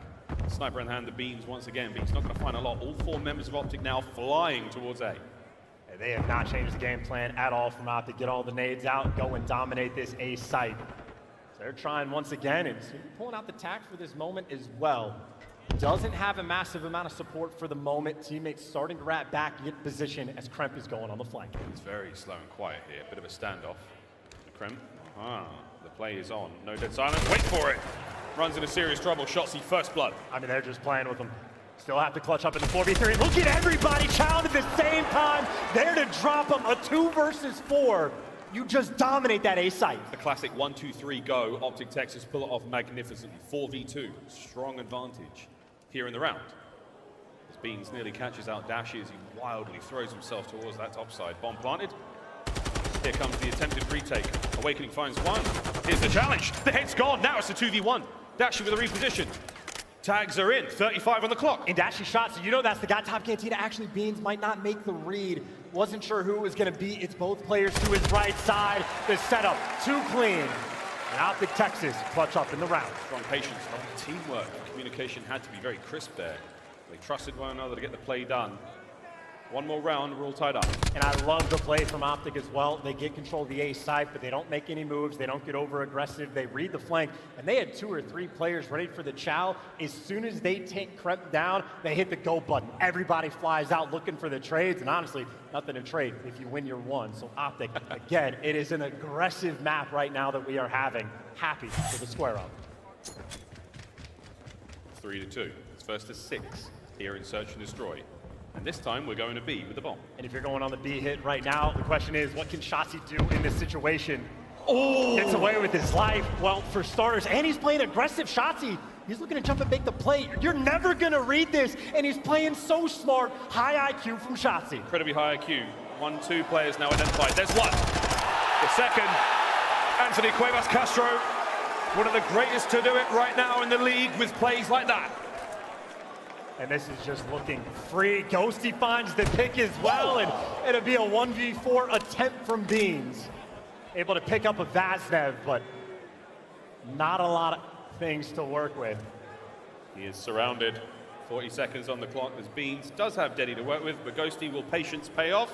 We will find out. There's the tags. Beans. I tell you what, son, there was a moment.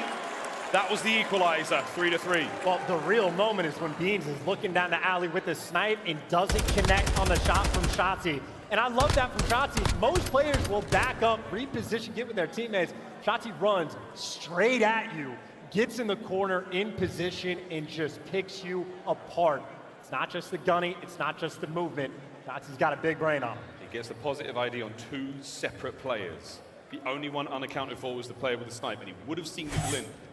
Huge play, 3-3, Optic on offense. They're just running straight through this time. All the nades have been delayed for Boston, so this time you just go in and dominate Cantina once again. There's another first blood for Hoop. Duke start things off with a bang. Takes care of Snoopy. Man advantage. Awakening Kremp. Pruning the hedges so far. They're going to hold that line and not let anyone cross. And if it's a 3v4 for Boston, you might feel like you need to make a play. So Optic are pumping the brakes, waiting for a flank to come through to see if Boston overcommit. And in the 3v4, Boston haven't. But still, to execute this round, Optic are playing so patient, so clean. They're waiting for the perfect opportunity. They're going to try to make it now. Beans suppressing fire. The courtyard now full of Optic players. Waiting for that moment. Kremp holding that angle. As soon as he sees Dashi appear, things might get going. Here we have the play. Hook flies in. Kremp finds two. Can he take care of Dashi as well? Damage dealt. Kremp trying to stay alive. His teammates there to back him up. Here comes Shotzzy over the top. Can he get both? Shotzzy finds one. Shotzzy! What a win from Big Wake! No, and what a win from Kremp as well. Gets the trade on Hoop and is there to catch Ghosty off the bomb. You got big plays from Shotzzy. You got big plays from Kremp and Awakening, gunning 2 players down in that round. Stone cold on the main stage. Here's a quick replay. Kremp's POV. Hoop flies by. They line up for him. Ghosty unfortunately caught there as well. It was Awakening with a covering fire on Dashi. What a magnificent round from Breach. And you got Beans pulling out the sniper again as well. They hit the middle of the map last time they pulled this off, and they're going to do it once again. Snoopy gets sent through tunnel. Again, the aggression through tunnel, but again, for Hoop, another first blood. Whoa, it's a bit of a protracted gunfight from Kremp there. Somehow stays alive with bomb in hand and gets away. Awakening now trying to make something happen as the players are moving away from this one, but they have not accounted for Shotzzy. Eyes are on. Kremp taken care of. The trades are there. It's now a 2v3. And you know that they were trying to wrap that back as well. So you see Dashi right now moving back towards mid. He can watch the cross towards B. And everyone else from Optic, again, the patient game, they have been on point. They've got the crosses covered. They're in position to get the trades. But if you get picked, hard to trade the snipe, and there it is! Beans ties it up in a 2v2. Now the problem now, what do you do if you're Boston? Do you take the bomb to A where the members of Optic are? And it looks like that's what's happening. Over to B, we now go. Round the corner, fly. Hook only gets one. It's a 1v1. Beans v Ghosty, 30 seconds on the clock. 2 rookies going at it. And right now for Beans, he is running out of time. Good news is he has bomb. And he's going to be able to get this down. Ghosty not going to check it in time. A true 1 versus 1. Dead silence now complete. Beans now making his way forward, thundering into the fight! All Ghosty had to do was wait. And the loud, thunderous footsteps as he splashed through that puddle and splashed into the equalizer. 4-4. And make no mistake, both of these teams feel like they need this map. Boston on hotel control have been 5-0 perfect throughout this past stage. You do not want to give them a tied-up series going into Game 3. Both of these teams hungry for Mercado. Pressure rising for our rookies. The deeper we get into this map, the higher the heart rates go. Dashi with a snipe. Got him. Beans wins that first blood. That's such a big moment, but now Shotzzy gets caught as well. Boston bounced back just like that. And look, you got the timing on Hook. You don't get slayed out like that, and you know where he is. Fly at this man and kill him. Boston Breach, an instant round. Map's point. Boston Breach, a lightning round from them. 2 snipes from Beans. That first opening blood changes everything. These guys have been on point as well. You have double digits for Beans. You might be the same right now from Awakening, and you win the sniper battle against Dashi. So much value Beans provides in Search and Destroy. Fast hits from Hook, not able to make anything happen.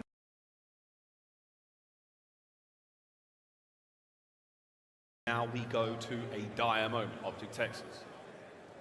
We test their resolve. Can they tie it up once again? They've been trailing in the search so far, and this time the bomb to B. And we saw what happened last time. Shotzzy picked them apart. It's a different angle right now for the MVP of Champs, but he's dealing with them all again. It's Shotzzy. It's here to take as many as you can down. He's already done his job. He has kept you at bay. Shotzzy is built different. 1 kill might be enough. Can Beans find number 13? Here's the check. Rips Hook. 3v3. And you can hold this as well, right?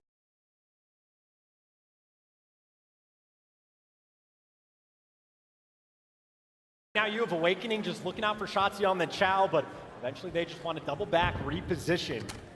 But I think Optic might be reading this, right? If Beans gets left on the flank, you still have guys like Dashy worried about that A bomb site, so this is a 50-50 call, but Optic Texas right now fully prepared for this roto. Dashy's got a very important job. He has eyes on the small cross. The tiniest of angles there from that teeny little Christmas tree. We'll see if Christmas comes early. Awakening and Beans now through the top side of Cantina. Here's the check. Less than 30 seconds to go. Eyes on one, eyes on the second. Here comes the hit as Kremp finds his kill in mid. Awakening on the bomb. Here comes Dashy, springs to life. Oh, shoot. It's all down to Dashy. He might be in a bit of trouble. They've got to find him and deal with him ASAP. 15 seconds. Bomb being planted at B. You kill Dashy, you win the map. Oh, there's nothing he can do. Kremp out here making MVP caliber plays. We didn't catch it, but Kremp just went and dominated that round. There we go, Boston tie the series up. Nerves of steel, despite what was honestly quite a one-sided map one after the halfway mark, but we have a series in our hands. Optic Texas, Boston Breach, 1-1. And look, we talk about how this is Snoopy's debut. Kremp also a rookie. You have Beans also a rookie. This is their first chance against Optic. You get picked apart on map 1 and you bounce back like that. That is unreal. And more importantly, 2 first bloods and the map win. That's a very interesting stat. 13-6 as well for Beans. The snipe certainly paid off for him there. Boston Breach. Ricardo Las Almas goes their way. But now we go to Hotel, we play Control. Totally different game mode. At this point in time, you flip the coin. Whatever happens, happens. We got a series in our hands. I mean, look, for Boston throughout the stage, they have been perfect on Hotel Control, obviously with a different roster, but it has been Beans and Awakening absolutely shooting. Literally have not dropped a single round of defense on this map. Boston in prime position to take advantage in the series. We'll see if that happens here at Champs, because let's face it, friends, in Vegas, all bets are off. We'll find out how the Control on Hotel goes after this break. Don't go too far. This is the Call of Duty League.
The Call of Duty League is brought to you by Monster Energy, the official energy drink of the CDL. The CDL is brought to you by your favorite Orange Bandicoot.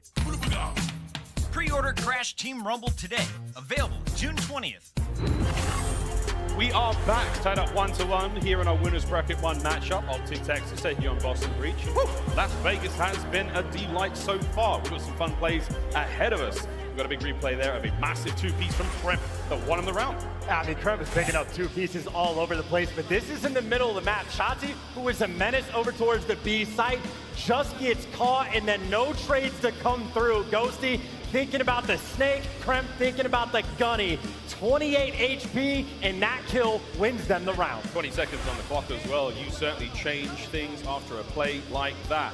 Kudos to Boston Breach. We will be seeing a Fortress hardpoint at the very least now. We play Control on Hotel after this one. Chance, how are we leaning, brother? Which way we dress it? This is why it's so difficult to tell, because Snoopy's the new man on the roster. If it was the Boston Breach of old, honestly, I'd be pretty confident for him going in because of how clean that they have been. But I think at this point, it is guesswork. It was a grueler, a battle on Mercado. I kind of think it's going to be the same thing on Hotel because, again, in this lobby, everybody is shooting. Everybody's shooting real good. We'll find out how good, though, in a moment. Of course, that Control game on Hotel coming up after this one. One team has to take the lead in the series. After that, we play Fortress Hardpoint. That's going to be a spicy one as well. We're seeing that no matter what. How do we feel about that? I mean, okay, so you have to lean Optic for that one. They have like an 8-1 record when they've played with this roster, so they have been godlike on Al-Bagra, but still, it is the cracked out players on Boston on a map like Al-Bagra. You never know. You set up a spawn trap, magical things can happen. So I'm very excited and happy that we get to see a map 4 for these teams, but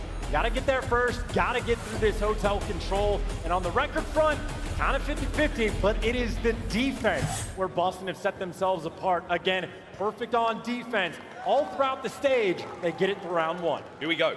Round 1. Fight.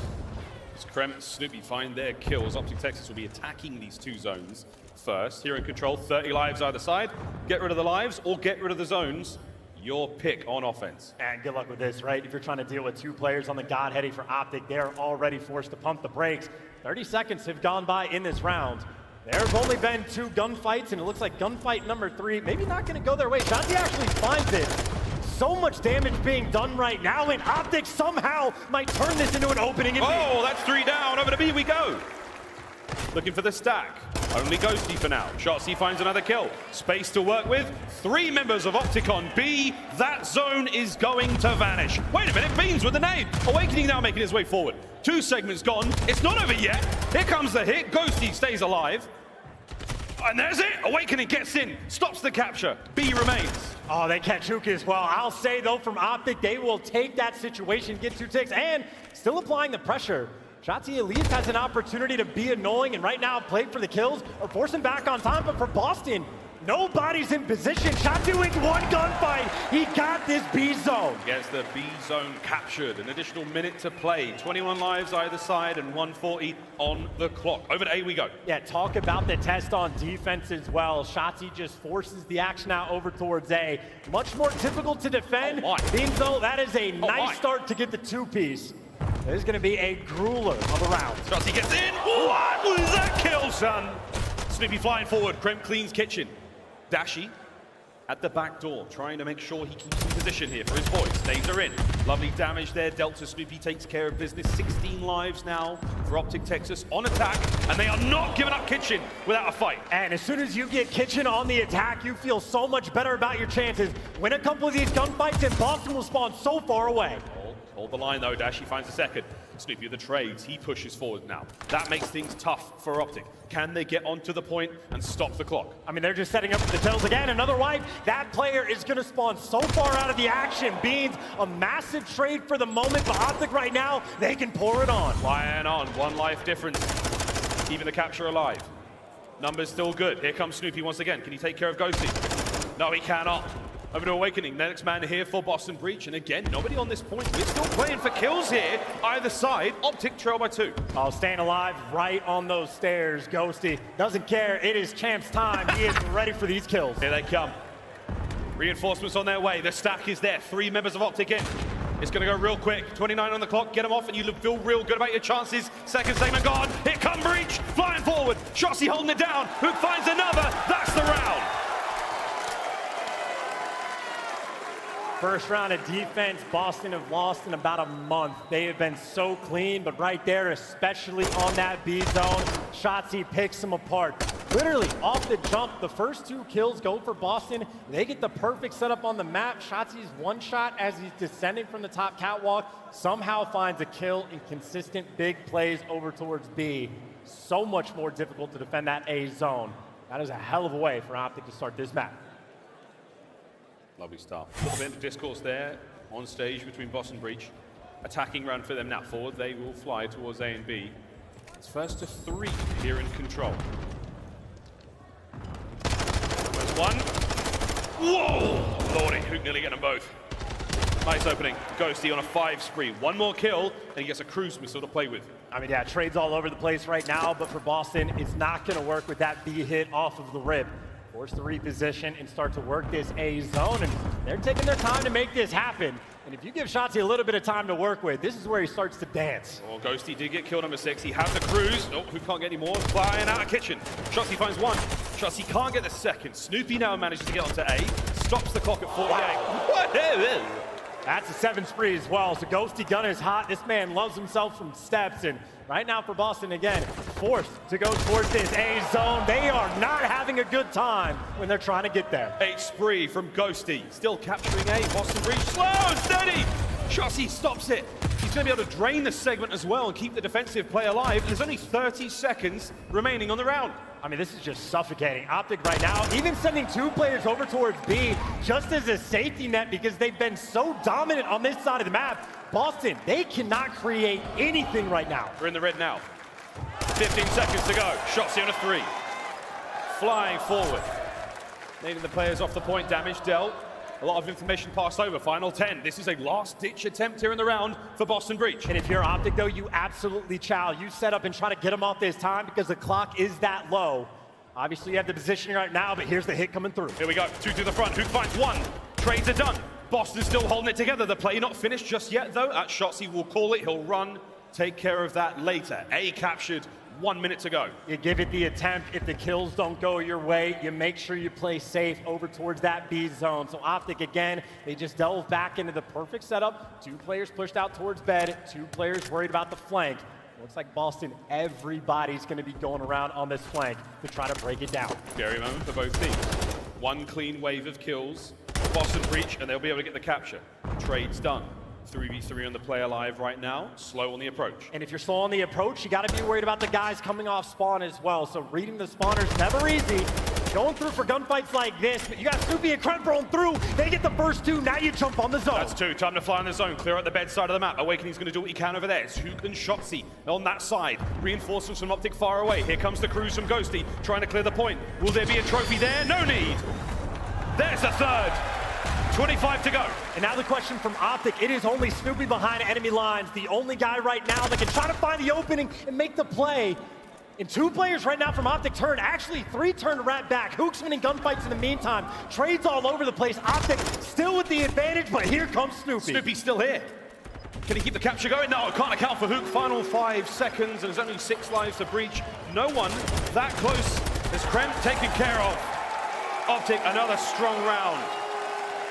Map point, Optic Texas. And you had Hook so resilient on the defensive end, goes on a 5 spree to end this round. If he doesn't pick up a couple of those kills, and there's a 2-piece that comes through, Boston might have been able to make something happen. But clean on defense, they played it safe, they got the job done. 2-0 lead right now, Optic Texas in respawn on cruise control.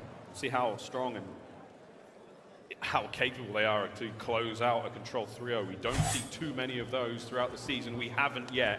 And champs, we'll see how different it can be. Boston Breach now looking for the comeback. They'll be on defense here in the round. Stay alive for 1:20, and you're all good. But so far, not a great start. Oh, they're trying to get aggressive. That means Hook's going to be able to fly. Oh! The instant 2-piece snapping like that. Damage dealt. Onto the point we go. Hook trying to hold it down alone. Reinforcements on their way from both sides. Boston have got numbers. Snoopy flies, gets 2 of his own. What a bounce back from Breach. Nice little battle. You strike on one end, you strike back on the other. Shotzzy, he'll nade anything. He knows more than I do. If he does something like that, I just feel like he knows. He was getting his own trade there. Gets one up front. 15 and 8 so far. The capture on A as Hook has been decisive so far in these opening attacks. Two-man stack on A. Yo, Dashy and Snoopy, by the way, just did a 360 battle for the Gunny win. So Snoopy's gonna take him down. That is an opportunity to try to swarm over towards A, but it's gonna be too difficult to get through. You have Shotzzy 16 and 8. Impossible to weed out. Moving like this. Beans! Oh, one bullet would have made the difference. Now a minute to the game clock. Optic Texas capture B, and the map is complete. We go to Fortress. Can Breach hold on and force another round? And this is just so much time from Optic to work with to try to approach this B zone. Right now, it's only Kremp that's made it towards bedroom. And oh my God. The reinforcements are not living for long. Hook again. Another 5 screen. The nuke cleans house. Shotzzy can't get anywhere out of top bed. Kremp stays alive. Now Ghosty's in trouble. Beans back at it as both teams going blow for blow here on the B zone. Kremp making moves too, but Hook, man, he is snapping in this moment. That is a terrifying sight when Hook is frying like this. And Optic, there's the first 2 kills. You know Kremp is behind you, but other than that, it's only 1 player off spawn. No pressure relief whatsoever. Kremp is still in bedroom side. He will be the insurance policy for his teammates. Hook got him. Cleans him out. It's done. An open field now. Fly forward. If you're Optic, get on that point. Stack it up. Awakening from lobby, trying to clear house, and that's it. Everyone from Optic dead. 1 minute to go. Boston don't know the spawns, though. No one's able to cross out towards the bedroom. They don't know how quick this pressure is going to be there. So this is nothing but 50-50 gunfights. If Optic get a wipe, the round is going to be theirs. He's got to go big. He's got to find a couple here. Awakening gets 1. There's 45 seconds to go. Optic now with a pinch. Pressure on towards the B zone. Shotzzy's going to be in there. That's going to cause a lot of problems. Awakening, though, no problem for him. The line holds. 35 on the clock. Yeah, not a single trade to be found. A bunch of solo chows from Optic, and now you only have 30 seconds left. That gives you 1 good hit to try to work together, but you get caught sprinting. That is just going to slow you down so much. 22 seconds on the clock. 8 lives apiece, though. 20 seconds. Anything can happen. Again, 1 wave of kills for either team, and this one is done. Snoopy on the stairs. Here comes 1. Finds it. Tags are in. The second chow. Can Snoopy win it? Gets them both. Defensive holds there. Shotzzy manages to get another point. Can he get his 3rd in a row? Here comes the teamwork, though, from Boston. Flying in. 1 segment cleaned up. Shotzzy somehow manages to get his. Oh, the hip fire's there. 8 seconds. Hook's on the zone. It is a 2v4. No respawns remaining. You get to the point. It is a 2v3 now clutch. Boston are desperate for. Boston got to fly forward. Beans has to kill Hook. Can he get it? No! Dashy gets him. It's all down to Big Wake. He finds 1, 2. It's done. Nerves of steel as Optic Texas cut down Breach 3-0 in control. Advantage in the series, momentum now on their side. And make no mistake, very few rounds this year have ended on lives. We said it at the start, we'll say it again. These 2 teams are challenged. The number of 2 pieces, Hoop is picking up like crazy. That Kremp and Beans were responding to a back and forth battle, but Optic simply too much to handle. And Kremp 8 and 20. I mean, he had a lot of assists on board, but he was suffering in game 3. What a vicious game of control. The Hotel Heroes, Boston Breach, not found here at Champs. They do a wonderful job there with a 3-0 in less than 10 minutes. We don't see many controls go that short. Wow, what a matchup so far. Well, ladies and gentlemen, we're going to take a look at the highlights here. And then we're going to gingerly dive over towards Al Bagra Fortress. Chance, what a banger of a series. Yeah, so I mean, that is quite literally the ultimate chow map. So it's going to be exciting to watch. But I know like a pain point for Boston, never a mechanical skill, has never been the issue for this team. It's sort of like that veteran presence, making the heads-up plays. I'm seeing on the Hotel hardpoint, Shotzzy getting behind enemy lines and Boston not making the reads. That is 2 rounds on offense from Optic where they're just making the big plays on the B zone, and the heads-up gameplay is simply not there for Boston. So it is a pain point. This many rookies on the main stage right now throwing Snoopy in just a shark-infested waters. They're close, but it is so tough to survive, and now you're down 2-1. You need the bounce back. That is a task and a half that you're dealt with. Oh, anything and everything you could hope for here at Champs, it'll happen. Optic fans rejoice after that third round, stolen from the jaws of defeat. Happy for it indeed. We are not done yet though. Frustration for Breach. Still in a very difficult period for the Team Chance, a lot of growing pains. And what could have been a boob series might just be an oboob if Optic can have their way. Well, this is going to be an interesting map as well, because obviously the hotel control you were looking at as a potential advantage for Boston because of how clean they have been. Well, the only clear-cut advantage they have now on Embassy Search and Destroy, I think they're 2-0 against Optic on the year. They have a better record at 7-3. What Boston don't have is 3 rings as a coach. 3 rings as a coach now. I would love to know what David is saying right now. Karma on one side of the stage, on the other side Zed, been with Boston Breach since the start of the season. Ups and downs for that roster, for that squad. We'll see if they can't pull it out here. The Chow map coming up, Fortress, a very small map. Submachine gun players love it. Tight corners, plenty of play space available. We are going to see a lot of kills in this next map, friends. And again, for the Embassy Map 5, I'm not saying Boston clear-cut edge. It's still going to be a battle if they get there, but they have been strong on that map all year long. So Optic want to take them down on Fortress. They are 8-1 with Ghosty. They have been dominant on this map. I mean, winning it by an average of like 100 points plus. Incredibly consistent. The last time they played it, though, they took a loss to Florida. On the flip side for Boston, they've lost Outbacker Fortress Hardpoint 8 times in a row. So many of these games have come down to P1. They are losing on the tight final moments time and time again. They have had 2 weeks to prepare for this very moment.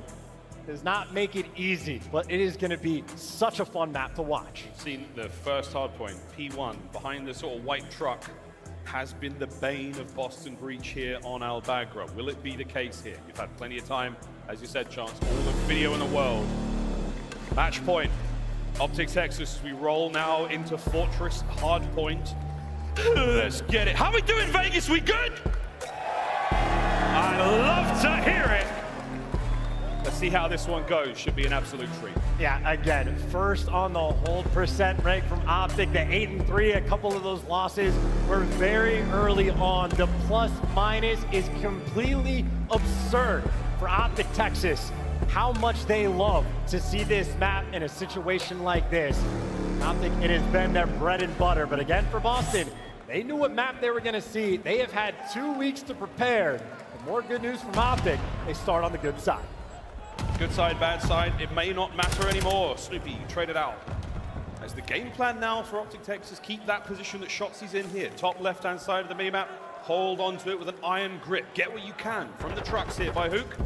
But most importantly, do not let Breach over that side of the map. Hey, at least Breach have gotten out. Kremp nearby as well. They just got all the kills.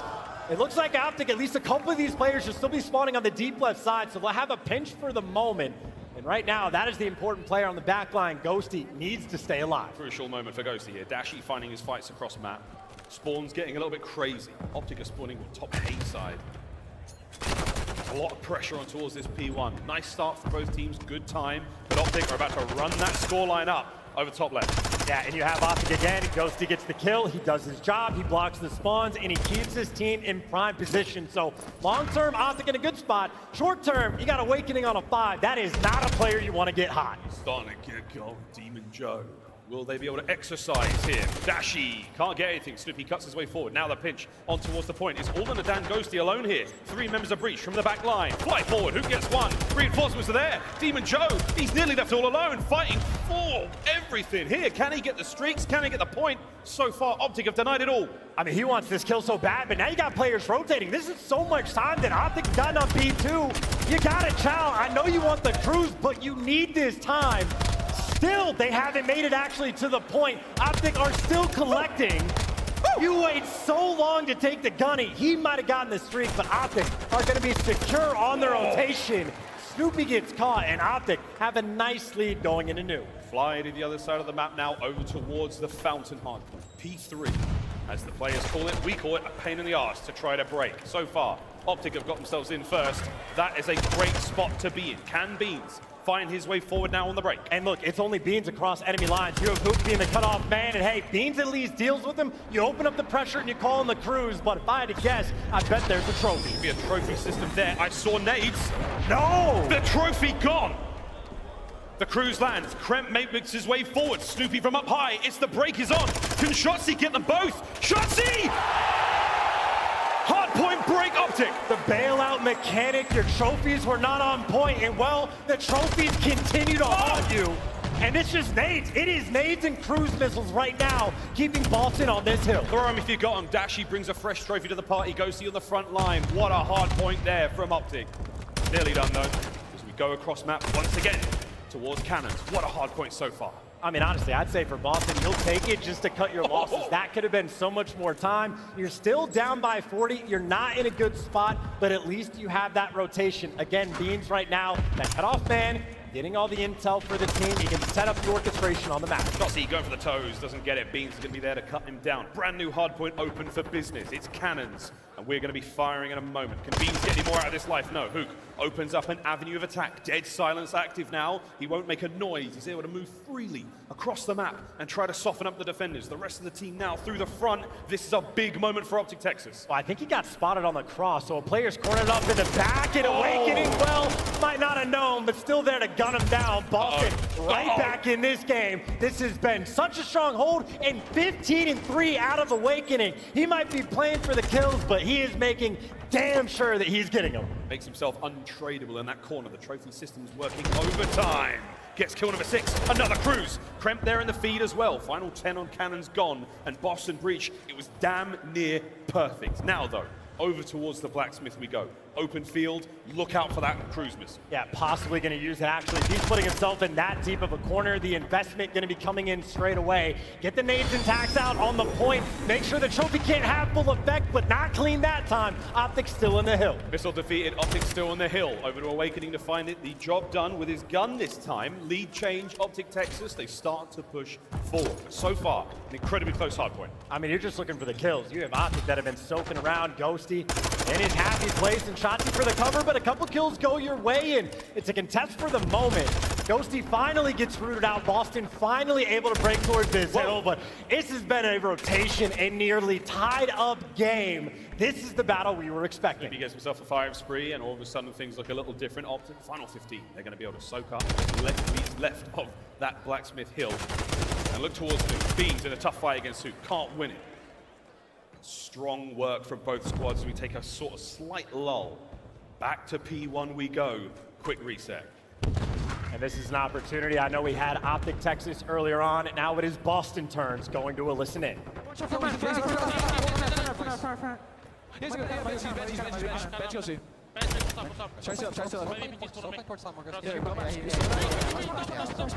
He was on the green box, like, no shot. Lane top. All things in the truck. He's inside, upstairs. Three upstairs. Hurry up, throw shit over the cannon. I saw Cannon. One shot, one bullet.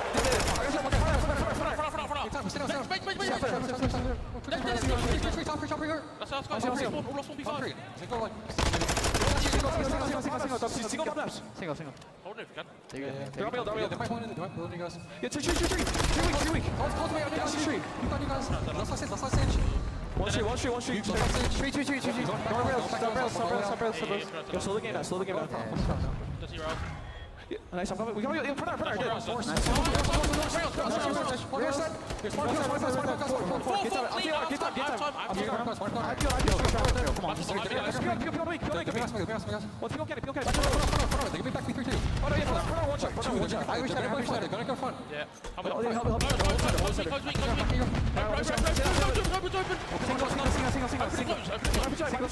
Single steps.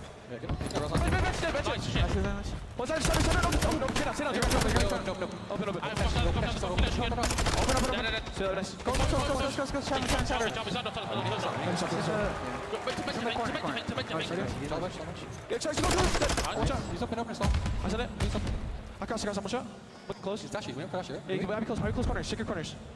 There's big break here, boys. I'm in close. You can come on, guys. Ready? He's holding anything. Okay, Harry.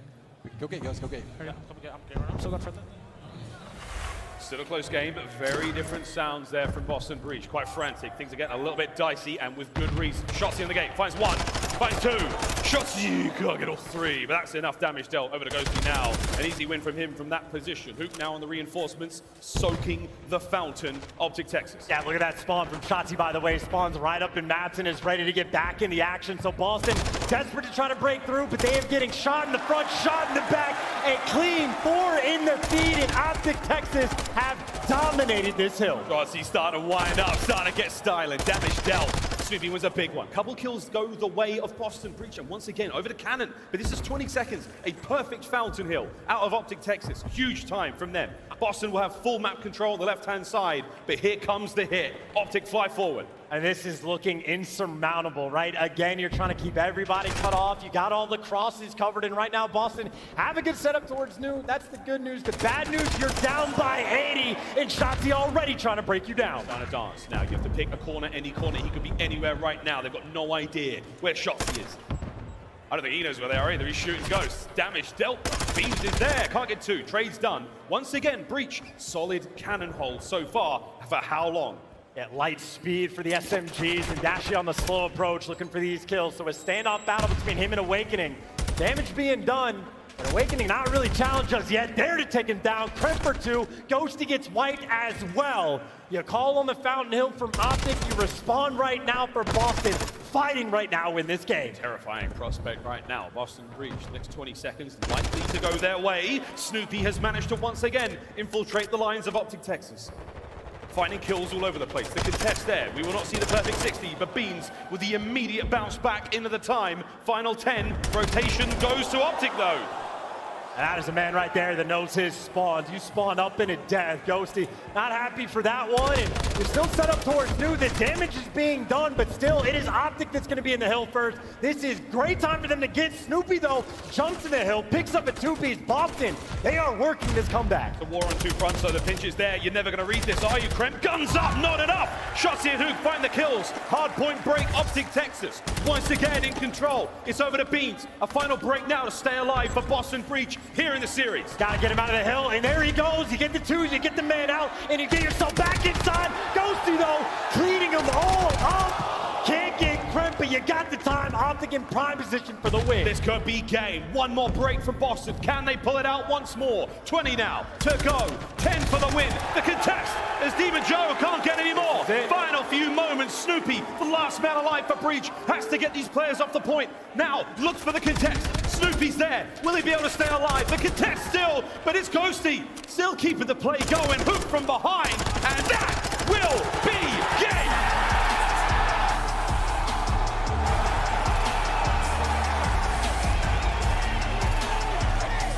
Optic make light work of the honeymoon period for Boston Breach.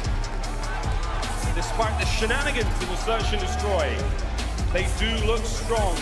The bounce back from Toronto so sorely needed.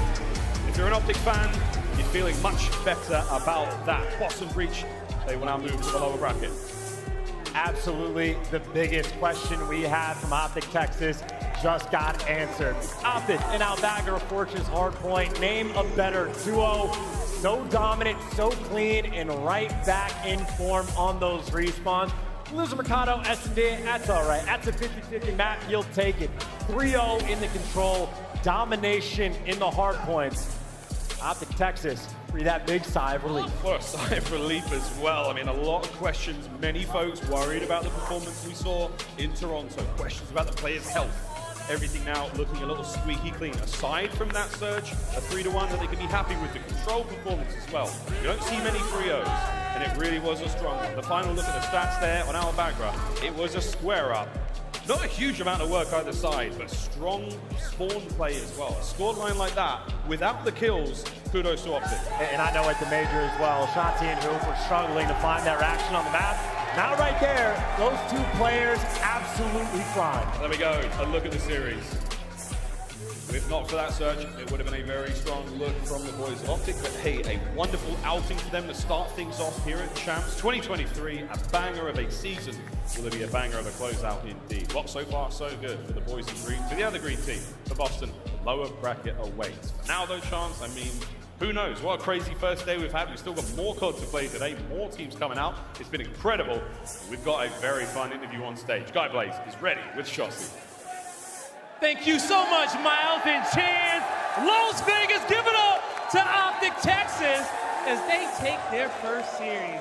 Shotzzy, immediately, I just want to ask you, how you feeling after getting this win at Champs? Feeling good, man. I feel like the hardest one is always the first one, so I'm glad he got that one out of the way. Shout out to Boston.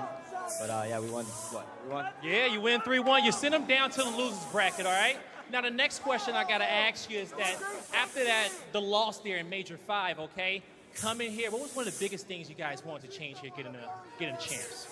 I feel like our biggest thing is just focusing on controls. I feel like that's one of our weaker game modes throughout the entire year, and honestly, ever since then, we've been slamming in control. So we're going to continue to do so this weekend. So yeah, just with our controls, yeah.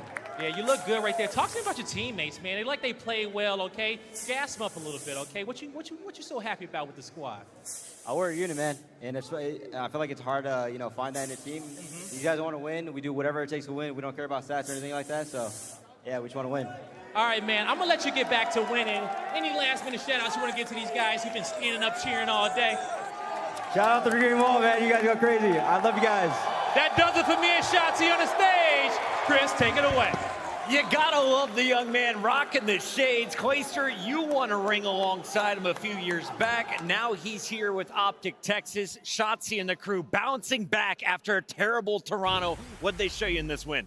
Who has Shotzzy turned into, man? I saw this guy when he just came over from Halo. He's a nice, quiet kid. Now he's got the sunglasses on, Right? feeling himself, Confident. enjoying himself. It's awesome to see the confidence in Shotzzy. And this Optic squad, man, they're looking back to the form that we thought they should be in. Allie, we just saw Nadeshot walking by. He's heading over to the Scump Watch Party. All the biggest names in Call of Duty are here this weekend.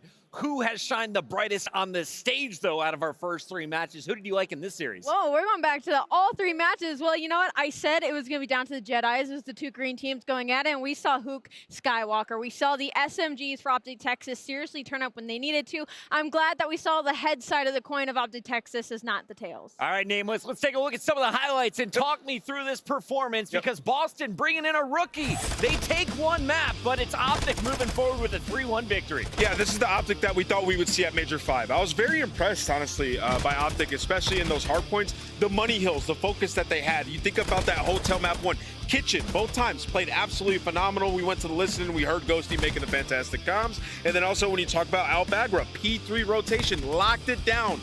Both times, despite Awakening starting 17-3, some ridiculous stat line like that, Optic still had the lead. The SMGs played so well throughout the series. As we talk about with Optic, they are the backbone of this team. When they are performing, Optic is going to find success. And we got to take a look at your Scump play of the game. Boston kept it close, but it's the final moments as Optic seals their first win of Champs. They lock up the last 20 points, and they get it from the youngster, Ghosty, coming in, leading the comms, and also lighting up that kill feed. You can't ask for anything better. Putting a rookie in your team like Dan Ghosty and what he's done, I mean, he's got the kills, he's got the comms, and he's got the hill time. I mean, you couldn't ask for a better, well-rounded player. Again, I'm just happy to see him feeling better and showing us what he's capable of doing once again on the main stage. Over 50 kills combining with the SMGs, though, and that is the story for me on day 1 for Optic Texas. We look forward to their second round matchup. That'll be against New York, as we'll see that battle going down a little earlier than some people expected. Nameless, talk to me about this win, though. What does it mean for Optic? You've been in their shoes. Now we get to see them walk away with their first dub. Yeah, it's everything. I mean, you lost 3-0, 3-0 at that last tournament, right? You're compromised. I talked about bouncing back from that adversity. Well, this is a big-time win, right? There's a lot of pressure on that stage. You're going up against a rookie coming into it. If you lose that, you know what the narrative's about to be on all those social media platforms. So for Optic to come out here, silence that, but also the SMGs to be the stars throughout it, everybody had their moments, but that is important, an important piece going forward for a run. Before we take a look at the bracket here, I do want to check in on Boston, though. They caught everyone off guard. They bring in a rookie. They put Snoopy in the lineup.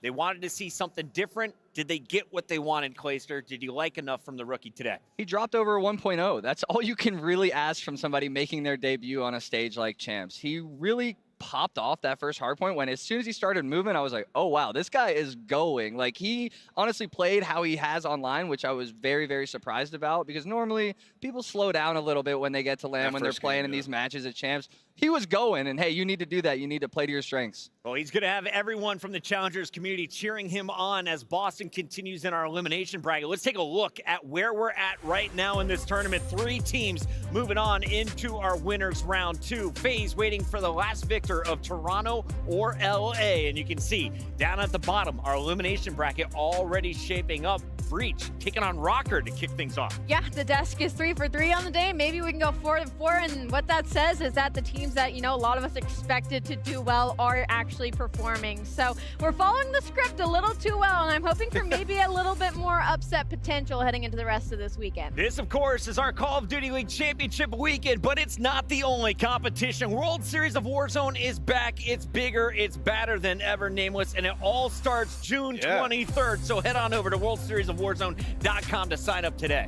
Yeah, man, you know, just working with Warzone. The community's merging together. It's absolutely fantastic to see. I've been playing some Warzone ranked recently. It's pretty fun. Can I play in this? I hope so. Clay, put me on your team and carry me to the bank. Let's take a look at how you get involved if you haven't already.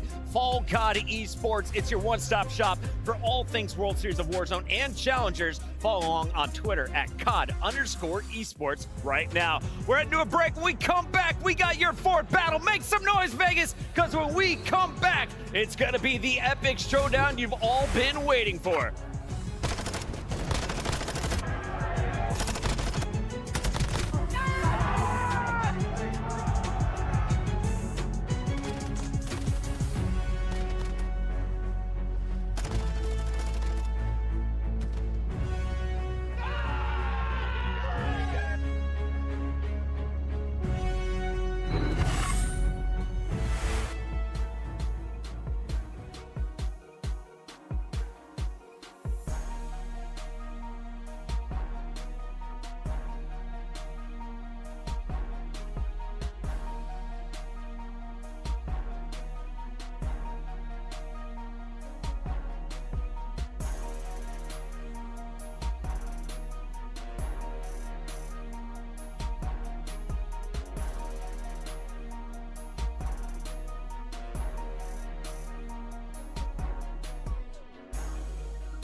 There is so much going on here at Champs 2023, and I'm at the Scuff booth currently, where you guys right now can come and support your favorite CDL teams. We have every single team that's participated this season up for grabs in controller form, so you guys can go home with your absolute favorites. We also have some very, very special controllers up for grabs, and you guys have to come down right now if you want to get your hands on a personalized, signed Scumpy controller.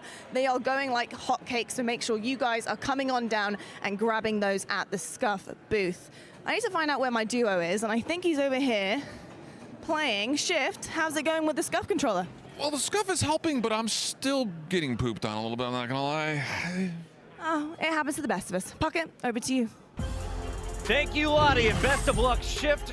At least he's better at casting. We got Cloyster here on the desk, joining us throughout the week, and Alley Cat and Nameless gearing up for our fourth and final winners bracket round 1 matchup. We have the number 4 seeded Toronto Ultra taking on number 5 LA Thieves.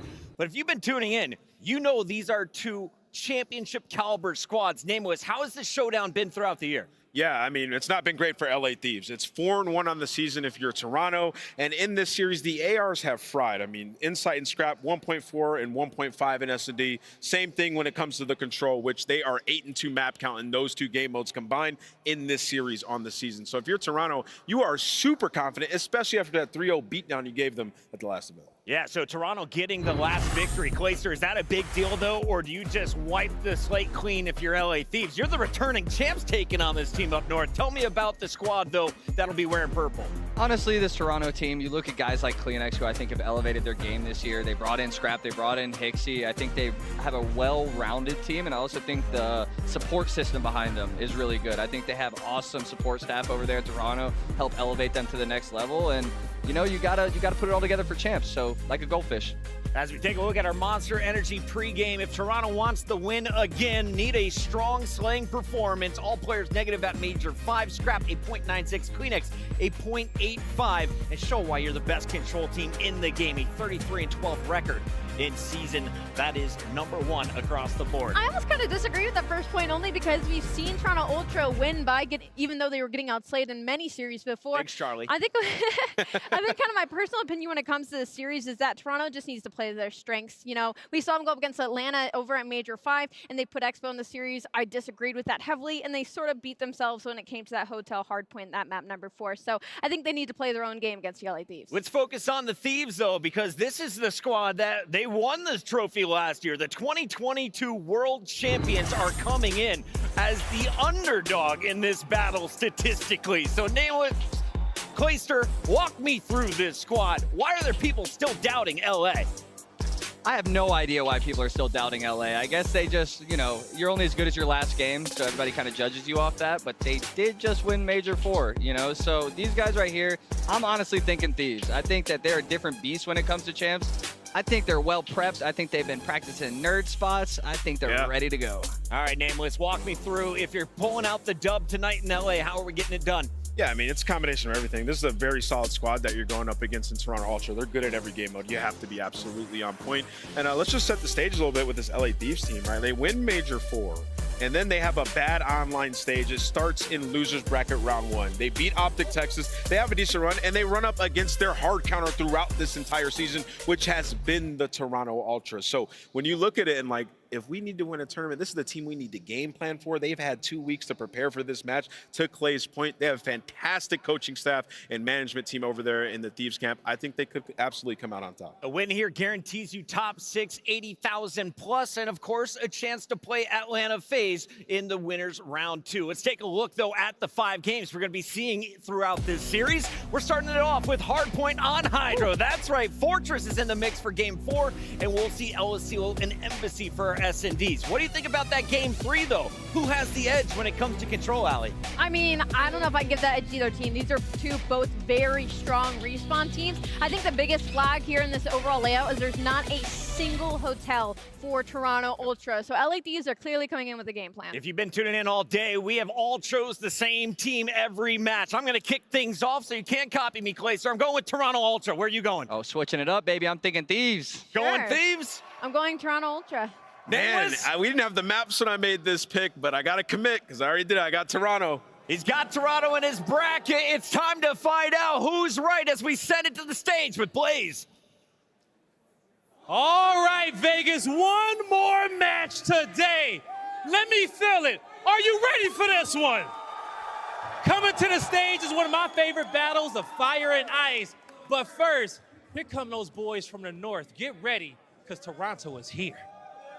Can't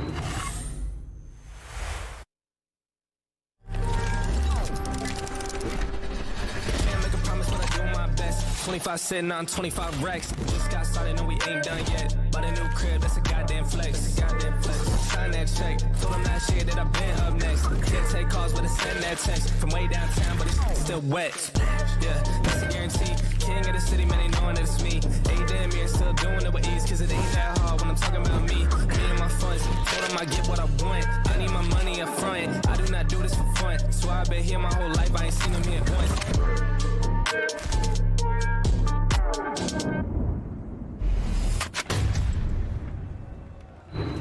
Las Vegas, I give to you the Toronto Ultra. Give it up for Scrap, Hixie, Insight, and Kleenex, the Toronto Ultra. Rookie of the Year candidate, but also MVP candidate with a championship this year. This Toronto Ultra team is not a squad to be messed with. You know what they say, to become a world champion, you have to go through one. But this is round one of the winner's bracket. Toronto Ultra have a lot to deal with. Let's bring out our world champs from last year. Yeah, it's just round one. And it's time to bring out the heat. Las Vegas, get ready, because here comes the reigning world champions.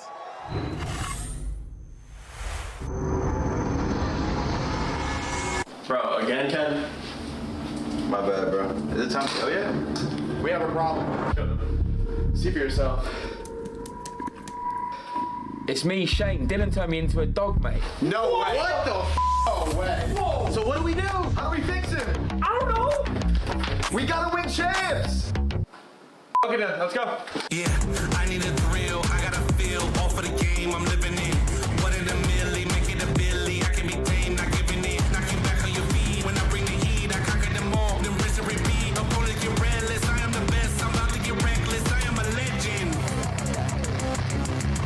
Yeah, I am a legend. I've got that dog in me. This is how legends are made. Las Vegas, here comes the LA Thieves. I give to you Envoy, Kenny, Draza, and Octane, the reigning world champions, the LA Thieves. With an adorable new intro, your defending world champions take the stage. They couldn't have got a worse draw going up, a team that might have been their boogeyman in the Toronto Ultra, but the LA Thieves are not used to the heat. It's time to get the final match of day one of Champs started, Blaze, and it's gonna be a banger. It is gonna be a banger. Las Vegas, you ready? One more time. Las Vegas, are you ready? Bryce Ton, take us away. Thank you very much, Blaze. Yes, we have a monster matchup on the main stage.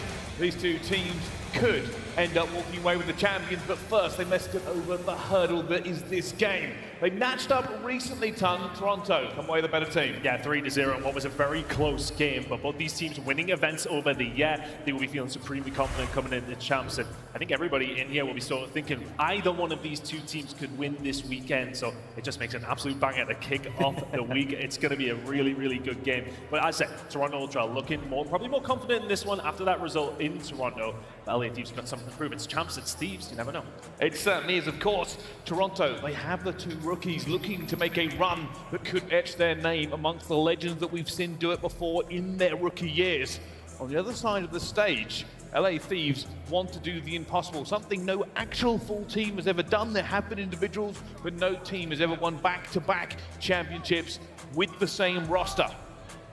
But they've already broken the champs curse. They've already put that one aside. But can they be better than they were just 2 weeks ago? We're about to find out. Yeah, well, look, I mean, that man on your screen specifically, Draza, there's been a lot going on for him, of course, as well. Crowd behind him. No, I thought this was an LA crowd at one stage, but then, of course, now what I'm here, and I don't know if it is. Here we are, though, between these two teams.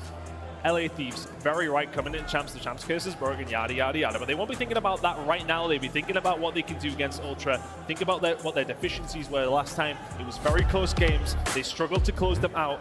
But it was Hotel. It was all Hotel. We went there for a 3-night stay, back to back to back. We do not see that map once in this series. We started on Hydra.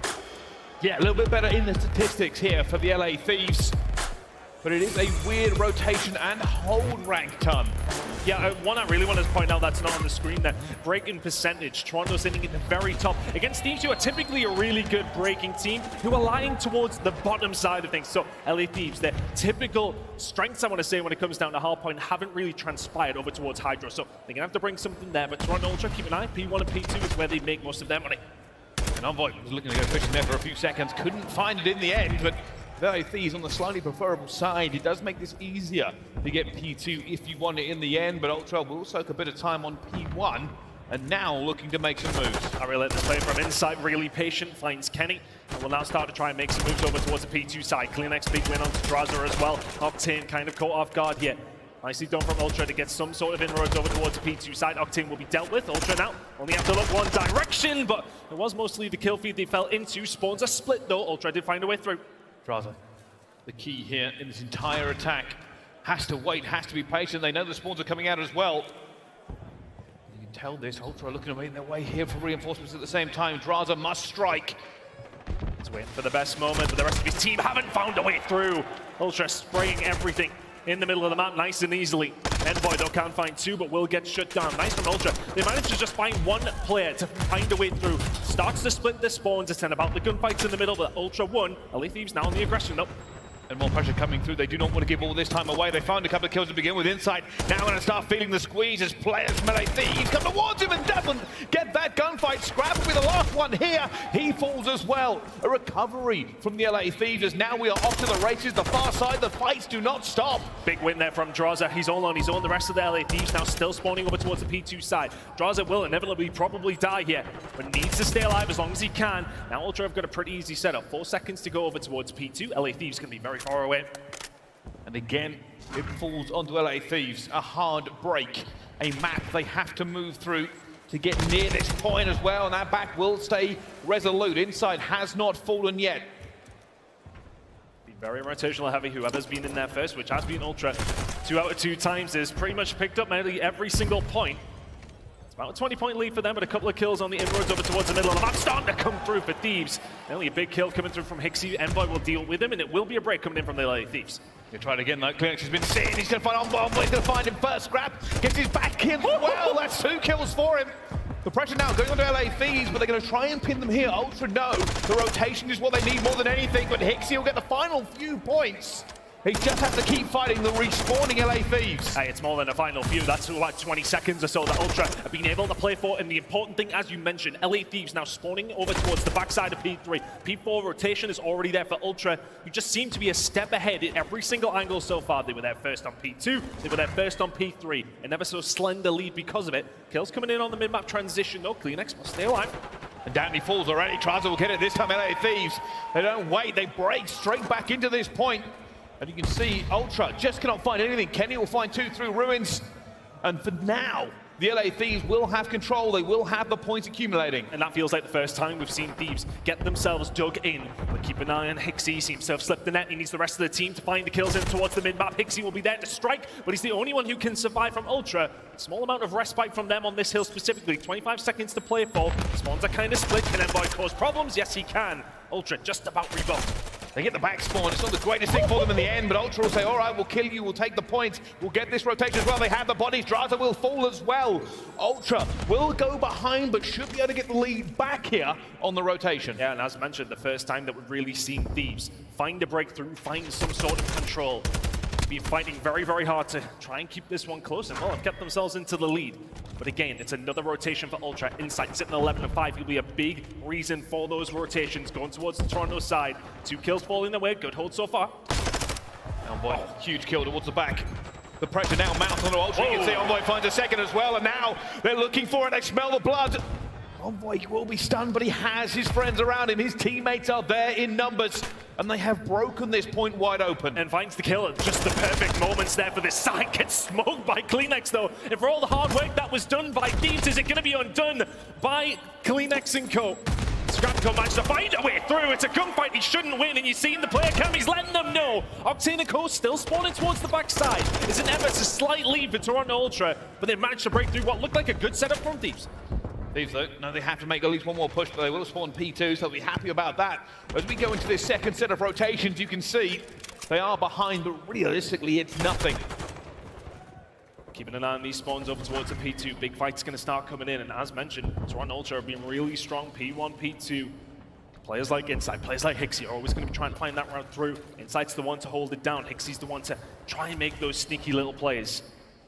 And Insight on a little swim around the outside of the map is starting to work for these P2 rotations, which are going to start coming in 40 seconds. But as this is all going on, there was a little bit of free time for Thieves. Insight still working the back. This is everything. Gets his teammate to spawn with him as well. They're going to look at the pitch here as well, but Octane is aware. He has been watching, he has been waiting, and even Kleenex will fall before him, but Ultra will have the spawns. Octane is not able to get any more. He did his job, but that is not going to pay out for him. And now Ultra again will have P2. Oh, I mean, they get a small amount of fortune, but it's when the kills come through that don't work out for Thieves. The kills come at the wrong time, and then all of a sudden Ultra are there to spawn and there to cause problems. Yes, Kenny will find a couple of kills in this scrap time. As we head over towards P2, this game is pretty much dead even. But again, it is Ultra, first one's there. It's felt that way in nearly every single hill. And with Thieves struggling to break typically on this map, it's maybe a cause for concern. It hasn't been too bad for them so far. But can Ultra lock in some decent time? The setup is pretty much perfect. Octane finds one though, increases the pressure. We'll have to find Inside towards the back, and Inside will take a few bullets. Envoy getting kills as well. Ultra are being beaten back on P2. It's another break from Thieves. The rotations aren't on point, but they are horsepowering their way into every single one of these hills. Yeah, we talked about Thieves' game plan when it's come down to hardpoint. Oh yeah, their breaking has been superb. This map specifically, they've struggled. Not in this game though. Really big break coming in from Thieves. That was looking like a guaranteed 40 or 50 coming out from Ultra, and now they're walking away, licking their wounds. It will be the first significant lead, I want to say, that Thieves have had. They'll be sitting at around 30 points or so by the time we get over towards P3. Well, more so 20 maths in that hard. Heading over here, then. Which way are Thieves going to find a breakthrough? The setup from Ultra is good again. They cannot get broken again. And this has been the story over and over again on this map. Ultra are here first. Thieves will need to break again. One slip from either of these teams could change the course of the game. Draz going to find one. Envoy finds one as well. Ultra now going to be feeling the squeeze. They will be spawning towards the back. Still held by Insight. And that's a huge kill from Hixie, but Thieves are here in numbers. Octane trying to get some breathing room. It hasn't worked out for them so far, as the point still remains in Ultra's hands. And if you are the side of Thieves, you want to just try and keep that pressure on, but Kenny and Draz dealt with. 30 seconds to go here. Over towards the P3 side. LA Thieves in the prime position when we're going to start moving over towards P4. But it's a lot of time that is now being given up to Ultra. That 20-point lead that existed for Thieves now belongs to the side of the Toronto boys. And pretty much locking this down comfortably. LA Thieves are keeping them pressed in, though, as best as they can. Thieves will be there for the P4 rotation, but Ultra with a healthy lead by the time we head over there. And now for the first time, LA Thieves will have a rotation. Oh, wow. But they don't have the numbers. The spawns are not with them. Name Drazah. Roll everything. If he can stay alive, the rest of the team are on their way. The rest of the team are about to start winning some gunfights in the middle of the map, or are they? Drazah still surviving, but he's the only one who does so. Everybody else on Thieves falls. Toronto Ultra with a hold. And they have the hold. Let's find out how they are feeling in the comms zone with the Toronto Ultra. Listen in. 2 hour, 1 was weak. 2 hour, 1 was weak. Cole's already climbed up. Everyone's another one hour. It runs now. Okay, that's same runs. 1 hour. Go this time. Archer's weak hitting front ruins now. What's the ruins? Outer again. Shout it. He went ruins. Yeah, got my ruins window. Try and get out and wait. Out ruins as well. Ruins window now. Top ruins weak and one's outer. Top ruins. Top ruins dead. Nice. Low ruins, hitting you all now. Kenny first guy. Oh, take a water out someone. Nice, sir. Archers, I think. Could be. Archers, scaffs. Not climbed up though. Still low. He's still left? Yeah. Watch out, low. I'll see him, bro. He went back. That's when I hold him, I think. It could have. He's in ruins. I don't know if it was him, Kenny. He went top ruins. Top rock. Top ruins. Ruins dead. Nice. 1 more. Top rock. Dead. That's it time. Let's go. Shot them both up. Yeah, go top. I watch my own wall, okay? You're on my back though, yeah? I don't see anything I watch back. my own wall. Yeah, they might spawn dome, yeah. Might get worse here, so get me green, yeah. P2 me, absolute P2 Water. Absolute deep left. Oh, Just get off if you have to. He's go going, hit blue. You can kill. 2 left. Yeah, he's back on now, yeah? One blue, hopping up. Watch out back. And the screams of dead echo around the Thomas and Mack Center. Ultra feeling themselves, and for good reason. 27 and 21 scrap at the moment. LA Thieves were here first. But even with that raucous comms we've just heard, this game is not over. 15 seconds to go here on the second rotation. LA Thieves in the prime spot as we're going to head into the third over towards P1 and P2. This game, you are very right, is far from over.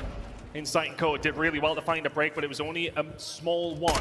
LA Thieves will find themselves 30 behind, heading in over towards P1. P2 rotations are here, but it's going to be a fist fight over towards P1 now. They need a little bit of magic. Thieves want to hold this. They want to get back into this game and hold the P2 down as well. Hixie trying to find something. He knows there's players in the water. As he dances around and guns out Octane. Looks for his last player. Kenny will take him down as well. But the damage may have been done. The other side of the map, P2 has fallen to Ultra. They will have the spawns. 35 seconds to go here at P1. If you're Thieves, I was about to say it might be crucial if they can get it, but Kleenex finds 2 and just slows them down. LA Thieves are so far away from P2. But last time around, remember the break that came through? It will need to be there again. There's 20 seconds of scrap time though if you're Thieves. It has to go towards you. Now for Ultra, they are set up, they are ready at P2, and they can close the game here. And Ultra must have iron in their soul and fire in their blood. They can win this, but they must hold off the Thieves who are coming. They can feel it. This break is everything. They have a good breaking percentage on this map, and they need it now. For Thieves now, you're set up in a better spot than you have been before when it comes to these P2 breaks. Nobody from Ultra show forward. Here they go. The Thieves have broken, and they get out of the water. Envoy takes them. Ultra, you were here first, but you are not here anymore. It cannot be won by Thieves at this point, but they can do enough damage. The problem was there is that Toronto Ultra had nobody over towards the dome side, so they can't keep that pressure up, but they can find the kills towards the back. Kleenex, he's trying to do it on his own. Falls down to Octane, but it's Ultra in. The game very, very tight. 25 seconds of P2. Hixie looking for players he knows are coming. Octane opens the door, says hello, and down they fall. Scrap's going to get another one as well. There is a fight on the rotation. It will this time be them as well. Octane is going to go down, but this is not going to end on that point. We will move. We will see another hill. It was Envoy who wins the gunfight over towards P3. Toronto Ultra are going to be about 10 away by the time we get here. Kleenex finding one onto Octane. Scrap and Madraza. Everybody falling. Envoy left on his own. And he's got guns all around him. Ultra find it. They break the Thieves over their knee. As now they have to move. And they cannot find the ingress. It is 5 seconds. Thieves put the feet down. But they do not find the kills. And Toronto Ultra, they repeat the Major 5 performance. It's close, but not close enough for Thieves. You just can't lose that many rotations. You cannot lose that many. So many times we've seen Thieves battle really well to keep themselves into the game, but rotation after rotation after rotation belonged to the side of Toronto Ultra, and that makes the difference. Huge gunfight went on over towards P3. We've seen kind of off camera on the map. I was pointing very, very aggressively towards it as it starts going down. Envoy and Co win the fights over towards P3 after scrapping very, very well at P2, but do not win the crucial gunfights towards the end when you do get the rotation. It's a close game to kick off the series, but a huge one from a potential Rookie of the Year in Scrap. 34 and 29 from him. Big game. It was crazy. Pretty much all the way through, you have to say, Ultra did a great job of playing the fundamentals. They may have been broken by Thieves over and over again, but it didn't matter. They were always there first, and there was a few, what I will say is missteps maybe from the Thieves. Some of the rotations should have been cleaner, maybe should have been stacked a little bit deeper at times. Points bled away into the atmosphere that they did not need to give. And then I suppose, you know, we talked about the stats in terms of Thieves really struggling with the breaks on this map specifically. They didn't look too bad on it, and that's what kind of kept them in it. But Ultra, the #1 breaking team on this map, when they did win the rotation, which wasn't very often, they were there most of the time, they were finding breaks and hurting Thieves when they were able to find a very rare rotation. it was a tough one for Thieves. It always felt like they were on the back foot. Even when they were ahead, it always felt like Ultra in control of the game. And when those kills come in over towards the P3 side, it seals their fate. Toronto Ultra take map number 1 and Scrap, letting the crowd know about it. There is something to be said. Coming to the CDL as maybe one of those personalities you either love or hate, but he has backed up the trash talk every step of the way. Nerves do not exist for this man. 34 and 29, he's at champs for the first time. Still delivering. Big slam performance from him, but Insight as well. We talk about those rotations. Players like him and Hixie. Hixie more so the ones on the rotation, but Insight is there to lock them in. 27 and 22 performance from him will be well thanked from the Toronto Ultra coaching staff. A big map number 1 win for Ultra. Speaking on, in terms of which way we thought this map would go, Thieves kind of favored on the statistics standpoint. We haven't seen a great deal from Ultra in comparison to Thieves. A really big map number 1 win. Of course, as mentioned at the top of the show here, between these two teams, it was a 3-0 last time. It was also a very close map number 1, just like that. It certainly was. The coaches now whispering into the players' ears, regaining them, moving them on, reminding them of the fundamentals of the S&D. You don't dwell on the last map, you move forward. And that's exactly what they will be doing as we head into LA Silo. One of 2 times we will see it, regardless of what happens into this. Fortress and Embassy will be next. Whether or not we get there, very much in the LA Thieves. Yeah, I look at Thieves heading into this one as well. We'll still have some confidence. They're 4-1 over their last 5 on LA Silo Search and Destroy, so we'll still be feeling happy about this map coming up, and I don't think they'll be too deterred. Far too much experience on that stage to be in any sort of negative mindset. Yeah, okay, I think there's a few little things to be annoyed at, but it's something for another day. As you mentioned, you speak about it later. Try and figure out whatever you need to if you're either going into Friday where you'll be playing some games, or if you're going to be waiting until Saturday if you go on to win this one. You need to get it out of your mind, speak about it later. But these boys in purple will be very happy with how that one went. Now heading into their S&D pick as well, we'll be feeling supremely confident. They certainly will. Well, the coaches have left the stage. The fist bumps have been bumped, and the map is going to be loading. We've had our hard point, second course, a bit of S&D. Let's see how this tastes for the 2 teams. Right now, you can see actually a losing record for both sides on it. But is that going to matter, Ton? Well, we'll certainly find out. I think some of the stats to really speak of, though, is those first bloods for LAT. Very high percentage, but conversion has been a big problem up until recently, where they've really stepped it up on that side of things. Toronto Ultra very good on the retake, so keep an eye on that. You may well see something of that nature over towards round number 1. LA Thieves now onto the attack, making some inroads over towards A's first blood incoming now inside Cole, but he's pounced down and killed. Envoy finds first blood.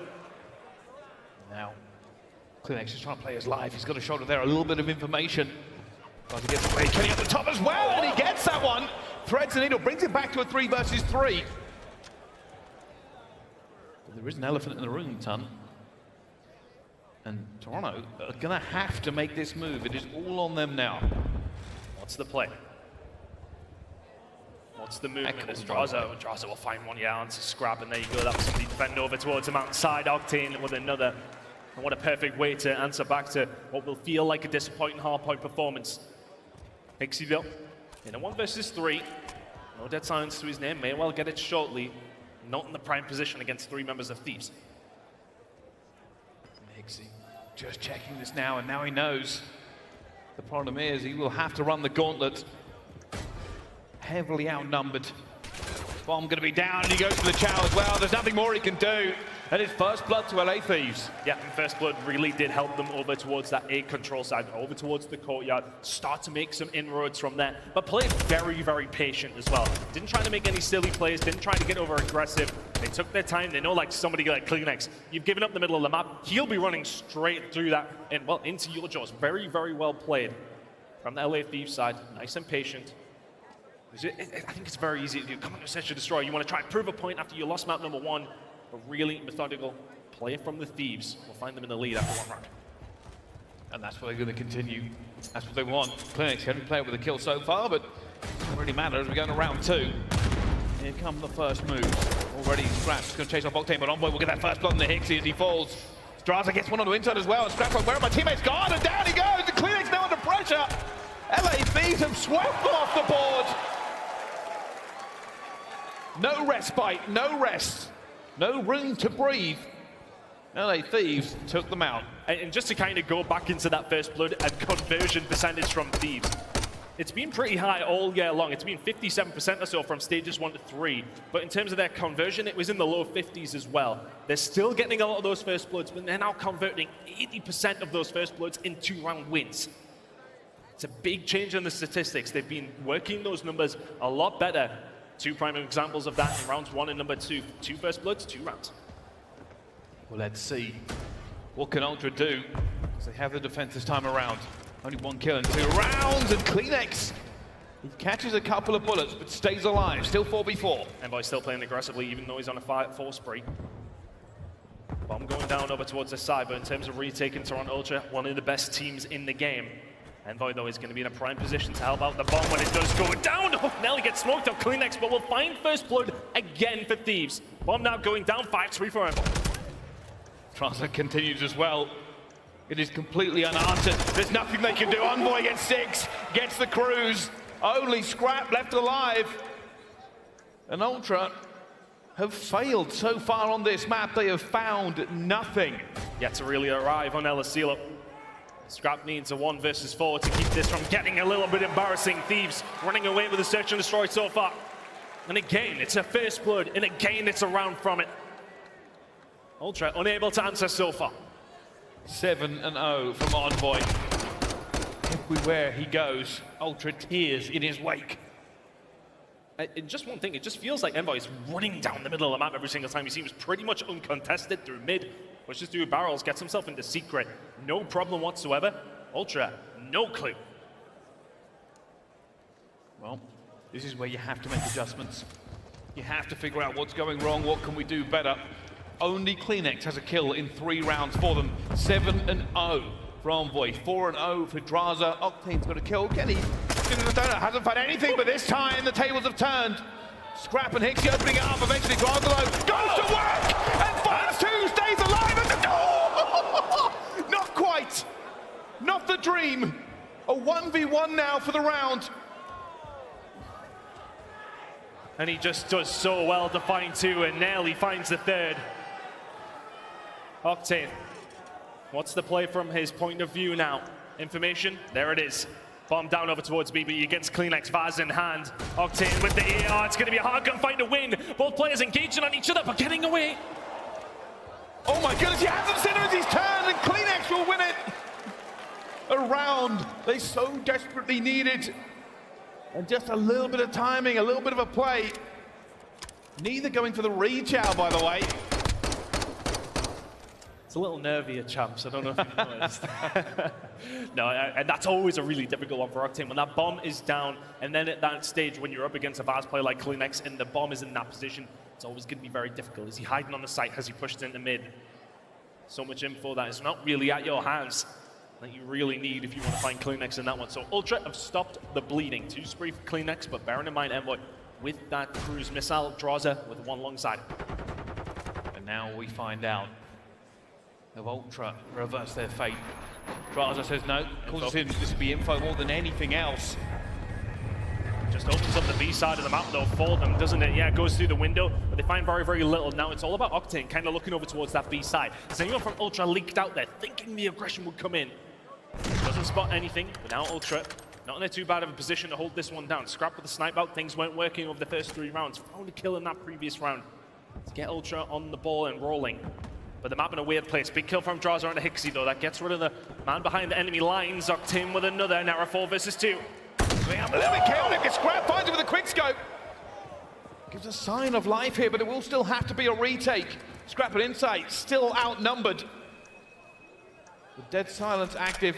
He's found a better gun for this scenario as well, but they will still have to find the kills. Scrap trying to find something through the wall. Insight just trying to play a bait if he can, but Envoy pops the door at the right time. Nearly finds the kill. Insight now left all on his own, but 1 HP and 2 members of Thieves to deal with yet. Looking for him, and they're outnumbering him. They're out positioning. LA Thieves keep moving in the S&D. And the biggest problem there, that cruise missile, it moved Ultra out of the positions. It allowed LA Thieves to make it more chaotic where they could get those trades in.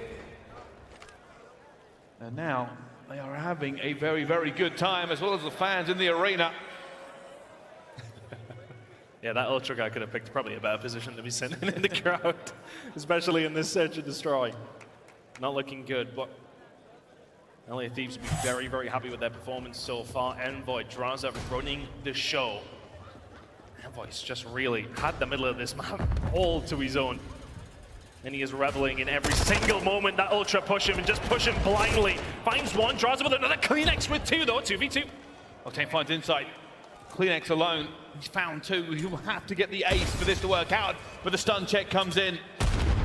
The Thieves have him cornered. He will have to reposition and rethink his approach to this. A minute on the clock. For all that, they got the information on him. They've wasted some utility and wasted a live 1v1.